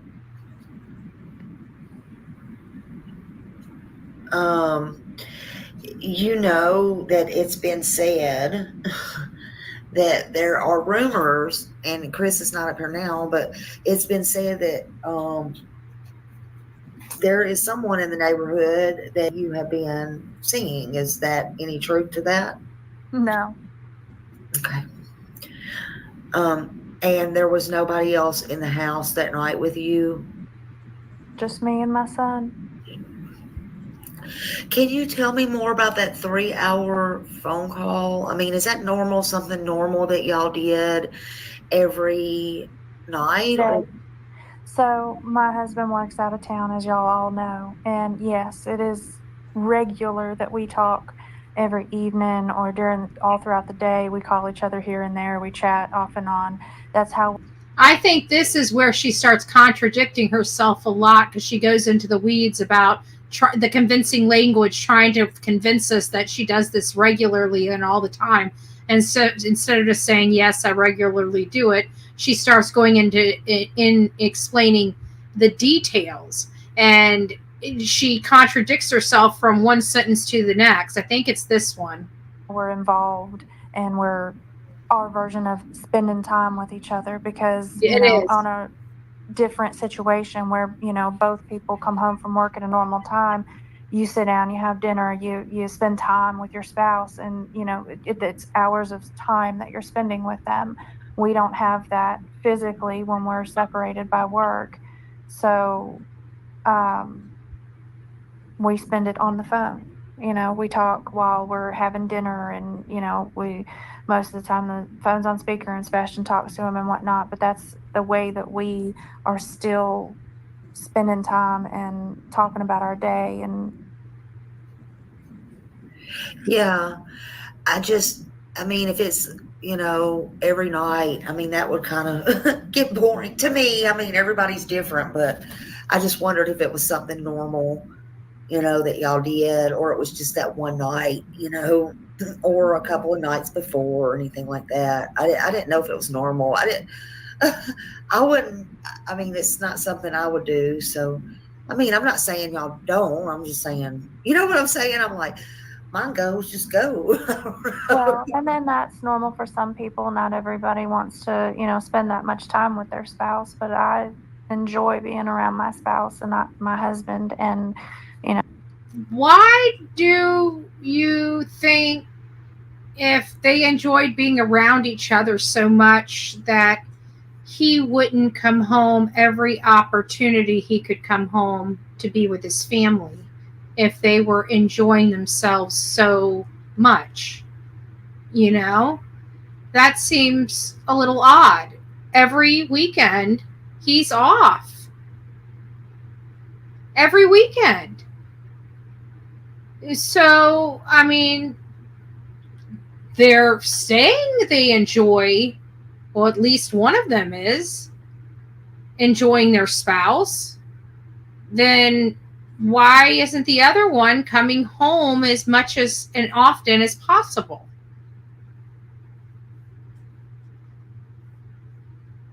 You know, and I enjoy that he's a part of my life and a part of, you know, the family, and for us, that is our normal. She couldn't say Sebastian. Listen. Well, and then that's normal for some people. Not everybody wants to, you know, spend that much time with their spouse, but I enjoy being around my spouse and not my husband, and, you know, and I enjoy that he's a part of my life and a part of, you know, the family, and for us, that is our normal, albeit.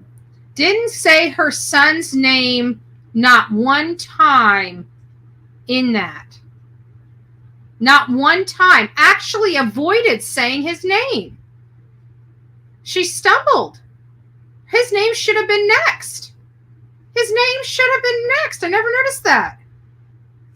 But I enjoy being around my spouse and not my husband, and, you know, and I enjoy that he's a part of my life and a part of, you know, the family, and for us, that is our normal, albeit some other people, you know, may not Yeah. the same way. You know, not everybody wants to be around somebody all the time, but sometimes, you know, just being on the phone, you're just kind of sort of spending time together.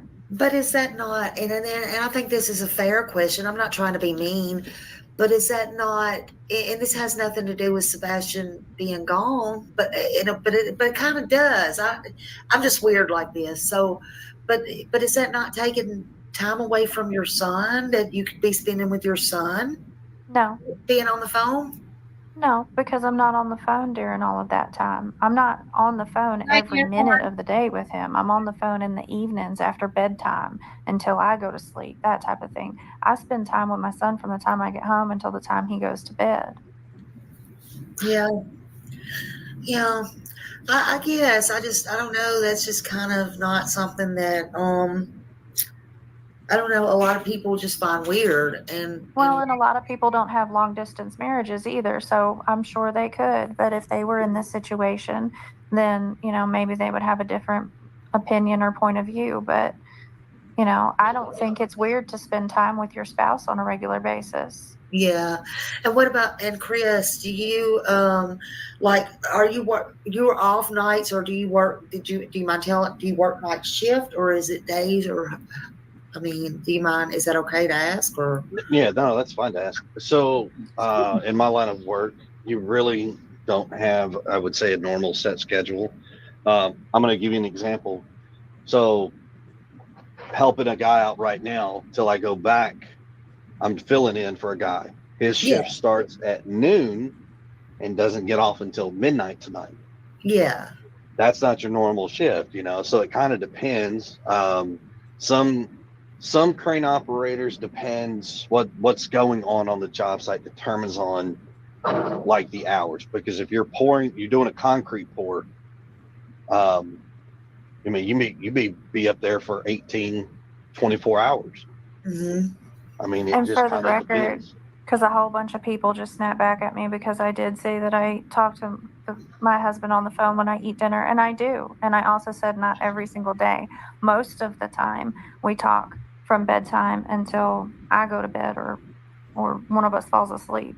But I also said that he interacts with Sebastian as well, because he does. Yeah. Yeah, we hear selling snakes, scooping up anything that doesn't belong in the room, or it wasn't cleaned up exactly the way it needed to be cleaned up, and getting swatted on the butt with a belt because of not wearing a belt at 15 years old. Yeah, we got the interaction. We got the idea. I don't know, for we see behind the closed doors. For some reason my chat is not moving, and I'm having to stroll it. That's why I keep doing that. I don't know why. And I don't know how far behind y'all I am. Chat. I don't know how far this is behind, but I'm sorry. I don't know why it's doing that. I'm kind of scared to refresh it because I don't want to lose nobody. Let me try to refresh it. Y'all don't go anywhere. I'm sorry. I apologize. Sure. Let's see if it reloads. I so wished that they would have been on the hot mic and just were saying stuff back and forth to them. But she was watching. She was watching the chat and everything the entire time.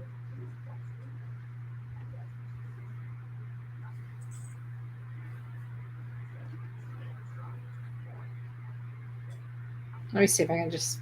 I got myself to the stage, and I think, who is Katie up here? Yeah. Or Chris?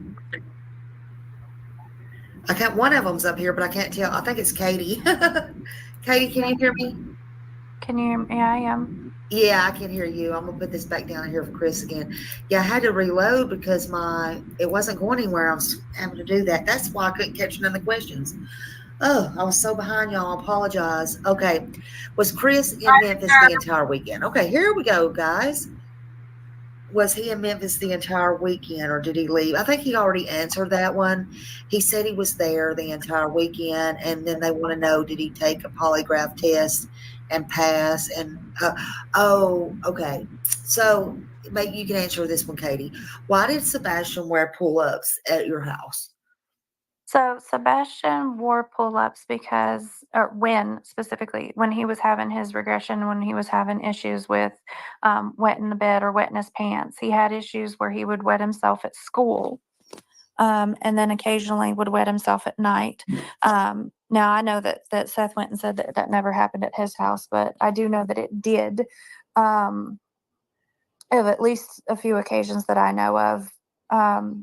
But that's not the point. The point is that he did go in and out of pull-ups based on when he needed them. So if he was during a regression phase, he would go into the pull-ups, and then once he, got back on track and he was not having wetting issues at school and or home, he would go back into, regular underwear. And that, unfortunately, is just something that has been happening for ever. Sebastian was late to potty train and has had issues going back and forth with it basically his whole life. Right.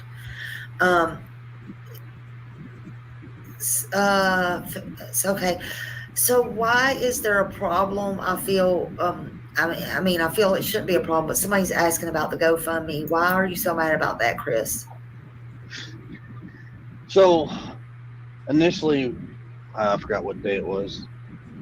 Myself, Katie, and Seth were in my house, and I had brought up the question. I said, "Hey, should we start a GoFundMe page to start trying to raise money to add help to this, however we can?" And the police said, "Hey, no, I don't recommend doing that, because then if you do that, it looks like you're trying to do this for profit." I was like, "Okay, that makes sense." So we all three had an agreement. We weren't doing this. And next thing you know, now there's the GoFundMe page up there. So, okay. And, but, okay.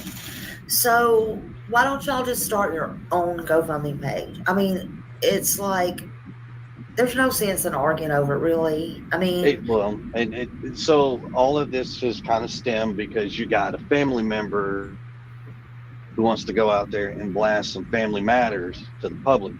That's where it all stems from.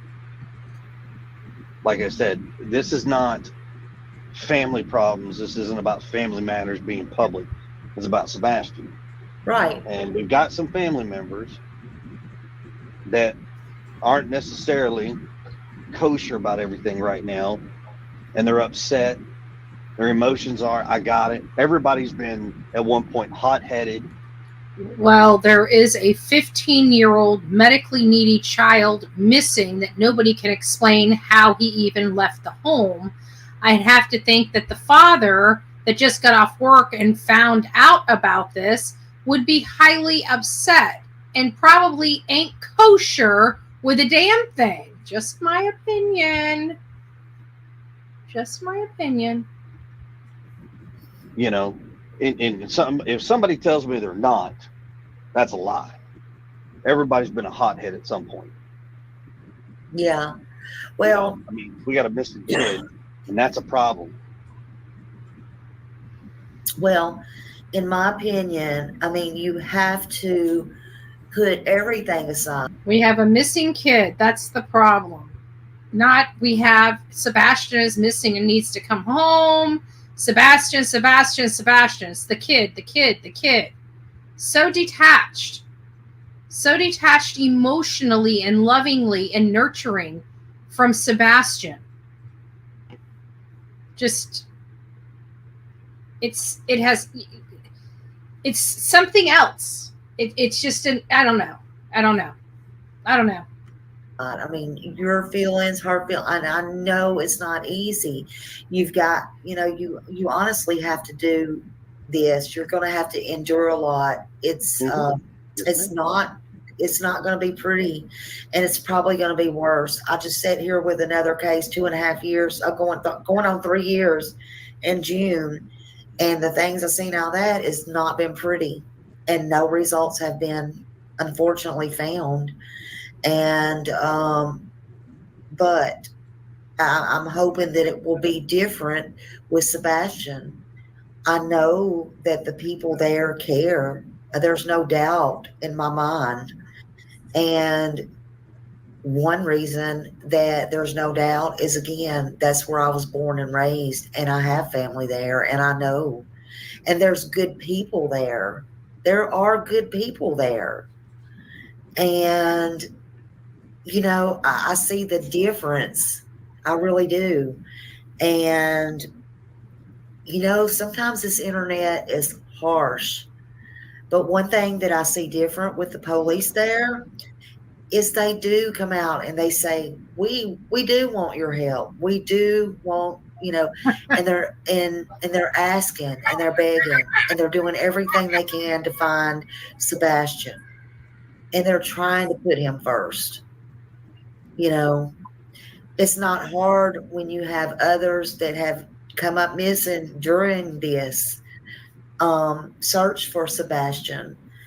Because everybody deserves a fair shot, Raleigh. Everybody deserves a fair shot to get found. And I know that's breaking everybody's heart, your hearts, everybody's hearts, that this had to be scaled back a little bit. But you can't give up. We can't give up. And sometimes you're going to go to bed crying. You're going to go to bed, no matter what people think of you, it does not matter. You're going to hear things. You're going to see things. But again, the most important thing is Sebastian. Because no matter what, no matter if he's out there, well, good, fine, or not, he deserves to be found like anybody else. He is somebody, and he's your somebody, and he's Seth somebody. And like Seth said, damn it, bring him back. Katie, I know you've been asked this 100 times, more probably. Today, after rethinking everything, to this day, if he could hear you right now, what would you say to him? And if somebody had him, what would you say to them? I would say to Sebastian that we love you, baby. Bubba, we're going to find you. We're going to bring you home. And I would say to somebody that has my son that they better let him go and they better come out, because we're going to come and we're going to find him. We're not going to stop, and we're going to bring an army with us. An army of support, of people that are helping to look. And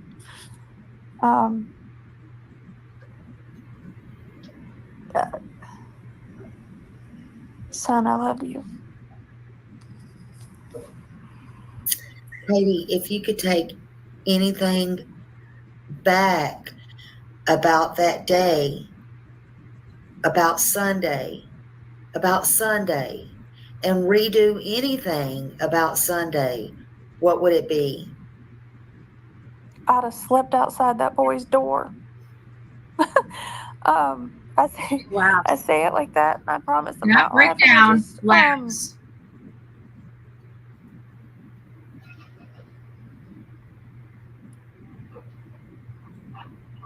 I would have, I don't know. I would have made sure to check him 100 times. Sunday, what would it be? I'd have slept outside that boy's door. I say it like that, and I promise I'm not laughing. I just, I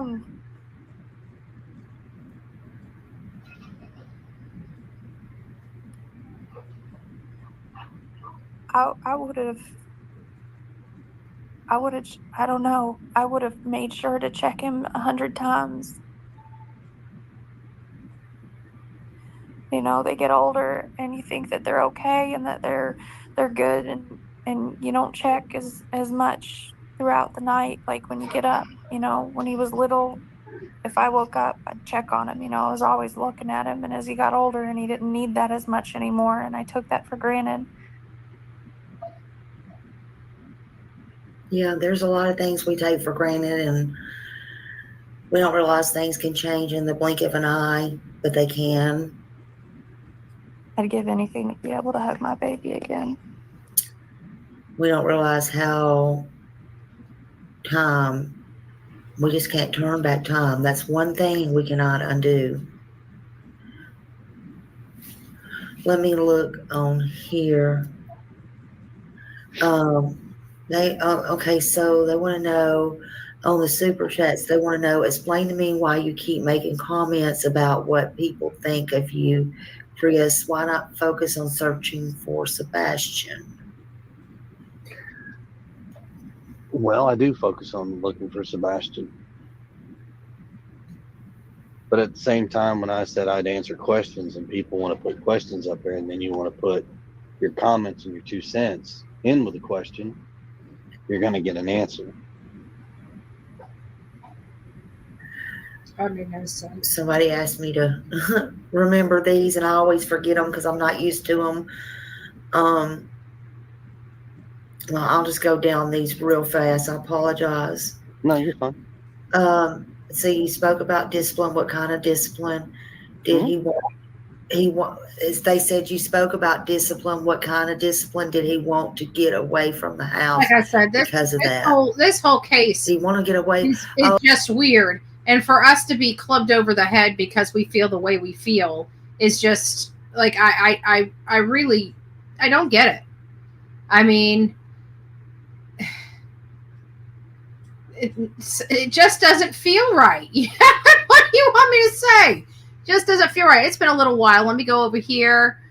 Shining Star gifted 1 Bullhorn Betty membership. If you received your gifted Bullhorn Betty membership, don't forget to say thank you to Shining Star. Serenity, you already been welcome to this crazy crew we call the Coffee Club. Thank you for being here, my love. Coco Honey says, Betty, just keep doing what you're doing. You're great. Love y'all. Thank you. Soldier Girl says, P-Foot checked out mentally lights on, nobody's home. Yeah. Good point. Thanks, Betty, for all the hard work you're outing into this, or you're putting into this. I got it. Thank you. God bless you.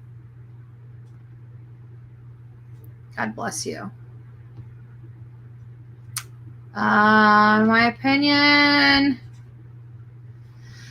we don't know. It's possible. Anything's possible. Okay, so they want to know, did he want to get away from the house because of the discipline? No, ma'am. Okay. No, ma'am. So Sebastian is not afraid. He runs up to me, gives me a big old hug, says I love you, says I miss you. When I'm out of town, his mom, he'll look at his mom and say, hey, when's Mr. Chris coming home?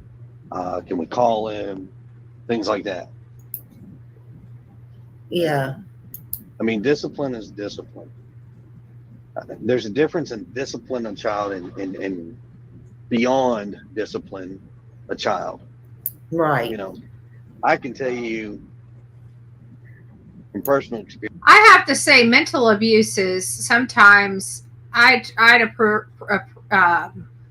would appreciate, or whatever, physical before mental. Mental screws with you, and think about how much mental abuse there was outside of the physical abuse. I mean, we've already heard of him getting a spanking for not wearing a belt and having all of his stuff thrown away if he didn't clean his room just right, and his snake given away because he didn't clean the cage when 30 other cages had to be cleaned, and those seemed to get cleaned, but his didn't. So it just, I don't understand it. Why couldn't he keep the one snake? Why couldn't the one snake go to his father's? That, snakes aren't ones that they all need to be together. So I don't know. I know the difference between both. And I vowed I would never in my life do that to a child. They want to know, okay, so he's already answered that one. They've put out flyers, and he's told a while ago that the signs that you see in the yard, he said that that come from his family. Yes. Yeah. And if people are interested in purchasing them or trying to get some ordered and sent to them, find me on Facebook, send me your just hit me up, and I will send you the point of contact, and you guys can reach out to him and work it out. In fact, actually, I would like to get that information, and I will get with you to get that about the signs or whatever. Yes, ma'am. Okay, yeah. Okay, let's see here. Sorry, I'm just going down. Okay, y'all, be nice. Everybody's entitled to their opinions and their feelings. Don't get me wrong. Now I'm flipping down it, and I'm like, well, hold on, because I can't see them because I didn't catch them right when they first come up. Okay, okay. Okay, y'all, be nice. I had to read some of these because once they're gone, I am not going to see them for a while. I believe in here. That's why I apologize. Is it hurtful to be? No, because it's hurtful to be a bio safe step. Oh, that's when we first come on here, and I was asking you that. Okay, did he take any medicine before bed, and did he sleepwalk? Did he sleepwalk? Yeah, as long as I've been in Sebastian's life, I've never heard of him sleepwalk. Now, getting up in the middle of the night and sneaking snacks and stuff, that's one thing, but sleepwalking, and to clarify, he's not sneaking food because we starve him, because the getting up in the middle of the night for snacks, and if he left in the middle of the night, what would the probability of him taking the snacks with him be? I would think it would be a great probability because it'd be top of mind because they had just got them that day, and he's leaving in the middle of the night when he usually grabs snacks. But nothing was missing from the house. It doesn't make sense. Sorry, it doesn't. That's absolutely not the case. He just likes to munch on a bunch of junk food in the middle of the night because he doesn't get a bunch of sugar. He's, one dessert, and he wants to eat the whole box. So he gets up in the middle of the night and sneaks snacks. Mm-hmm. Yeah. He's standing in his room and hides the wrappers under his bed. I mean, same stuff basic kids do. It's just, one, I'm not going to have bugs throughout the house. We told him, you eat in the kitchen, you eat in the dining room. I don't talk to Dog's team. That might be more up Tony's alley than my alley. So I really don't know. And I can't imagine that they share information. So honestly, I really just don't know. You're done with it, you put it in the trash. That's the only thing we've asked him.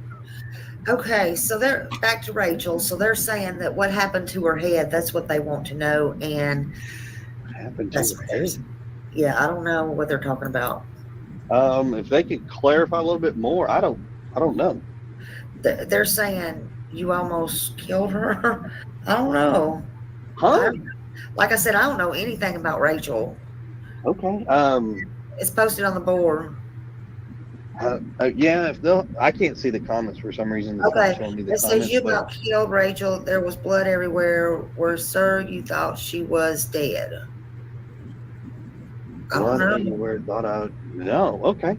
That's news to me, but no. It could be they paid to ask that question, which I'm just now getting to, and they've asked it 2 or 3 times. That's why. I don't know. It could be a troll. I don't know. Listen, I have no idea. I don't mean to make y'all feel. No. I'm not. I'm sitting there. I'm like, and just like her head, blood everywhere. I don't know. Okay. Well, Yeah, I mean that's a new one on me. So I apologize. I mean, I don't really. And again, I heard that this be the case. So I don't know about the blood everywhere or all this. That's not what I heard. The only portion I heard is that he beat her within an inch of her life and left her in a VA hospital and took off. That's what I heard. I don't know how true that is. That's what I heard. And I heard it from a reliable source. Really know what's going on there. Again, my mother actually still talks to Rachel.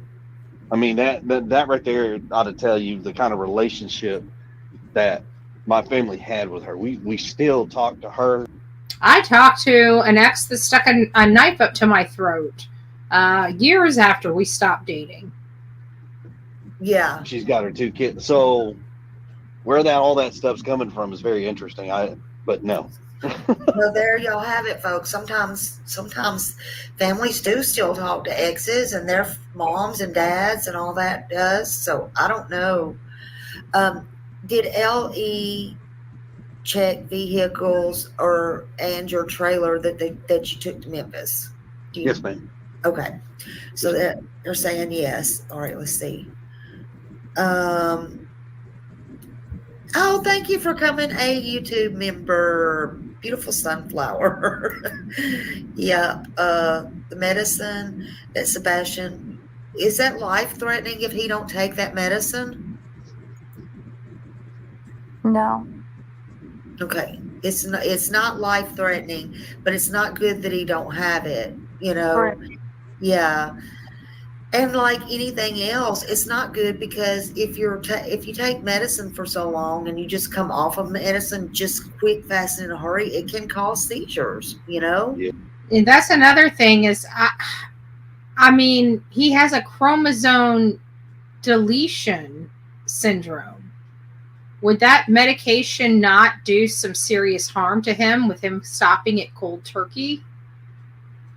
Or I don't know what kind of medication he was on for the sleep or, the autism, but what would the effects of that be coming off of it cold turkey? I don't know. I really don't. So I'm truly asking if somebody knows. If you do, send me something to bullhornbetty@gmail.com. Betty, did you notice that KP never answered the question about him taking his medicine that night? No, she didn't.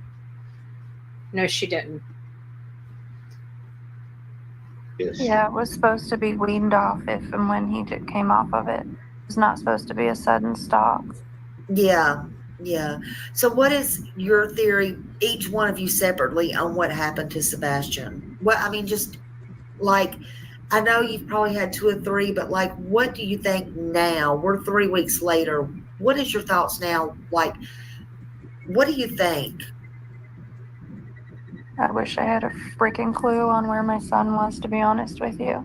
None of it makes sense. But not so much where he was, but like, if you just play it back in your head, like, if you think, what in the world happened? I mean, what could have happened? Is there things like maybe that you've thought over and over as a mother, what could have happened? Something ring a bell from a week ago, a month ago, something that's clicked to you. I mean, anything. All I can say is everything that I've come up with, I've asked law enforcement to look into, and so far nothing has led to. But she doesn't explain what those things were. Why are they so secretive? I mean, I would think she would say, I thought of this, and this, and gave it to law enforcement, you know? Anything substantial and finding him. I mean, we've gone over wild probabilities, Hey, all we got a sorts of lifeline stuff. inbound. And Yeah, I'm looking at that right now. They never said nothing about it on the radio.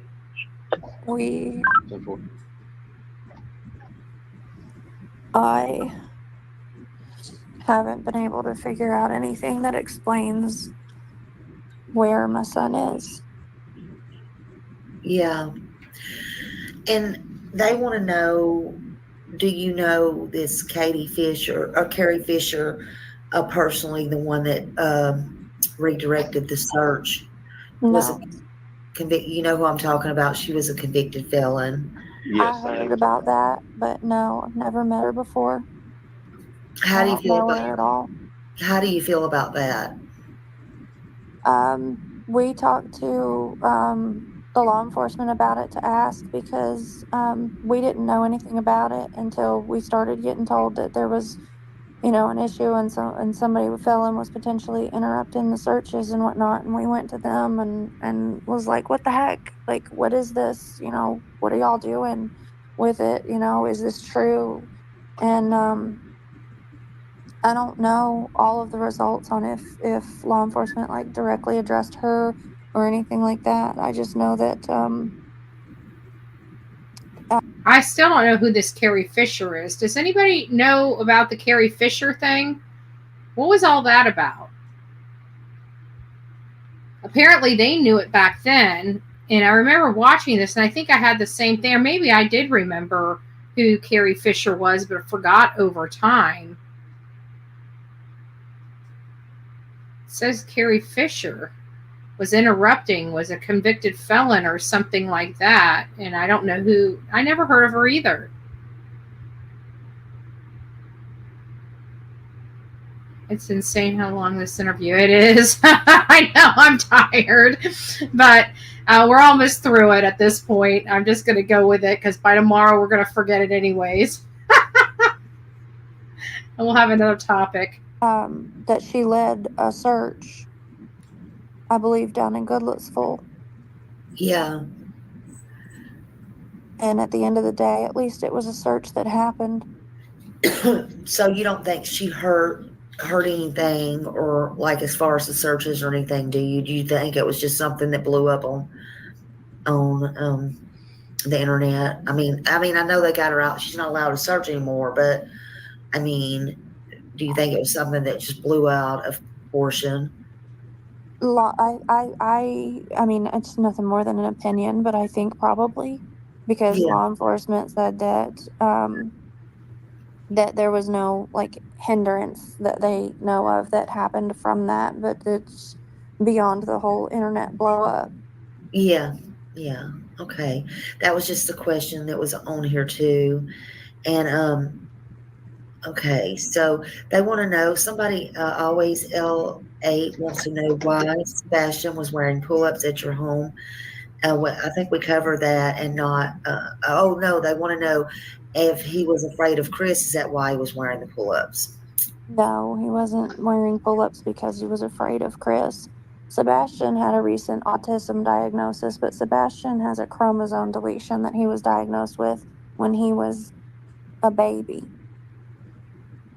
Yeah. So that's what they were saying. Always LA. Okay, so that's about Carrie. A couple people asked me that one. Okay.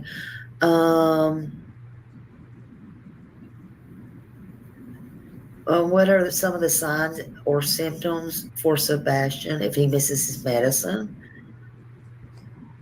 He's got combined type ADHD, so he does get, hyper. His behaviors become a little more like he'll flip-flop between his moods more, like being overly excited, or, he has periods where he's really calm, where he just hyper focuses on, whatever it is that he's playing or fidgeting with. Yeah. He can become a little more temperamental, like more easily aggravated. Not that he becomes violent, but he just gets aggravated easier. Right. He does get an increased appetite when he's off of his meds. You know, an unfortunate side effect of those is that they do suppress the appetite a little bit. So he'll eat more. It suppresses the appetite, so the person eats more. I guess I don't understand appetite.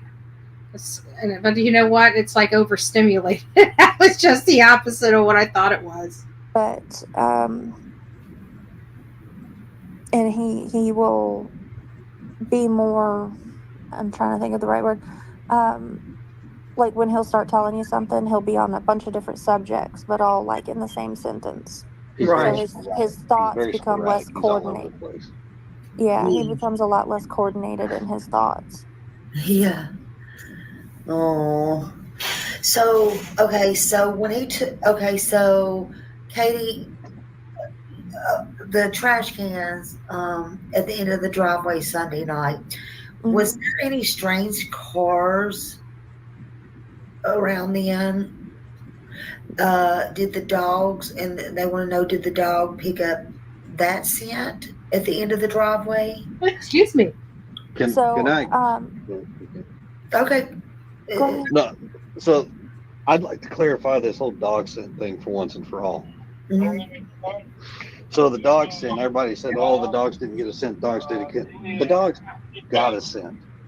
What the dogs got and where it led to, there's a lot of misinformation as far as to the road, to the construction site, to this, to that, to this. For the record, there were so many dogs used. I don't know if we actually have a true count. On the day one, there was 5 dogs automatically. We know for a fact. They brought dogs in from out of state, different counties, all over the place. But of all the dogs, there was a couple that took them through a construction zone and took them over to a retention pond. Now, the retention pond is no higher than knee deep. Right. They walked it and they drained it.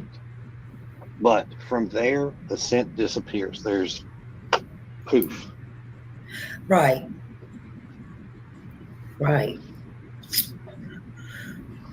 Why did you lawyer up, they said? Well, I mean, who's my lawyer? I'd love to meet him. I mean, I'm not trying to be smart ass, folks. Yeah, I don't know. You know, I mean, if somebody said we got a lawyer, I'd like to meet him because, sure. Yeah, I have no clue. I'm just reading the questions. So let's see.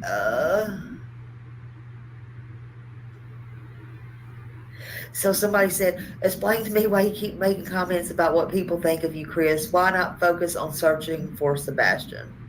I heard that one. I'm just reading the questions.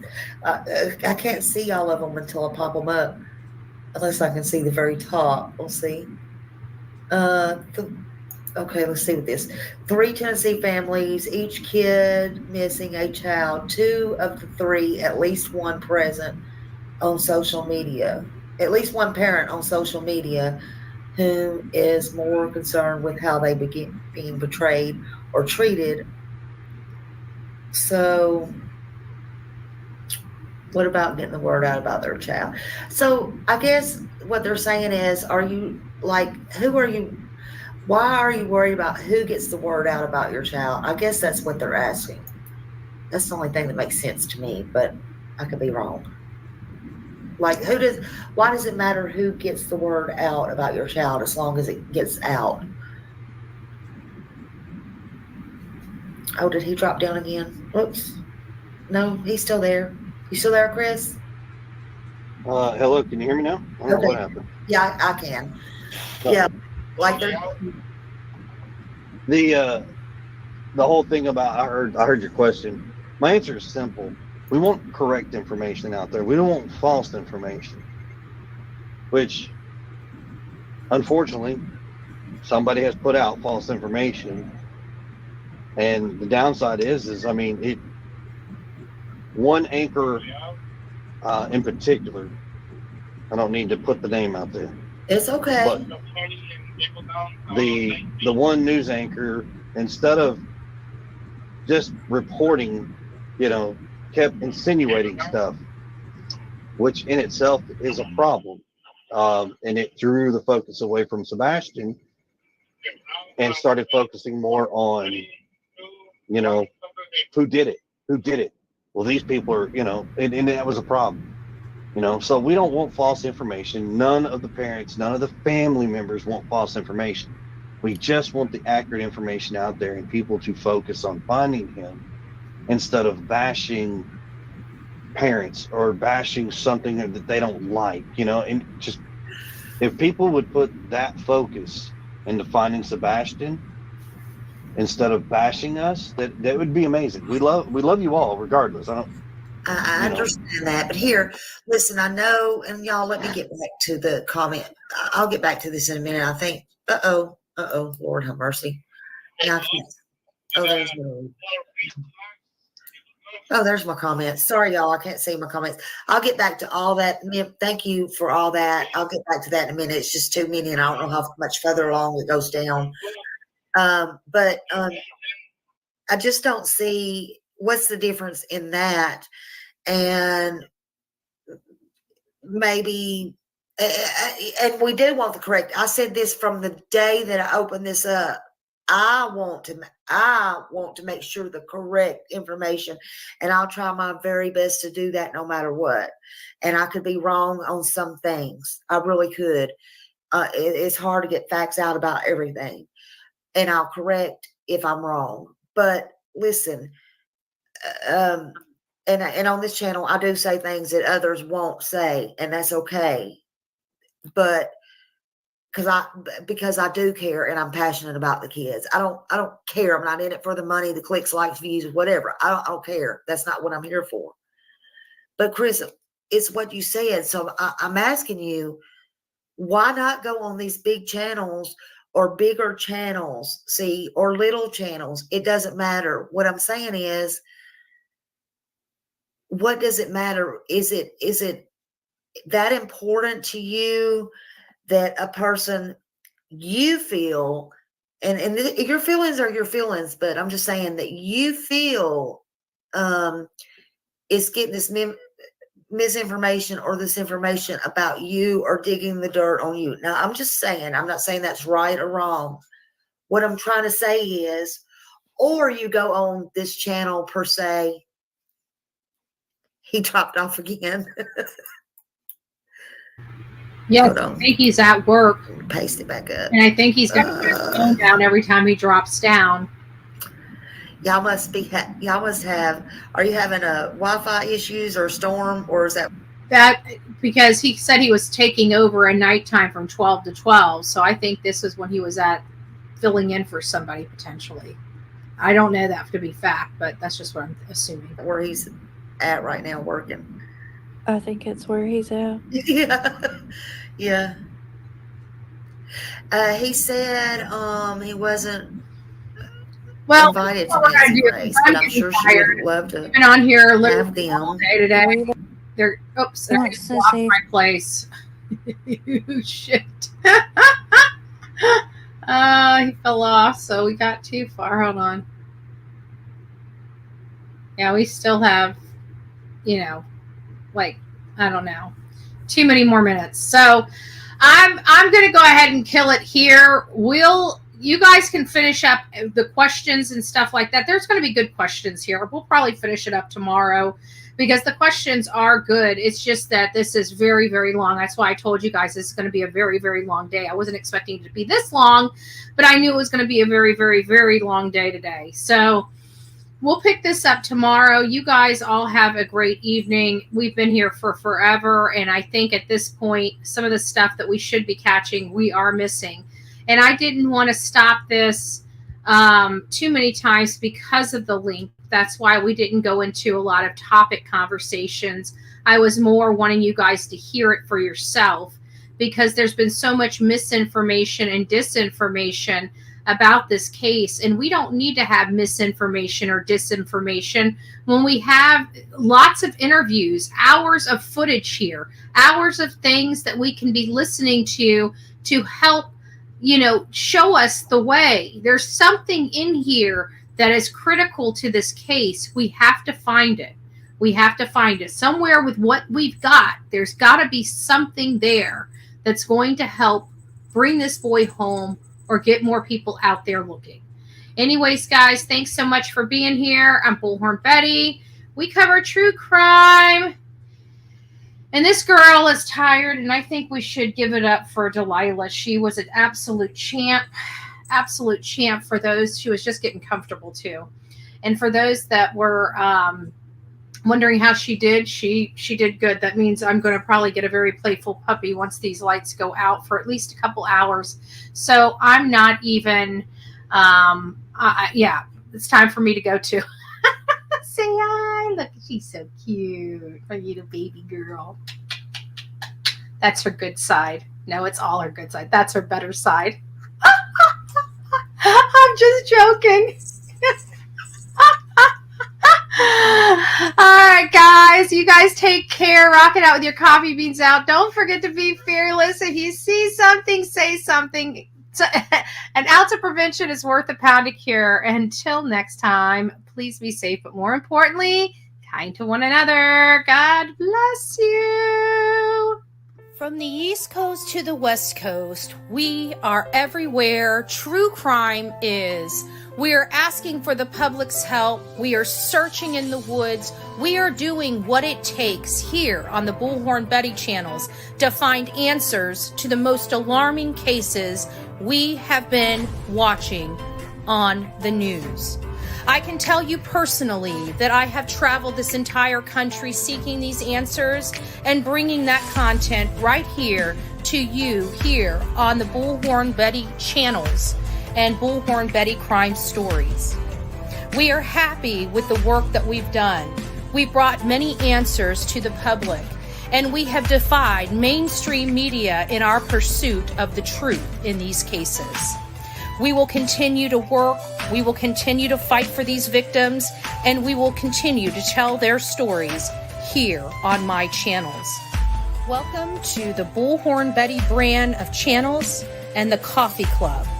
Thank you for your love, thank you for your support, and more importantly, thank you for allowing me to bring these victims' stories to each and every one of you, advocating for each of these victims. God bless you, God bless America, and more importantly, God bless our victims.